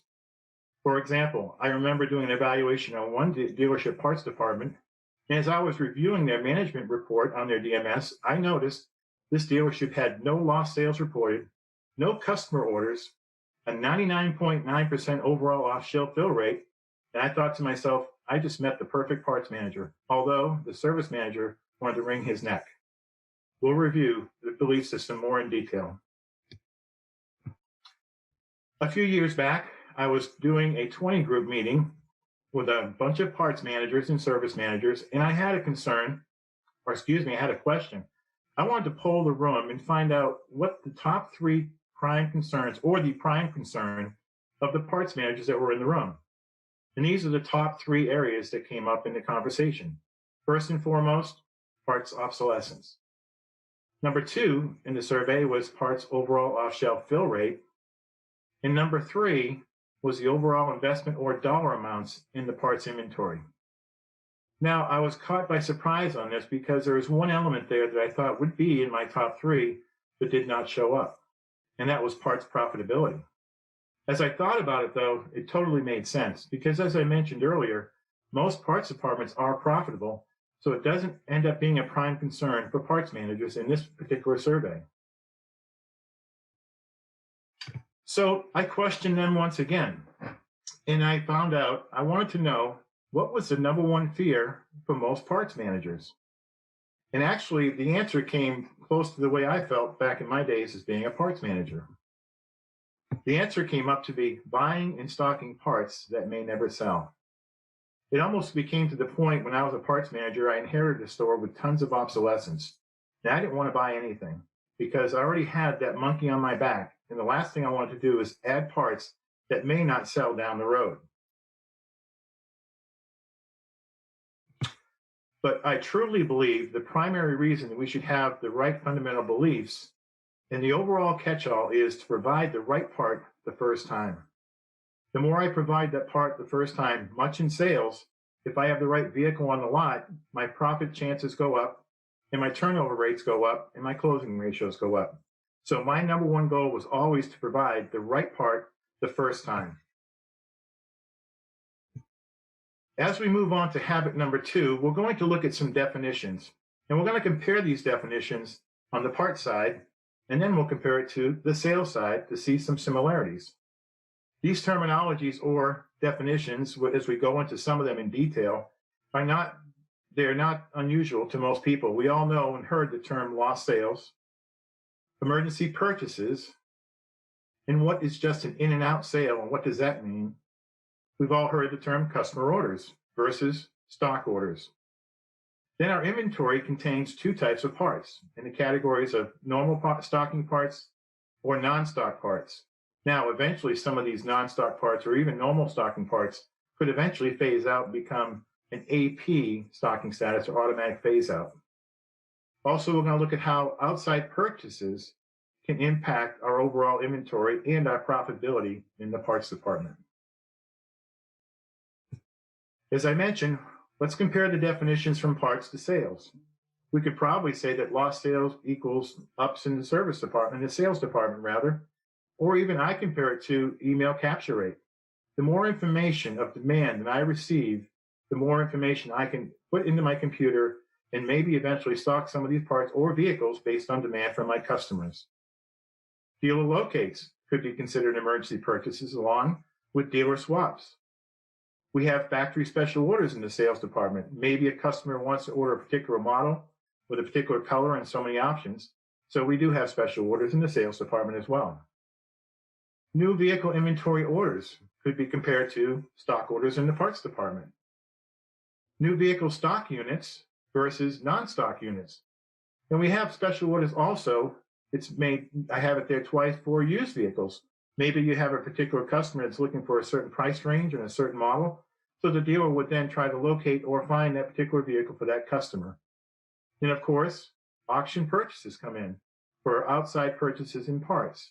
Auction purchases usually are used or to replenish used vehicle inventory if we're not getting enough used vehicle inventories due to trade-ins in our own store. So after all, couldn't a new or used vehicle stock number be just considered another part number? So here's where the similarities begin. As I mentioned earlier, I wanted to define some of these definitions in terminology, but one that really strikes me the most is what's the true definition of a lost sale? Now, a few years ago, I was invited to NADA University with the instructors as one of maybe 15 others around the country to try and find what we are experiencing out in the field and how they can probably advance their curriculum in the university, NADA. So first thing I want to do is bring up lost sale as the terminology. Lost sale to me is a negative. So one example in particular, while I was at that event in the roundtable, is there was a series of scenarios that were put on the board of examples of what could be a lost sale or not a lost sale. On the right side of each scenario, the question was lost sale, yes or no. The one that rings true to me the most was an example of a customer coming into a dealership. And let's just use an example. Let's say the power window was not working on the driver's side. They've diagnosed the vehicle and determined that the vehicle needed a power master switch on the driver's side. Part was not available. They asked the customer if we'd like to order it and come back tomorrow to put the part in. Customer agrees, comes back the next day. The part is installed on the vehicle. Now, first of all, let me explain that demand into the system is only two ways, either by a lost sale posting or an actual sale. So in that scenario, the part was put on the vehicle and the question was lost sale, yes or no. I was one of the only ones that answered yes. So the question came to me is, why would I post a lost sale on a part that I just sold? Of course, I answer questions usually with another question. I say, well, why don't we change the scenario a little bit? And let me ask you this question. What if the customer never returns? Now I have that part on the shelf with no demand and collecting dust and eventually becoming obsolete. And the second part of that I explained was it's not a bad situation if I have a sale and a lost sale on the same item. And I'll explain that more when we get to the phase-in portion of this program. But I want to ask another question. Let's hold on for a moment. Before we answer the question of what's the definition of a true lost sale, why do we call it lost sales to begin with? I mentioned that lost sales to me projects a negative, as years ago my owner explained to me when looking at a management report one particular month and said, look at all these lost sales, look at all the business we're losing. When in actuality, I was recording information.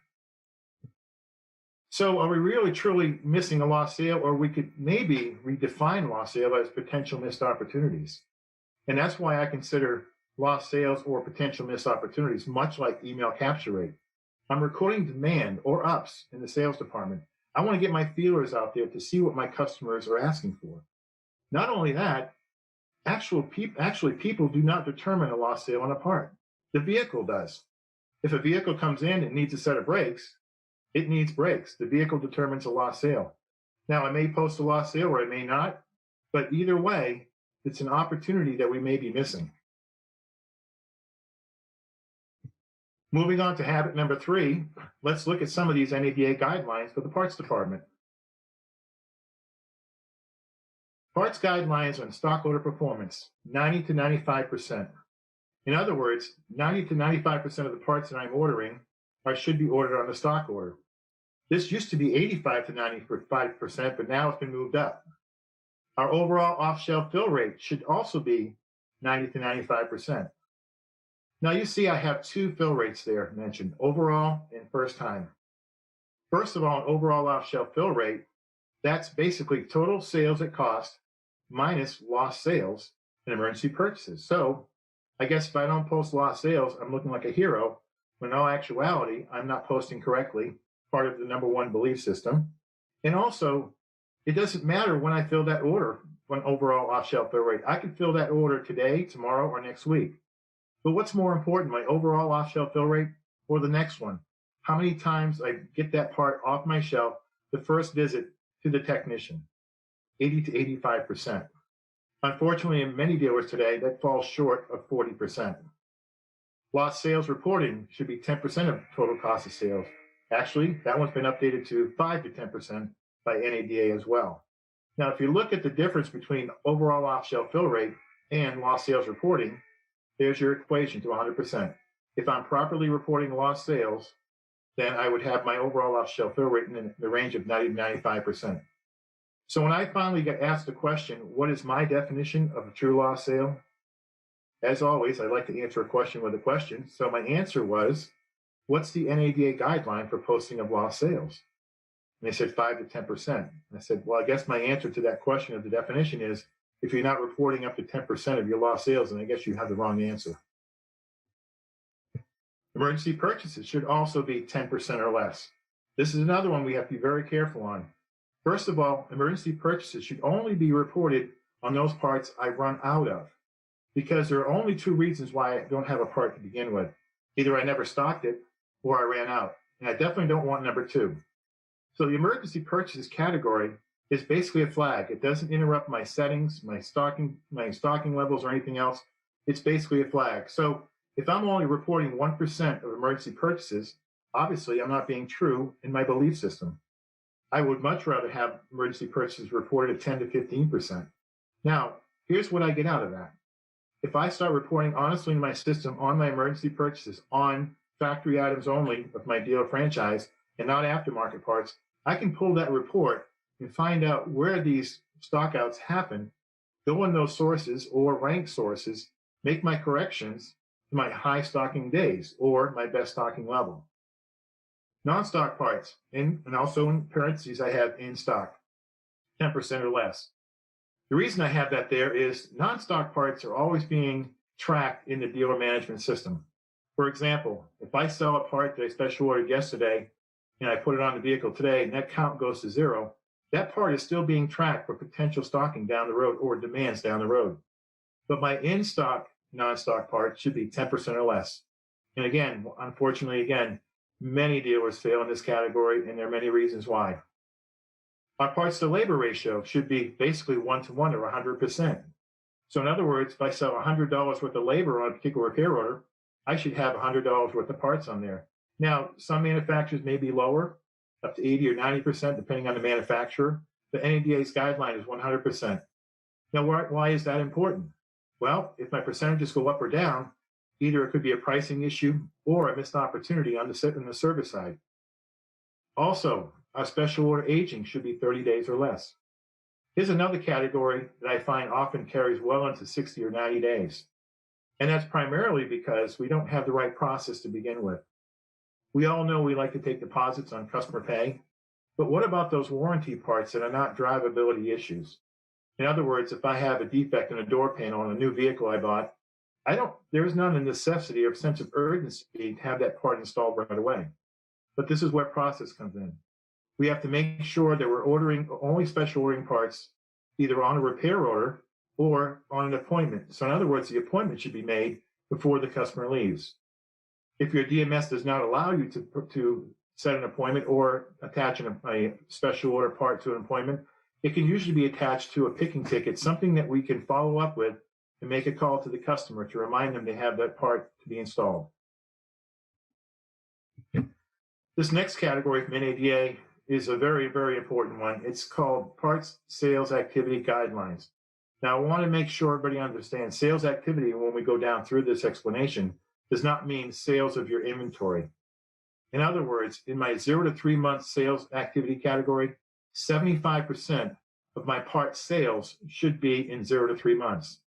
In other words, it could be a part that I normally stock, which would obviously fall in this category, but it also could be a part I special ordered yesterday and put on the vehicle today and would fall in that category. In the 4 to 6 month category, 23%.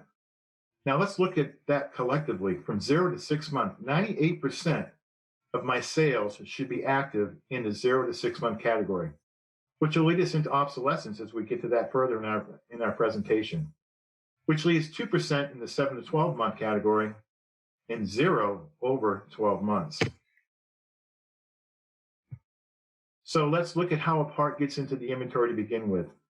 A terminology many of you heard of, maybe some not. It's called parts phase-in. The definition, the total number of demands, either sales or lost sales, over a predetermined amount of time in days or months. So when I mentioned posting of a lost sale and getting a sale of the same part really doesn't matter, let's explain as I bring up my example of a phase-in criteria. This is one that's very popular. Demand in 3 separate months over a total of 7 months with a total demand of 3. So if I have a demand of a part in January, a demand of a part in February, and one in April, that part will phase into my inventory. Now, it won't jump on the shelf. It simply means it phases into the parts manager's attention for potential suggesting on a stock order. Now, when I says demand in 3 separate months, so even if I had a double posting of a part in 1 month, it really doesn't matter because I'm posting demand. What does matter is the second part of this example is a total demand of 3. This is where the parts manager can control total amounts of demands. Because if I did have 3 demands in 1 month, then the part would potentially phase in. But I can also refuse it. I can also increase my total demand to 4 and 5, just to make sure that part's getting enough demand for me to potentially stock that part in my inventory. On the other side of the equation, as the illustration shows in the lower left-hand corner, there is a bell curve on sales activity or the life cycle of a part. The life cycle of a part will go up usually in the first 6 months and start to come down after that. So if I want to phase a part out, I usually will start that the first month after my phase-in criteria set of months. In this case, we talked about 7 months. So in our example, parts with no demand in sales over 8 months. Now, once again, it doesn't mean the part jumps off the shelf. It just simply changes the stocking status to AP or automatic phase out. Now, what that does is if I do sell that part, it will not be suggested for stock order again unless it meets the criteria all over again for phase in. This is a careful category too when we're talking about vendor managed inventories. If you have that one, if you have the manufacturer providing stocking, replenishing your stock, because we have to be careful. Those demands are carried out through a group of dealers and not basically your own. So we still have to use our DMS to manage our inventory and compare it to the vendor managed inventory so we can take advantage of both systems. This is one that confuses a lot of people in the area of parts, days supply. Now, on the sales side, we consider days supply in the number of days that I have of inventory to carry me through a particular amount of time. Usually that's 45 days. Sometimes new vehicles could be 60, depending on availability of new units, or it could be 30 days. Basically, that means if I could not buy any more inventory today, how long, based on my sales history, would I be able to supply my customers with demand? Same thing at parts, 45 days or 1 month supply of parts. So in other words, if I have sales of $100,000 of parts that cost every month, I should have at least $150,000 of parts on my shelf. But in this explanation, we're going to go a little bit further with day supply, and this is why it gets confusing. Each part sells differently. In other words, if I have a part that sells 100 times a year, if I divide that by the number of days in a year, that part is due to sell every 3.65 days. Comparing that to a part that only sells 12 times a year, it's due to sell once a month or every 30 days. So it's contrary to what everybody believes. Actually, the less a part sells, the higher the day supply or the best reorder point or best stocking level. And we also have to consider lead times. We usually want to consider at least a lead time of 4 days. One for ordering the part, one for receiving the part, one for stocking the part, and 1 day for a safety stock, even though we know it doesn't take 4 days to do all that. An example would be if I had a popular oil filter that I sell 20 a day on average. So in other words, 4 day supply would be 80. So when that stocking level gets down to 80, my best reorder point will bring it up to my best stocking level, which is usually based on Mike Nichols' 50 to 150% of my best reorder point or low day supply. So in this case, if I used 100%, the order would be pushed back up to 160 oil filters. We also have another feature nowadays with some DMSs and also hopefully with more DMSs. We have the opportunity to use algorithms in measuring our weighted daily demand. In most dealer management systems, it's measured by annual piece sales. But an example would be if I use that part, for example, I sell 12 times a year, on average selling once every 30 days. What if that part was an air conditioning compressor and I live in the Northeast? It's probably likely I sell more of those compressors in the summertime than I do in the wintertime. Thus, what will happen is I'll run out of those compressors in the summertime and not have too many on the shelf in the wintertime because we're basing on annual piece sales and not recent demand. And this is where algorithms come in. First of all, the definition of an algorithm is a process or set of rules to be followed in calculations or other problem-solving operations, especially by a computer. So let's look at a sample. And this sample actually is from DealerTrack. I could actually weight, W-E-I-G-H-T, 70% of my demand on my most recent number of days, in this case 30 days, and then stretching out the remaining 30% over the rest of the 365 days. So the example I have, if we sold 40 parts, let's say over the last 365 days, but 10 of those were in the last 30 days, The average would be selling that part once every 3 to 4 days on the weighted side. If I did not have that algorithm, it would use the annual piece sales, and it would say that part would sell on average every 9 days. So now we can make sure we don't have those stockout situations. If you are equipped with the algorithms, I know the CDK has it, DealerTrack, and I believe Quorum as well, and hopefully many more to come. If I've missed any, I apologize, but this is a great, I call this parts candy in my book. So let's look at that formula based on what we had before. Now, I don't expect everybody to have a calculator out to do this formula, and I'll explain the illustration in the bottom left in a moment. So we had 10 of those parts sell in the most recent 30 days, and we weighted it 70% or 0.70. Then we're going to add in the remainder, or the 40 over the course of the year at 30%, add those together, and I get 0.33 for a combined 70 at 70% and 0.109 for the 30%, for a combined total of 0.233. So let me bring in this 0.033 at the end. The banana I have illustrated there is for a reason. If I was to sell one banana over a course of a month, I would have to slice off 30 slices of that banana to equal one total banana. So if I was to take that 0.033, multiply it by 30 days, I would get that one banana. So in this algorithm formula, the total comes out to 0.266. 0.266 times 30 days comes out to 7.98. So in other words, based on this formula and based on that sample we had, I should have 8 of those parts on the shelf at this time. The other option we have in most DMS is to source rank our inventory by piece sales. Now, let me start off by saying this, and let's use an analogy from the sales side. Let's say I had 20 of my most popular units on my new vehicles on the lot, but I also have 20 of my least popular units on the lot at any given time. Of course, we wouldn't. We'd run out of the one that we sell the most and have too many of the ones we don't. And that's kind of what's happening in many parts departments today. They don't have annual source ranking by piece sales set up properly in their DMS.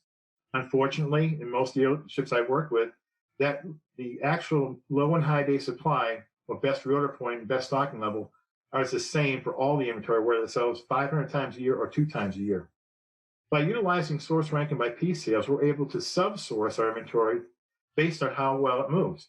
In other words, I may have parts that sell 3 to 7 times a year, 8 to 13, 14 to 20, 21 to 34, 35 to 49, 50 to 74, 75 to 99, and 100 plus. I rattle it out because that's the minimum amount of sub-sources we need in those sales, annual sales category to apply the right math, and the math doesn't lie, to apply the right math on best stocking levels and best reorder points. On to number 5, our return on investment. As I mentioned earlier, in most dealerships today, the parts department inventory is second only to the used vehicle inventory, and that we have to turn. I know many of you heard the terminology of inventory turnover, and this is not any different with the parts department. The only caveat with the parts department, we have 2 turnover rates that we measure. The first one is gross turns, and by definition, gross turns means total sales at cost for the last 12 months divided by your average inventory investment for the last 12 months. So to simplify it down to layman's terms, as I put it, if I had $100,000 in inventory and I actually sold $100,000 of inventory a month at cost, I would be turning that inventory dollars every month or 12 times annually. But here's the thing for gross turns. I don't have to sell a single dime out of my own inventory. We're talking about dollars here. So in other words, I could show $100,000 that cost my inventory, but let's say it's all obsolete. I have to buy my parts elsewhere out of somebody else's inventory. I would still have 12 gross turns. Now, the reason this is important is because if I'm going to carry a 1.5 month supply of parts and I'm turning my inventory 12 times a year, I may be running out too soon. Now, the difference on true turns is, I'll use the same analogy as the first one with one little twist to it. True turns, let's say I have $100,000 at cost of sales every month, and I have $100,000 in inventory. The only difference is I actually sell $50,000 off my shelf of regular inventory. So in that example, every 2 months, I would equal the value of my inventory, or I would have a true turn of 6 times a year. Definition, last 12 months stock order receipts divided by last 12 months sales at cost. divided by the last 12 months inventory investment. If you can figure that one out instead of using a layman's term, you're a better person than I am. So NADA's guidelines for these two turnover areas, 8 annual gross turns and 5 annual true turns. So why 8 annual gross turns? Well, if we talked about earlier about 1.5 months supply. So let's say I had the $100,000 sales at cost. Over a course of a year, there'll be $1.2 million of sales at cost. If I divide that by 8 annual gross turns, guess what I come up with? 1.5 or 45-day supply. Annual true turns are measured every year by NADA, and basically that comes up to about a calculation about 65% or so of your annual gross turns. Number 6 is obsolescence control. As I mentioned earlier, and it was mine, it's my number one monkey on my back, and for most dealers and parts managers. And I was mentioning earlier too, in a lot of cases, it prevents the parts department from having higher first-time off-shelf bill rates. If we're holding back because we're carrying that dollar value, because it does figure in the equation whether it sells or not, we're going to be less apt to take chances or getting more aggressive and trying to get more lost sales reported and getting the right parts on the shelf at the right time. So what is obsolescence? Answer from Mike Nichols: if a part doesn't have any sales in 6 months, there's a 49% chance that part will never sell again, or a 50-50 chance basically. Once that part hits 9 months, there's a 67% chance of no future sales. And if a part, forget about it, because if a part doesn't sell after 12 months or more, 98% chance that part never sells again. Now, I do realize, and I've been there myself too, that I get a return already packed up to go back to the manufacturer, all taped up and ready, and someone calls for one of those parts that I'm sending back. There again, that's the exception, not the rule, and why the 98% falls into category. So one has to wonder, do these truths about the parts becoming obsolete over time hold true with the new and used vehicle inventories? I think most owners would agree that aged units do not bring the proper grosses, and a lot of times we either have to pull that unit or take our first loss because we know that's the best loss. Here's some simple facts. All parts will become obsolete eventually. Unfortunately, current average dealer parts obsolescence exceeds industry guidelines. Here's the key. Obsolescence needs to be managed before it happens. Unfortunately, we always wait to see it happen after 12 months, and then we have to deal with it. But if we have our right setups in our dealer management system and we're controlling our VMIs, we should be knowing these parts are going obsolete far before the 12-month time period.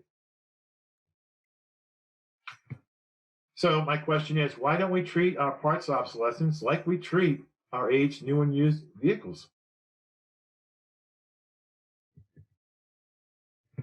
Moving on to habit number 7, parts profitability.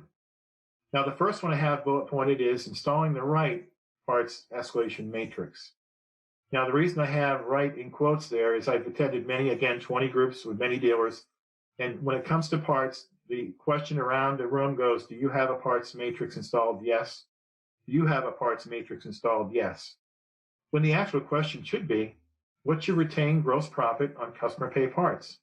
So if you're not retaining at least 40 to 42% on your customer pay parts, you don't have the right recipe or the right escalation matrix. What I find oftentimes, it's too crazy. The levels are not correct. It gets overridden more often than not. So we have to make sure we have the right parts escalation matrix, one that we can tell and grade ourselves by our parts retained gross profit on customer pay parts. Also, parts profitability, having the right part at the right time. As I mentioned with sales, we are more apt to sell a vehicle on the lot than we are having to chase one down. Same holds true to parts. So that figures in the parts profitability because we're able to maximize that part because we have the part at the right time. Also, if we're having our stock orders 80 to 90% or more of our total parts orders, then we're maximizing our stock order allowances from the manufacturer. Believe it or not, the last one I have is parts monthly reconciliation. So why does that figure in parts profitability? Normally, dealers will reconcile their parts inventory at the end of the year once the physical inventory is performed. Normally, or hopefully, the parts department has an uplift Therefore, the dealer can claim some profits at the end of the year. But here's my question. If I, let's say, had an uplift in my parts gross profit at the end of the year of, let's say, $30,000, how do I know if it could have been $30,000, $40,000, $50,000, $60,000? By reconciling monthly, but I'm not saying making the monthly modifications into the ledger balance versus the controlled inventory or the variance corrections. I'm saying to accrue it monthly. So it's much easier to me if I see a big discrepancy in 1 month, 30 days, it's much easier to track down and make those corrections before the annual inventory is done and before the annual reconciliation is done. Thus, making sure I maximize my turnover and my profitability on my investment.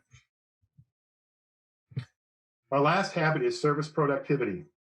And like the little diagram says in the lowest left-hand corner, productivity equals output divided by resources. Output being the service department, resources being the parts department.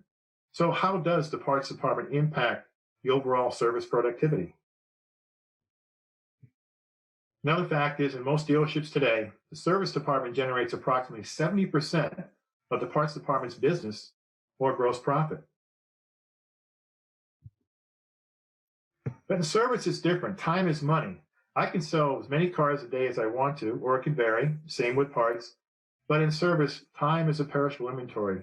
In other words, if I lose an hour waiting for a part because I have low first-time off-shelf fill rates, and I lose an hour, I can't get that back. So if I take that 1 hour, and if my part sales will go along with it, let's say I'm averaging $100 per ticket per RO on labor and 100 in parts, $200, I just lost $200. If I multiply that by the number of technicians I have, by the month and annually, we've lost a lot of opportunity. So the service department loses approximately a minimum of 10 to 15% of their overall service productivity due to low first-time off-shelf fill rates. Wow, again, that's right. So this ends our presentations of the 8 habits of highly successful parts managers. We're glad you attended and hope you have a great show. And if you have any questions, we'll get to those momentarily. Thanks.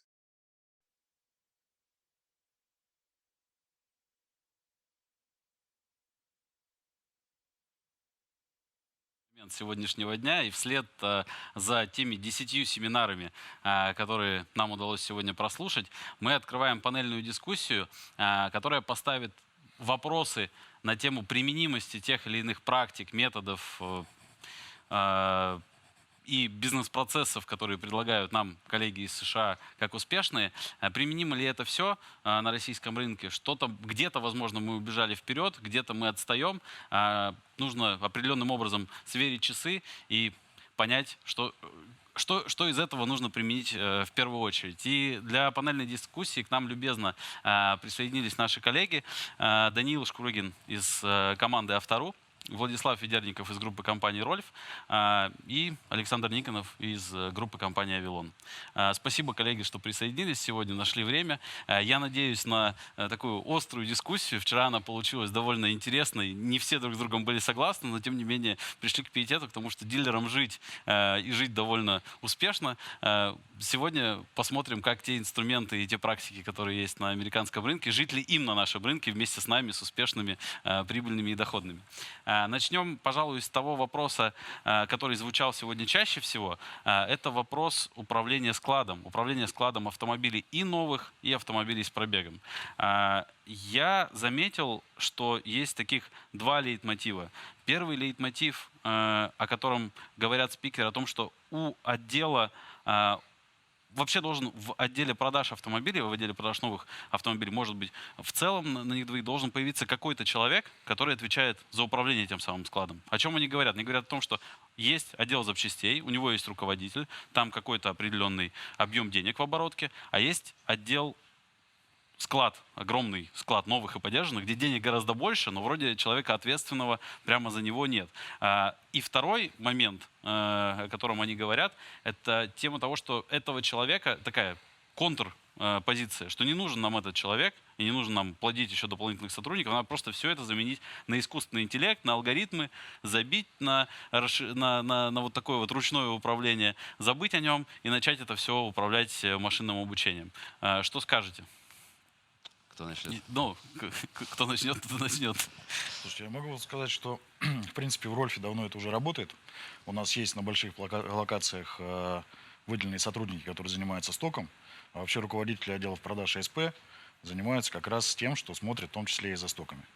Кроме этого, если говорить про искусственный интеллект, у нас есть программы МДС, UVSP, которые, во-первых, помогают качественно оценивать автомобили при входе.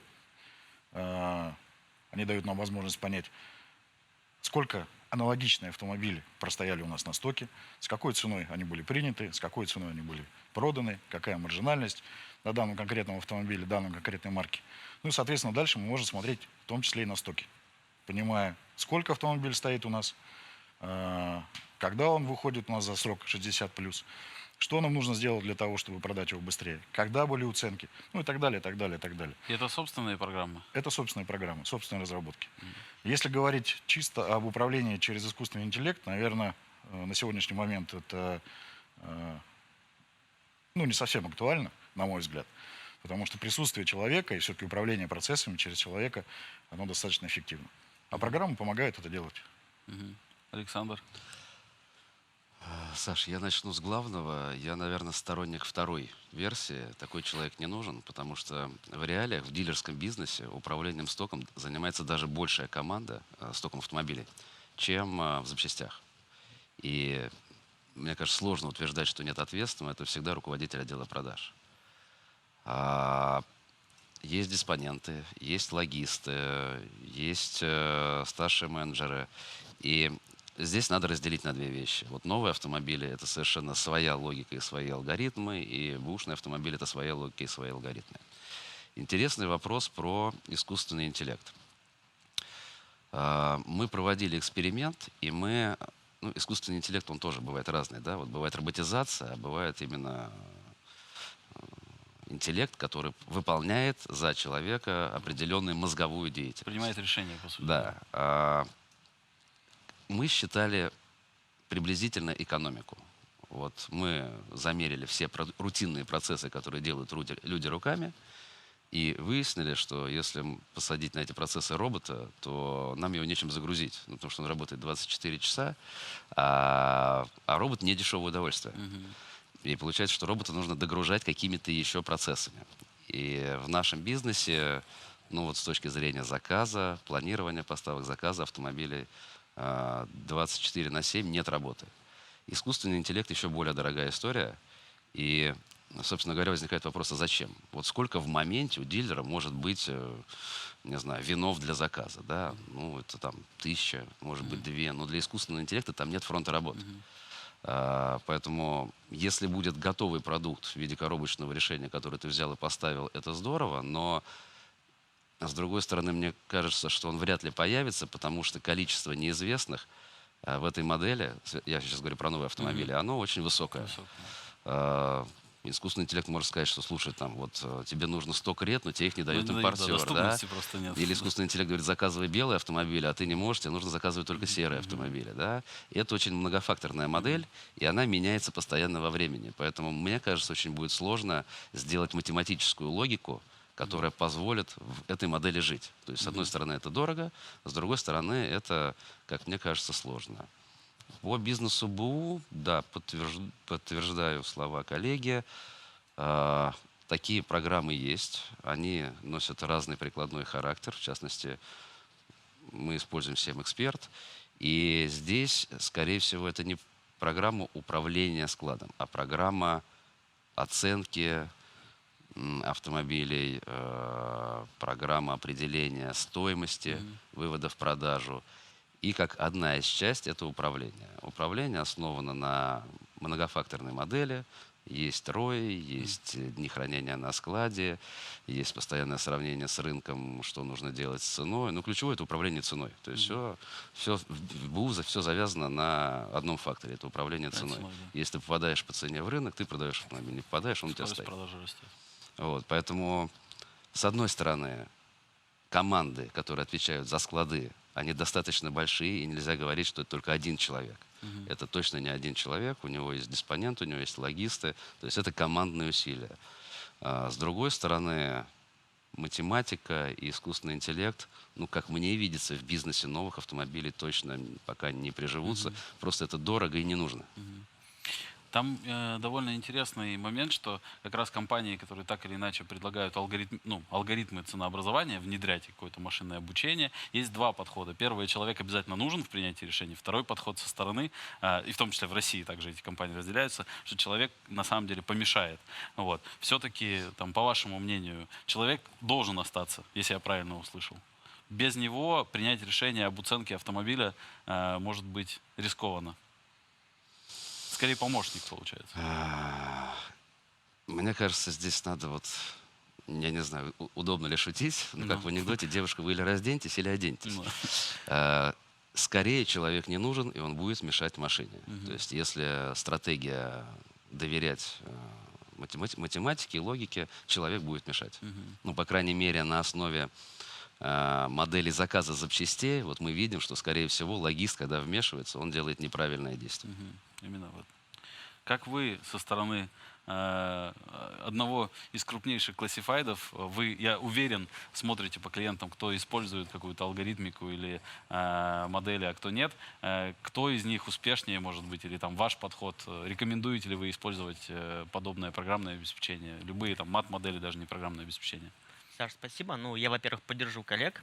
Очевидно, что потребность такая есть, и она сформирована достаточно давно и стоит остро. То есть управлять складом, очевидно, что это необходимость текущей реалии. Для нас очевидно, что сейчас этим занимаются люди, и мы взаимодействуем с людьми на местах, которые занимаются управлением склада, и сами даем инструменты для того, чтобы это было делать эффективно. Ну, все знают, что у нас есть личный кабинет. Все знают, что там достаточно много есть информации, опять же, о том, сколько машина стоит на складе, какая рыночная стоимость этой позиции, какая рекомендованная цена, какой срок продажи и так далее. Более того, сейчас у нас появилась возможность мультипостинга, то есть можно сразу из нашего кабинета постить объявления и на Авито, и на Дром, что делает эту историю еще более удобной. Соответственно, мы пока понимаем, что без человека не обойтись, но тенденция и такой запрос, он на рынке сформирован к тому, чтобы максимально приблизить, если говорить про автомобиля, оценку к автоматизированной. Потому что, очевидно, что это позволит сэкономить и снизить косты на сотрудников, потому что оценщики — это одни из самых дорогостоящих персоналов, которые есть в автомобильном бизнесе, потому что этим людям надо доверять, их достаточно мало, поскольку это узкоспециализированная направленность. Узкая экспертиза. Вот. И мы со своей стороны делаем достаточно много шагов для того, чтобы свою оценку, которая у нас есть на Авто.ру, улучшить и сделать так, чтобы ей можно было доверять больше. У нас есть достаточно хорошие успехи в этом плане. Мы сравнивались в том числе и с нашими конкурентами. Одного из них назвал Александр, с которым сотрудничает. И используя тот массив данных, который есть на Авто.ру, я вижу, что перспективы в этом есть достаточно хорошие. То есть оценка будет становиться все точнее, точнее, точнее. Учитывая прозрачность на рынке, которая формируется, здесь нам способствует в том числе и понимание по тем отчетам, которые есть, информацию, которую можно консолидировать, сейчас собирать с разных открытых источников. И здесь, кажется, действительно, когда-то мы к этому придем, по крайней мере, хочется на это действительно надеяться. Я слышал такую интересную фразу от американских коллег.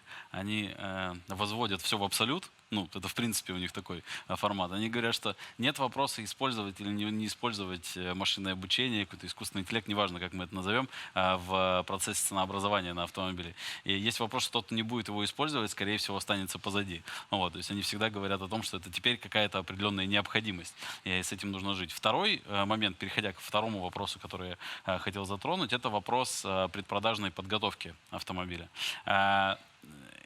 Многие считают, что США в определенном образе с точки зрения оценки эффективности предпродажной подготовки за счет существования, в первую очередь, аукционной индустрии.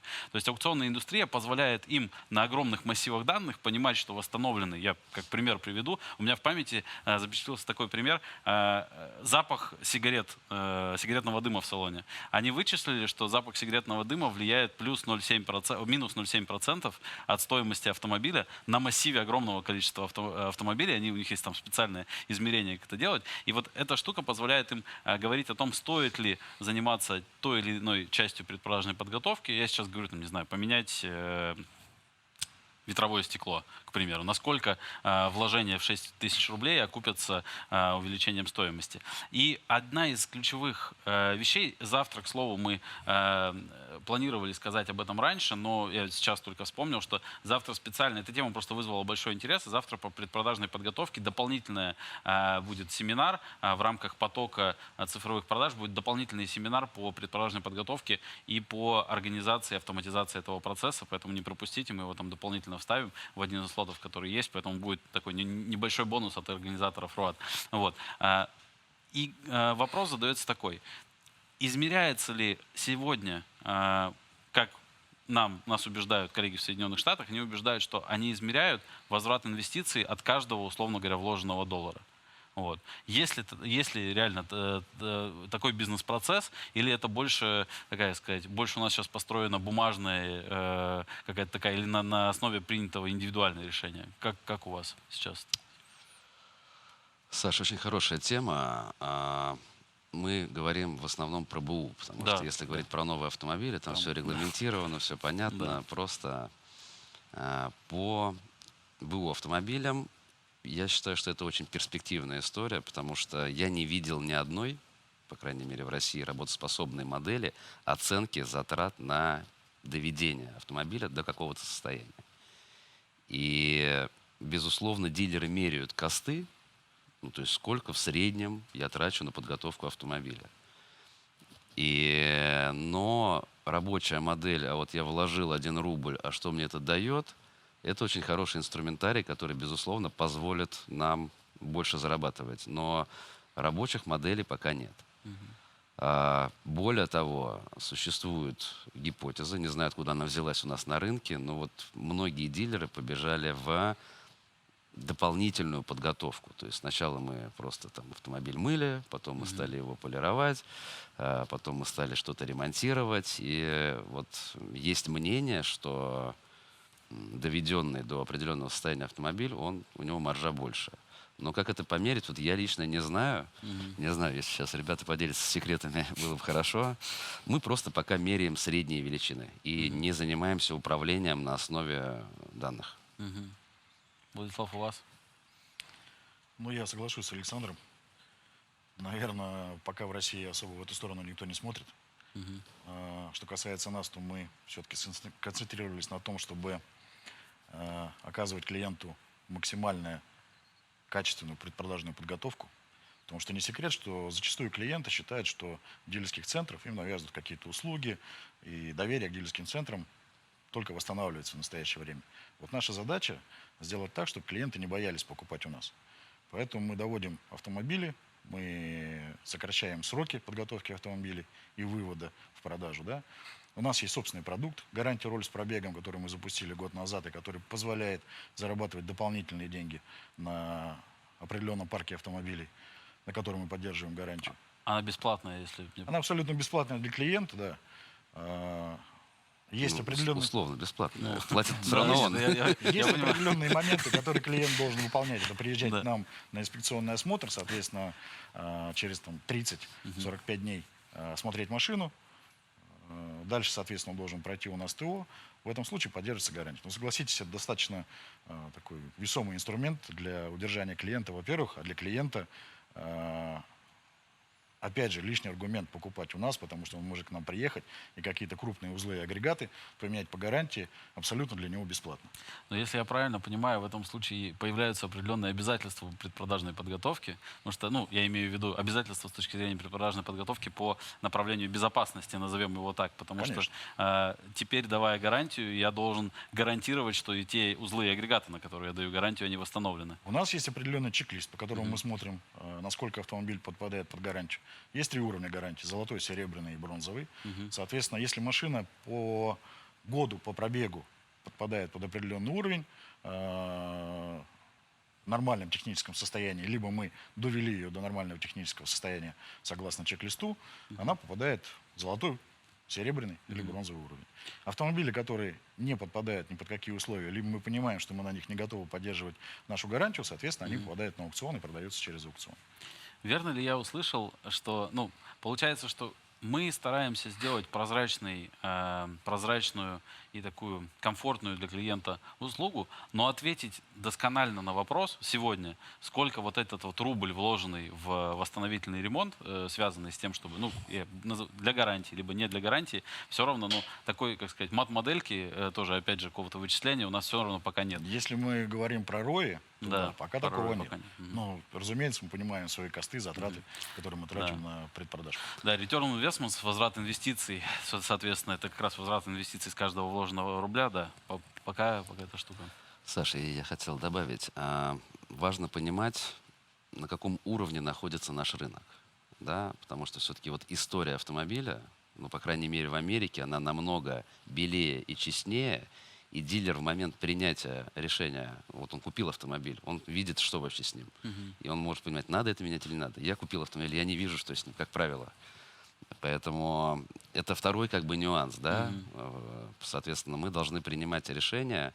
Вот я вкладываю в ремонт 100 тысяч, но я получу 200, или я вкладываю 100 тысяч, потом я продал, там вылезло еще миллион болячек, да, и я потерял деньги. И здесь мы больше вот надеемся на наших коллег из IT-индустрии, которые все-таки серьезно стоят на рельсах, показывать честную историю, честную диагностику, честное состояние автомобиля. И вот когда это дойдет до определенного уровня, тогда можно будет использовать, как мне кажется, софт для того, чтобы он определял, надо ремонтировать, не надо ремонтировать.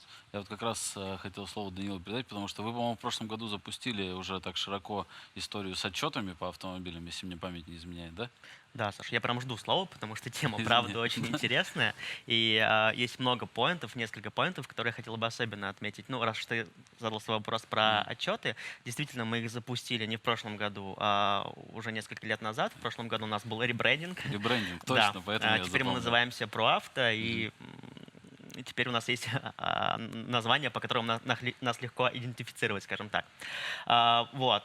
И действительно, сейчас данных там очень много, и со временем их становится все больше и больше. И правда, рынку сейчас проще принять решение и понять, что за автомобиль стоит перед тобой, когда ты его планируешь выкупать. И, кстати, для тех дилеров, кто с нами обменивается информацией, тем проверка по вину предоставляется совершенно бесплатно. То есть это, правда, такая win-win, да, история, где можно улучшить свою точку входа при приемке автомобилей.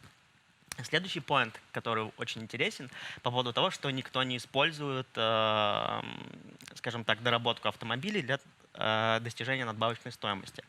Я бы с этим поспорил, потому что есть у нас широкий рынок профессиональных продавцов, физиков, так называемых перекупов, которые, если отбросить плохих, которые крутят пробеги там, и так далее, обманывают клиентов, это не весь рынок, есть те, кто этого не делает, которые как раз-таки используют историю с доработкой, до доведения автомобиля до какого-то более приятного состояния с целью создания надбавочной стоимости. И в том числе мы видим, ну, ни для кого не секрет, что часть автомобилей они приобретают в том числе у дилеров. И мы замечаем, видим статистику, когда автомобиль от дилера переезжает к профессиональному продавцу и в дальнейшем продается с надбавочной стоимостью, хотя пробег остается таким же. Более того, у нас есть инструмент, который называется «Снова в продаже». Мы, в принципе, его делали для того, чтобы дилеры могли работать с теми машинами, которые они продали, да, потому что вы эти машины знаете, у вас есть вся история и так далее. И достаточно легко ее выкупать, если эта машина появилась в продаже на Авто.ру после того, как уехала от вас. Но тут есть еще побочный эффект. Можно смотреть интересную статистику, наблюдать за тем, как некоторые машины уезжают перекупом и буквально там через неделю, через две после продажи выставляются по цене там заведомо дороже, хотя пробег может быть такой же.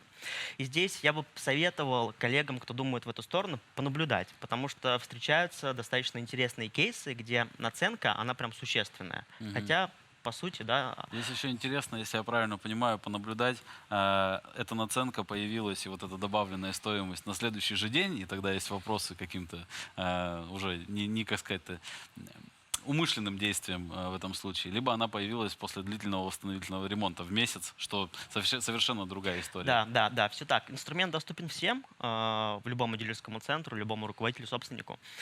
Поэтому заходите, смотрите. И ты правильно совершенно говоришь, что можно какую-то аналогию попробовать провести. Действительно, ну, если ее перепродали, выставили на следующий день, цена там плюс 100 тысяч рублей, очевидно, надо поработать с процессом оценки. Да? Если ее выставили через месяц и видно, что какие-то доработки были произведены, там замена лобового стекла там, и так далее, это же по фотографиям будет очевидно, то понятно, что вот эта вот стоимость была создана за счет каких-то действительно манипуляций с качеством автомобиля. Добавленная стоимость, она существенна и действительно, ну, то есть в нее вложили время и силы. Да. Я еще добавлю, на самом деле, просто как клиент, как покупатель автомобилей, что на самом деле кажется, что рынок стремится к тому, что, когда ты приходишь покупать автомобиль, и ты покупаешь готовый товар к эксплуатации. Тебе не надо ехать тут же менять колодки, тут же менять масло на ТО и так далее. Особенно в сегменте, понятно, дорогом и премиальном. И кажется, рынок к этому потихонечку стремится. Все больше людей среди моих знакомых, кому-то интересно, кто хотел бы так приобрести бэушный автомобиль. И еще я добавлю, что один из питерских дилеров, сейчас не буду называть, на всякий случай, активно смотрит в эту сторону и создал процесс, при котором они будут прям вот приводить машину вот в такой порядок, что ты пришел, купил, да, эту машину с пробегом, но тебе прям хочется в нее сесть и ехать и с удовольствием кататься. И это, кажется, здорово, поэтому хорошо, что мы поговорили про этот тренд, хорошо, что мы его обозначили, и, кажется, здесь есть очень хорошая зона роста именно для дилеров. Посмотрим за тем самым питерским дилером. Я думаю, большая часть из нас догадалась, про кого идет речь, поэтому понаблюдаем за тем, как у них это получается. Я бы хотел к следующему вопросу перейти, который меня сегодня так озаботил. Озаботил он меня в каком-то смысле в хорошем плане, потому что каждый раз, когда мы посещаем с группой РОАД, вот в тех поездках, которые организовывает команда РОАД на NADA, вот эти живые офлайн поездки, последний раз, напомню, там уже 70, по-моему, 5 человек поехало. Я прям помню их удивление, когда они спросили, а сколько допа вы нагружаете на каждый автомобиль? На что ответ из эффективного дилерского центра от сотрудников прозвучал, что порядка $150 всего на каждый автомобиль в среднем, если говорить про аксессуары и доп. Оборудование. Что вызвало недоумение. Ребят, кто еще у кого поучиться должен? Вот. Опустим тему того, откуда, как это правильно сравнить, потому что мы к консенсусу и в тот раз не пришли. Что я сегодня хотел таких два момента отметить. Первый момент — это то, что наши американские коллеги во многом пошли в сторону продаж аксессуаров онлайн. И основной вопрос, который у них возникает, это момент, в который их нужно продавать, и нужно ли вообще продавать онлайн. Это первая часть вопроса. Я, пожалуй, два сразу же обозначу, может быть, или с первой начнем. Как удобнее вам? Окей, я вторую тогда сразу же часть. Вторая штука, которая нас удивляла очень сильно в рамках последних двух поездок, это наличие так называемых собственных торговых марок. Что это такое? Это, по сути дела, я не знаю, если вы когда-нибудь посещали Ашан, например, на «Мой день» есть в Пятерочке, ну, продукты прям «Мой день». Это отдельная линия, которая на самом деле собственная торговая марка. Она производится специально под эту сеть и продается с высокой наценкой, с большей оборачиваемостью в рамках там определенного сегмента. Продуктовая розница, например, делает это так. Что делают коллеги из Соединенных Штатов? Они, допустим, AutoNation запустил свою линию собственной торговой марки. Это щетки, стеклоочистители, фильтра, масляные, воздушные, аккумуляторы и прочие, которые они, соответственно, продают под своим брендом для сегмента автомобилей 4+, 5+. Вот мы в рамках аксессуаров, несмотря на то, что мы впереди с точки зрения средних чеков, но вот эти две вещи я отмечаю как то, куда нам стоит посмотреть. Интересно ваше мнение. Надо ли туда смотреть, или это там, грубо говоря, мои иллюзии, и денег там нету в итоге, в конце концов? Что скажете? Слав, начнешь? Давайте. Смотрите. Что касается продажи новых машин. Я думаю, что мы в России абсолютно четко научились продавать доп. Гораздо лучше, чем американцы. Ну, и ваш спич это подтверждает. Наши чеки, ну, можно сказать, что очень-очень хорошие. Я думаю, что в 10 раз больше практически. Я думаю, что да, в зависимости от бренда, но тем не менее, что они в несколько раз превышают ту сумму, которую вы назвали. Другой вопрос, что у нас есть определенные возможности для продажи дополнительного оборудования через автомобили с пробегом и, соответственно, через сервис. Вот здесь зона роста, которая позволит зарабатывать дилерам дополнительно. безусловно, я думаю, что все сейчас идут в сторону продаж аксессуаров и допов через АСП.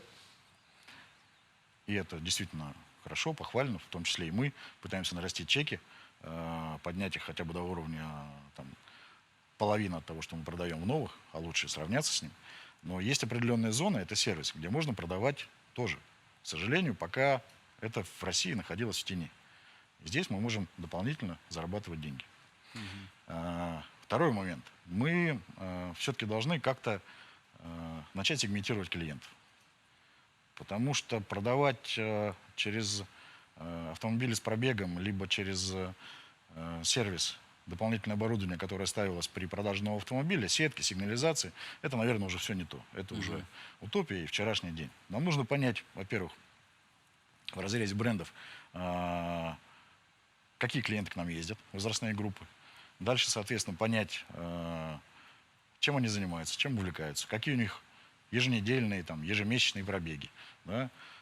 Как они используют автомобиль, по выходным, либо каждый день. Есть ли у них животные, какие у них увлечения, рыбалка, охота, дача и так далее, и так далее. Исходя из этого уже сегментировать и просто предлагать конкретно те продукты, которые интересны данным клиентам. Это получается такая персонализация. Отчасти да. Я думаю, что дилеры, которые к этому придут первые, которые создадут какой-то продукт IT, который будет помогать в этом, ну, можно сказать, снимут сливки определенные с рынка. Отвечая на второй вопрос. По поводу... Давайте первый, да. А то я просто понял, что я вторым нагрузил, на самом деле, больше. Давайте первый, да, обсудим, подискутируем. Давайте. Потому что я так понял, что есть что сказать. Саша, у тебя больше, чем 2 вопроса. Я приношу извинения, меня просто тема, видимо, заботит. На маленькую часть постараюсь ответить. Это онлайн-продажи доп. Оборудования. Это наисложнейшая тема. И вопросы шире от момента, когда продавать. Есть несколько гипотез, рабочих гипотез нет. Но мы пробовали продавать ДО онлайн и в момент, когда клиент покупает автомобиль, как мы это делаем в офлайне, и после. И пока побеждает гипотеза, что все-таки в онлайне человек должен просто купить автомобиль, а все остальное ему нужно предлагать потом, ненавязчиво, в виде писем, в виде догонять его рекламой. И это работает лучше. Второе, в онлайне должна быть совершенно другая стратегия, направленная не на увеличение одного чека, а на пакетное предложение небольших вещей. Это в онлайне покупают охотней.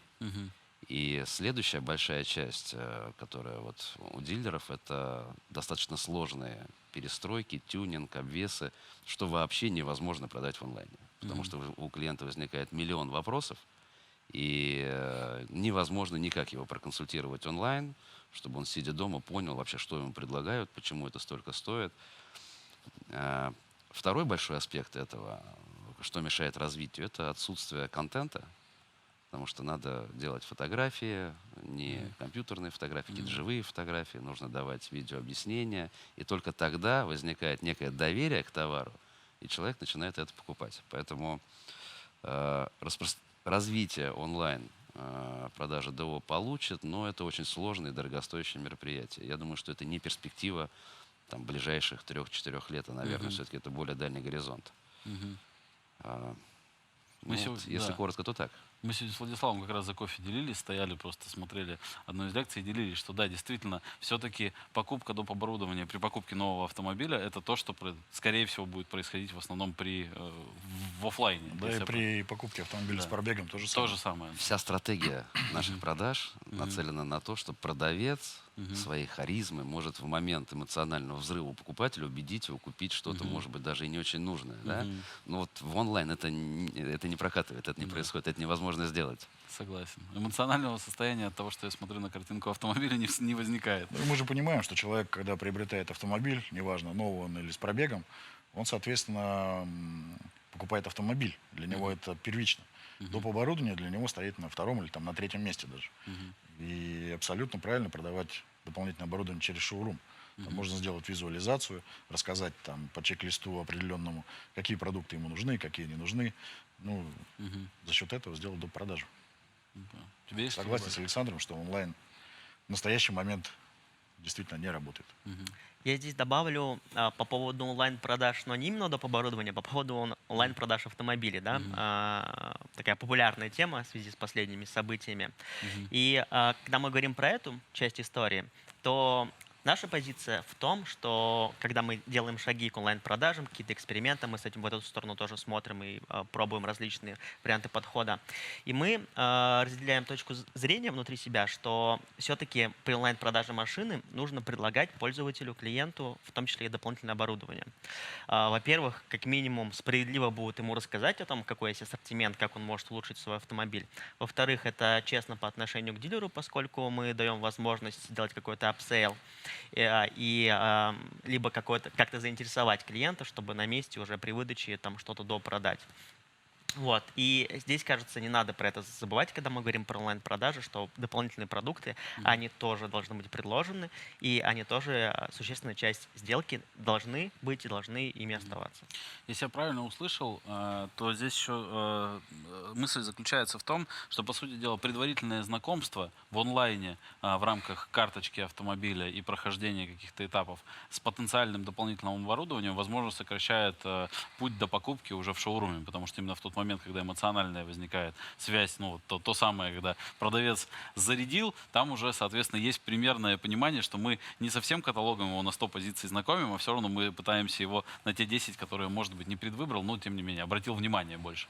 Да, действительно. Тут, Саш, извини, а может быть, даже важно не столько вот именно действительно продать прямо в моменте, но, по крайней мере, дать понять клиенту, что уезжать на пустом, на голом автомобиле, это не совсем даже безопасно бывает зачастую, и не всегда дальновидно с точки зрения там дальнейшей, опять же, перепродажи машины впоследствии. Согласен. Защита картера — это страшно необходимая вещь, я считаю.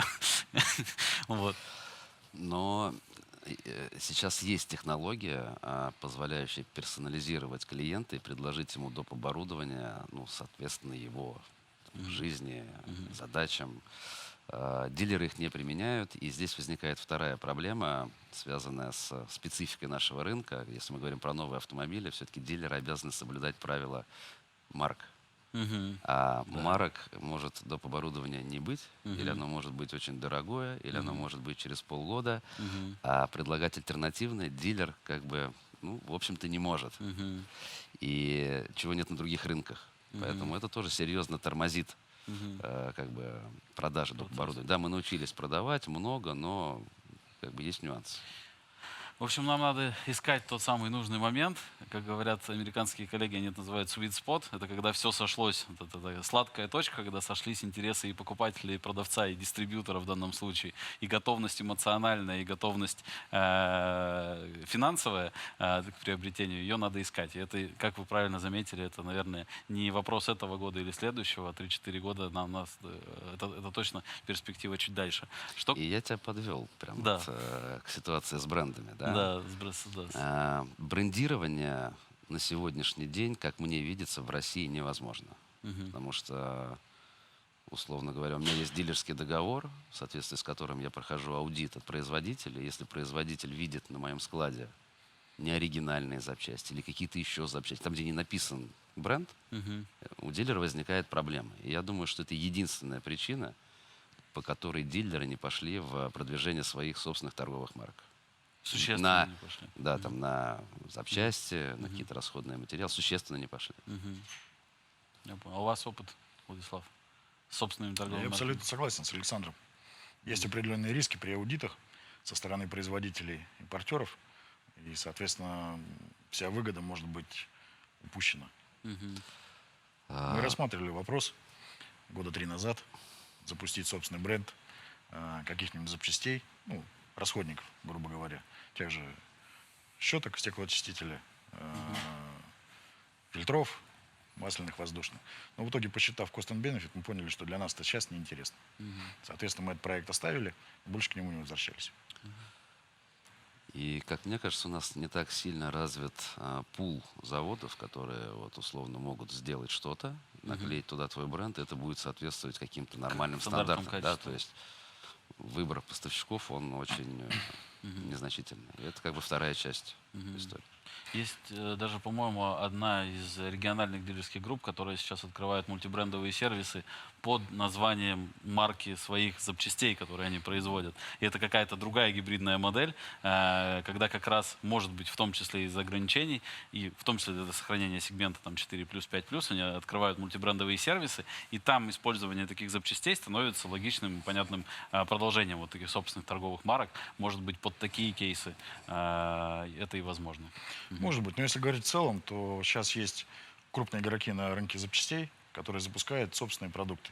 Поэтому смысл дилерам заниматься выпуском под собственным брендом каких-то запчастей, если можно их абсолютно спокойно купить на рынке и использовать на постгарантийные автомобили. Спасибо за мнение. Перейдем к следующему вопросу. Это вопрос по материалам наших семинаров, такой заключительный. Долгое время формат обслуживания, ну, я не знаю, я в автобизнес, может, пришел не так давно, как вы, вот, но с того первого дня, как я туда попал, по-моему, в 2009 году, я знал, что в сервисе есть понятный процесс. Визит клиента, диалоговый, или там интерактивный прием, как ее часто называют, расширение заказнаряда на основании нее, выполнение работ. После этого, соответственно, передача автомобиля клиенту. Это был какой-то такой офлайн-офлайн история, у меня была какая-то запись по телефону, потом весь этот процесс с согласованием с каким-то, возможно, в процессе по телефону дополнительных работ, если они нашлись уже, когда машина висит на подъемнике, и потом выдача автомобиля в офлайне. Понятный, четкий процесс, который, как мне кажется, в моей жизни, он вот прям вот все 12-13 лет я в автобизнесе, вот он все эти года существует, и тут внезапно за последние 2 года в повестке наших американских коллег появляются сразу же 3 истории. Это 3 истории. Первая история – это терминалы самообслуживания в сервисе, когда ключ сдается без участия мастера-консультанта, и вся допродажа происходит без участия мастера-консультанта. Второе – это согласование работ вместо того, чтобы по телефону, с помощью видео, отправленного клиенту. И третья вещь вообще, как сказать, такая революционная, с одной стороны, вроде не революционная по сути, но революционная с точки зрения стандартного процесса. Это тема, когда мы, называется на консьерж-сервис, когда мы забираем автомобиль у дома клиента, не с помощью эвакуатора, а с помощью сотрудника, условно говоря, и производим сервисные работы чуть ли не в ночное время и возвращаем, соответственно, этот автомобиль обратно. Эти 3 концепции, так или иначе, последние 2 года прямо они гудят. Очень сильно растормошили рынок. Часть из них начинает сильно расти. Вопрос, насколько они применимы, неприменимы, полезны для нашей. Стоит ли, в общем, нам обращать внимание на все эти нетрадиционные подходы или стоит остаться в традиционном процессе? Ваше мнение? Я вот, можно, Саша, начну? Да. Я просто, опять же, как клиент сервиса, вот второй пункт мне прям очень нравится, просто как потребителю. Когда ты загоняешь машину на сервис, уезжаешь куда-то по своим делам, и тебе присылают видео, где ты можешь принять либо не принять рекомендованную работу. Кажется, здорово. Я об этом узнал не так давно, буквально с неделю, наверное, назад, и история интересная.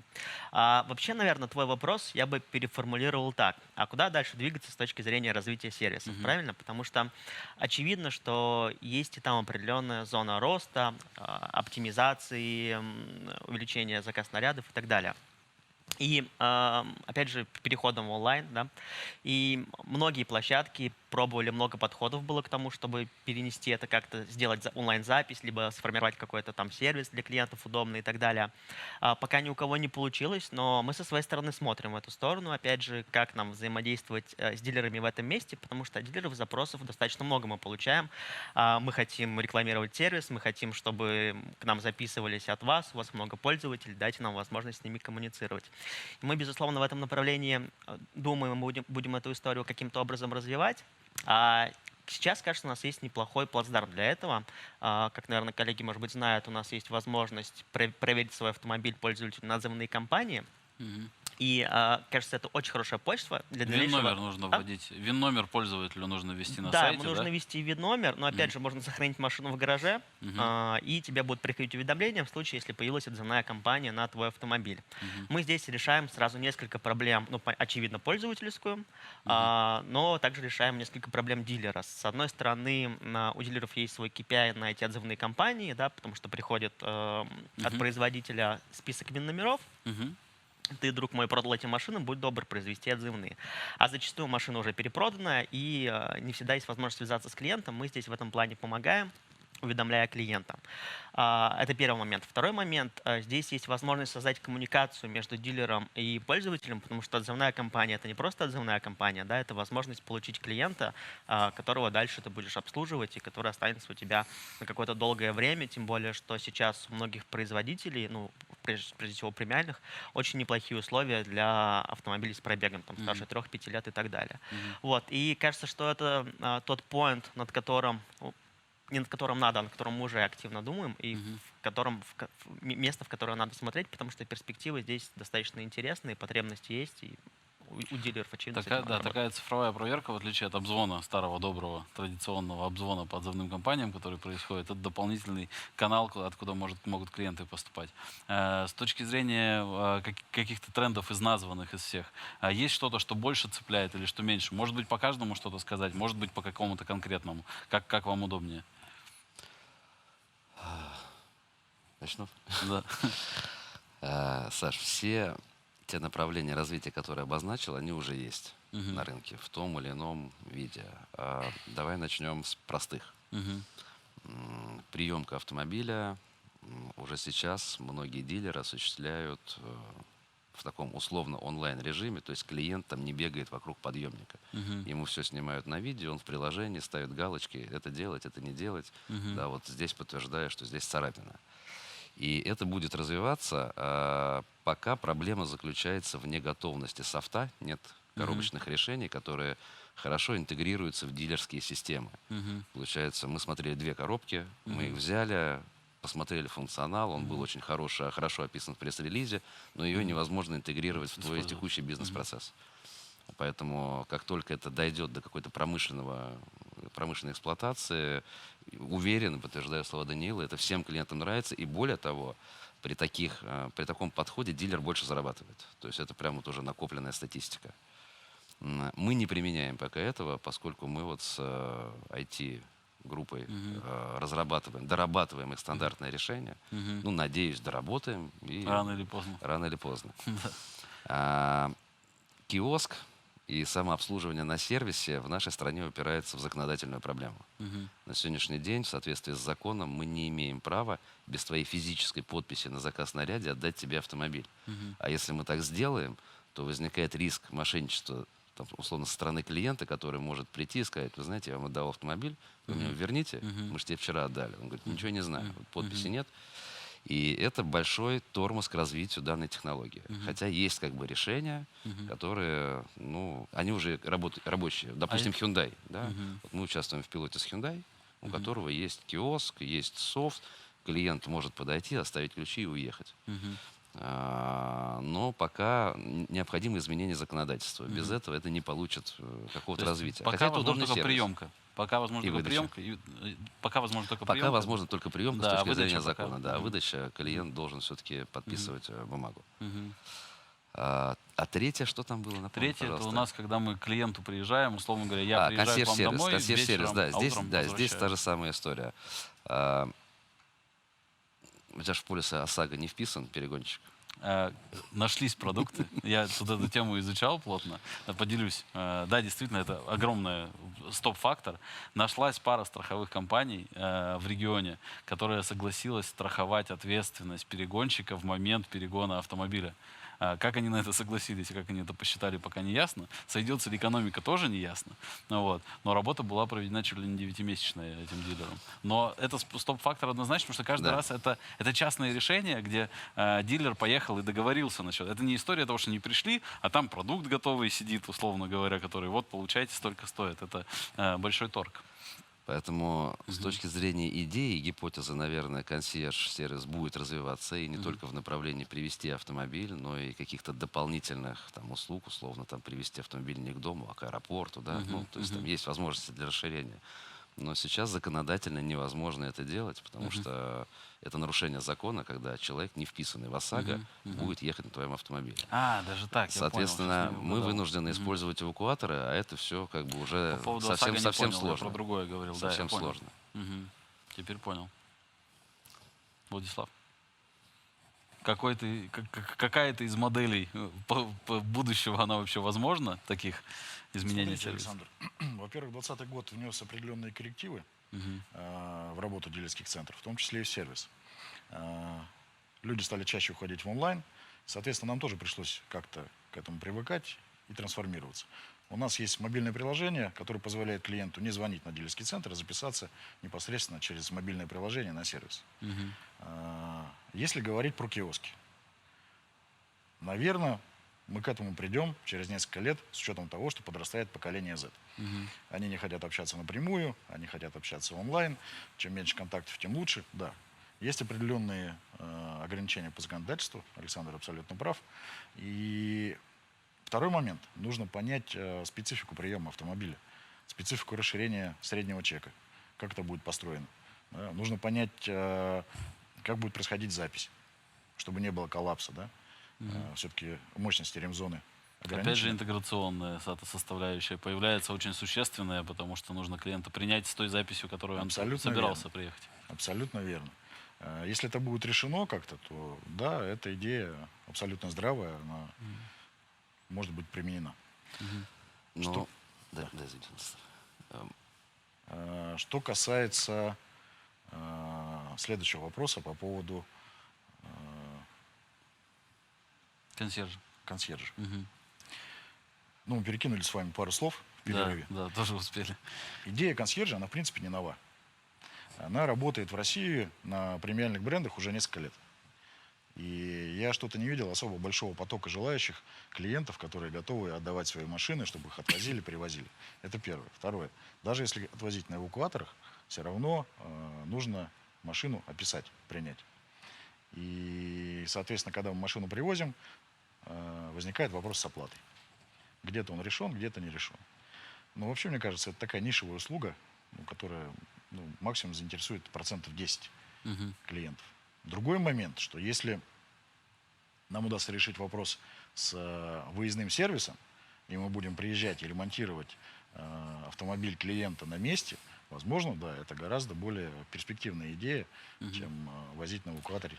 Интересно, я тут думал фоном по поводу, как раз вы сказали, что выездной сервис, я вспомнил, что он больше растет в так называемой одноэтажной Америке, потому что есть какая-то площадка перед домом, условно говоря, на которой этот выездной сервис можно оказать.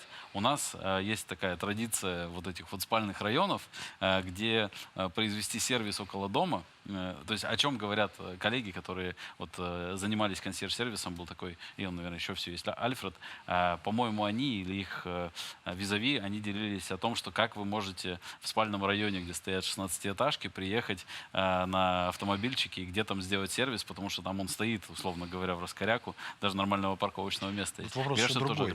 Тут возникает вопрос с законодательством. То, что у нас запрещено смена масла в жилых районах, да, и это влечет определенные штрафы. Поэтому пока этот вопрос не будет решен, опять же, это направление не будет продвигаться особо сильно. Короче, законодательных ограничений, если я понимаю, такое количество, что не все концепции могут стать явью.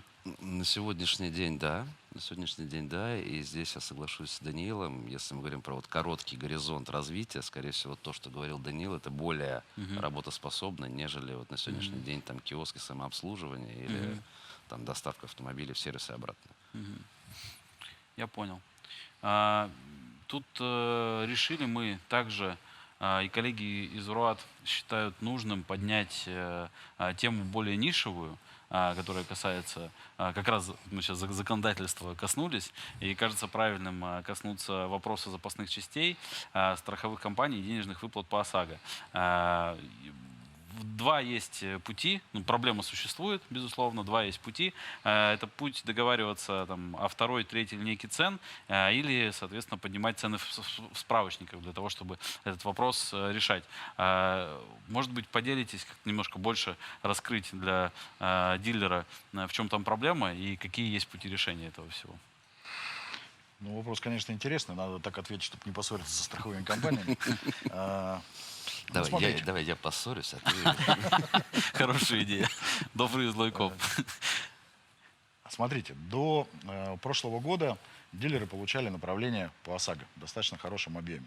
Начиная с прошлого года страховые компании пошли в сторону денежных выплат клиентам. И, соответственно, количество направлений на дилеры, да и не только на дилеры, снизилось. это не может нас не огорчать в определенной степени. Насколько я знаю, идет дискуссия по поводу того, как решить этот вопрос и снизить денежные затраты со стороны страховых компаний на ремонт по ОСАГО. На мой взгляд, вы абсолютно правильно подсветили две проблемы. Первая – это использование запчастей второй и третьей линейки, либо изменения вносить в справочник по запчастям. Вот я сторонник того, чтобы делать второй путь. Я считаю, что нужно в справочник закачать цены РРЦ производителей и, соответственно, отталкиваться от них. Почему? Во-первых, не все производители имеют запчасти второй и третьей линейки. Это раз. Во-вторых, зачастую качество, которое заявляет производитель тех или иных запчастей второй и третьей линейки, не соответствует тому, что он говорит. И третье, все-таки это не оригинальные запасные части. И встает вопрос о безопасности клиентов. Какие запчасти были использованы, если, не дай бог, они были там восстановлены, насколько они нормально восстановлены, насколько мы можем гарантировать, что клиент может нормально эксплуатировать свой автомобиль. Если говорить о снижении затрат со стороны страховых компаний при пути работы через справочник, то тут ничего особого выдумывать не надо. На сегодняшний момент есть договора между дилерами и страховыми компаниями, где прописаны скидки на запчасти. Соответственно, по ОСАГО можно пойти таким же путем и прописать скидки при ремонте ОСАГО на официальных дилерах на запчасти. Это логично, это прозрачно, и это, мне кажется, должно устроить обе стороны. Если же говорить о том, где страховые компании могут брать цены на ЗЧ, все это есть на официальных порталах импортеров, производителей. Соответственно, можно туда заходить и абсолютно по той же схеме, как мы работаем по ремонту каско, смотреть стоимость запчастей и понимать, насколько выходит ремонт. Тем более сейчас это все делается онлайн, и предварительные калькуляции дилер может абсолютно спокойно в течение 15 минут перенаправить в страховую компанию и получить ответ. Вот мне кажется, такой путь достаточно приемлем. Александр, поддержите. Это большая проблема для рынка, и я думаю, что нет единого решения, хотя я полностью поддерживаю Владислава, начинать надо со справочника. Вот эта единая методика, она просто кривая, она просто плохо сделана. Мне кажется, есть при наличии желания, ресурс у сообщества страховых компаний сделать нормальный справочник, где будут соответствовать цены здравому смыслу как минимум. А там очень много перекосов. Сейчас уже есть там второе и третье издание, но все равно эти перекосы, они остаются. Потом, ну, весь разговор-то сводится о исче и маржи, как бы вот этот пир, да? И я думаю, что здесь как раз и нужен комбинированный подход. Безусловно, и производители должны пересмотреть цены для определенных видов ремонта или возраста автомобилей и предоставлять дать дополнительную преференцию, поскольку все-таки ОСАГО, по сути, это государственный налог, да? Это не совсем коммерческая история. Второе, все-таки, как мне видится, бизнес ОСАГО, он все-таки выгодный для страховых компаний. И они также должны чуть-чуть из своей маржи поддержать, то есть сделать свой вклад в этот котел для того, чтобы клиенты могли действительно произвести качественный ремонт. Поэтому вот направления такие, и, скорее всего, нет других.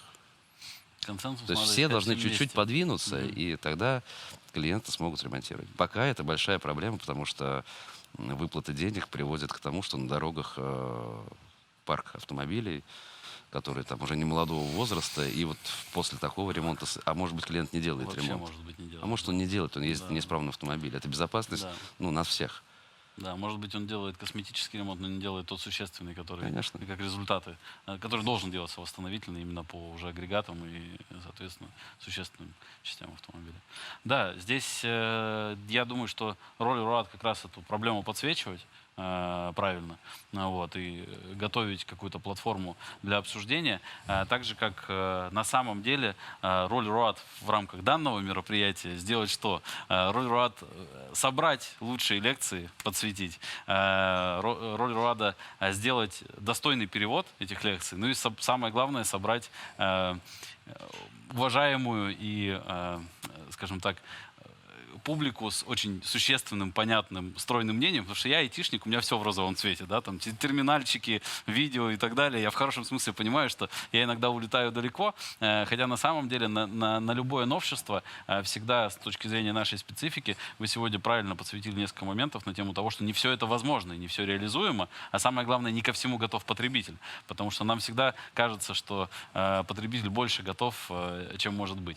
Поэтому я вас сегодня благодарю за эту дискуссию. Благодаря поддержке коллег из Авто.ру нам удалось второй день уже сделать насыщенным по материалу, с отличной картинкой, с замечательным, целостным, понятным, со всей спецификой переводом. Ну и благодарю вас за то, что вы сегодня присоединились и согласились за этот час времени высказать свое мнение на тему таких не всегда однозначных историй. Саша, спасибо тебе за приглашение, за вопросы, за интересные.